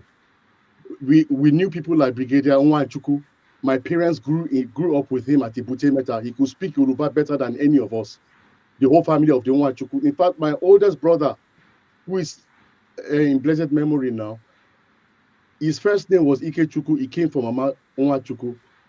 Exactly what my brother said. What we are going through in Nigeria is designed. In fact, Nigeria is the spiritual capital of the whole of Africa, and I will explain why. If you go to Igbo oral history, it's saying the same thing, that if you go from Onitsha side to Ile-Ife, they still have that migration there. Ile-Ife, that is where life started, bro. And why am I saying this? Because we found it in their Latin script. It's all in the Vatican Apostolic Archive library, which we're able to get out of the digital library. I'm sorry my voice is shaking because I have the window to get wind from outside. But where I'm trying to get to now is, the last name Nigeria bore, you will see it on the map, on the German map of the 1500s. It was called Ethiopia. Now, why is this very, very important? I researched to the Greeks, what the Greeks wrote, because the oldest account we could find was what the Greeks wrote about Africa.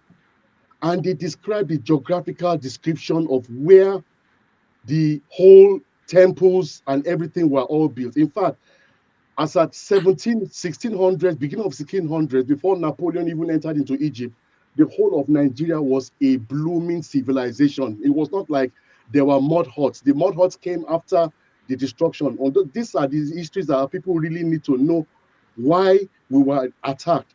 If you go to the Greek account, Herodotus wrote about us, Lucian wrote about us, Dionysius, he wrote about us. The whole Abrahamic story was coined out of the Nigerian story.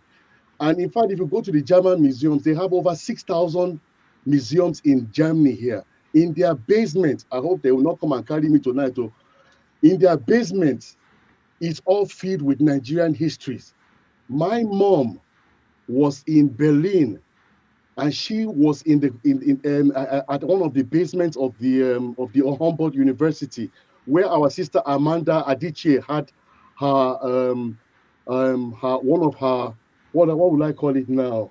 She had a kind of a seminar in Germany where she was speaking to people about African history. I'm sure you know this woman I'm talking about. My parents were in that basement, and they saw things that my mom said every Nigerian who sees it will know immediately what was going on. And they were part of the loot that they took out of Nigeria, because they did not only destroy us, they cleaned the whole nation to the bottom. Now, lastly, Brother Rudolph, lastly, you see, what has been discovered in Egypt is child's play to what is in Nigeria. And I'm going to let this out now. Yeah, the voice. Thank Yes, you so much. I sent you my number, my email. Okay. Let's move Let's this have this conversation to conversation. Thank you. another day, because this has been, I know. I'm sorry, my brother. So I went into the spirit. Yeah, I understand. Yeah, we'll get you here and probably give you a whole show and hear from you. And KJ is willing to host. All right. Thank you so much, KJ. We have an after show where all this we can do a recap of what happened today, and a lot happened. And let me thank those that supported us, those that watched at home. Thank you so much. Those made comments. I read most of them. Thank you. We'll look into the issue some of you raised about your comments. Let me thank Chris. Thank you so much for your support. I'm not even sure we highlighted this. Oscar Blackstone, thank you so much. Kulata, thank you. Real K, thank you so much for your support. Igbo Basics, thank you. Dr. Gomez, thank you so much. And Anthony, Donna Anthony, Dion Anthony, thank you so much. Dato, thank you. TD Davidson, thank you. All right.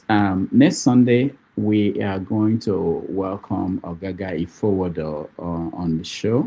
He's a poet, a lawyer, and a professor. He will join us from Nigeria to talk about the state of things in Nigeria. Also, Javier Say will be on next Saturday, as usual, and we will deal with issues of that week. Okay, on behalf of everybody that helped with the production, my executive producer, thank you for your work, and those that work behind the scene, I appreciate all of you. KJ, thank you so much for being here. Femi, thank you so much. Ifi, thank you so much. Tony, thank you. Stinking Old Night, 1966, 1976. Oh, Ovie. Reduce the quantity. Thank you so much for being here. Jim, thank you so much for being here. Jagon, thank you so much for being here. Victory, thank you. Let me just also mention that Tony has been supporting us. Let me also mention that Tony has been supporting us. He was one of the people that helped to push for us to be able to renew our subscription to StreamYard. Tony, thank you so much. I appreciate all your help. Jefferson, you came in late, but thank you for being here. KJ will host the after show, so anybody can go over there and continue the conversation. Jagan, did I mention you? Thank you so much for making our time to join today. I appreciate that. Victory, thank you. I know you are not here anymore, but Victory has been also very important in behind the scene, helping us in doing so many things. So I appreciate that. All right. I will see everybody next, this week on Saturday. Femi. Oh, I didn't mention Femi. No, I did. Femi, did I skip you? Yeah, you did. You did mention. Okay. Obi is looking for trouble always. All right. Thank you, everybody. I will see you guys on Saturday. All right. Over to you. We're starting immediately.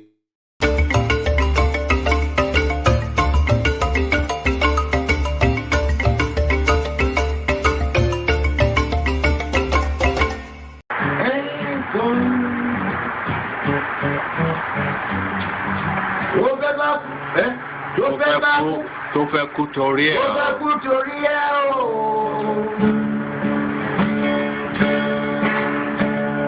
Ọwọ́ ẹni ló ti ṣàánú kọ́. Ayé la fi sílẹ̀ sí. Lọ́nà èèyàn. Thank you so much for watching. Thank you. Have you subscribed? Yes, you. Have you subscribed? You. Yeah, before you go, click. It's free. Click. Just that's it. Have you subscribed? You're laughing. Have you subscribed? Have you subscribed? Thank you. Hey, madam. Thank you so much. I can see you. We have to get to 100,000 subscribers. By the end of the year, how are we going to do that if you don't subscribe? Yes, you're about to click off. Why? Have you subscribed? It's free. If you don't, ask your son, ask your daughter how to. Just one click. Thank you. I see you. Aha. Thank you very much. I'll see you tomorrow. Ladies and gentlemen, from Eurocopo Studios in New York City, welcome to Wetin Concern Me, your favorite news and current affairs quiz show. I am your host, Dr. Jackery Damages.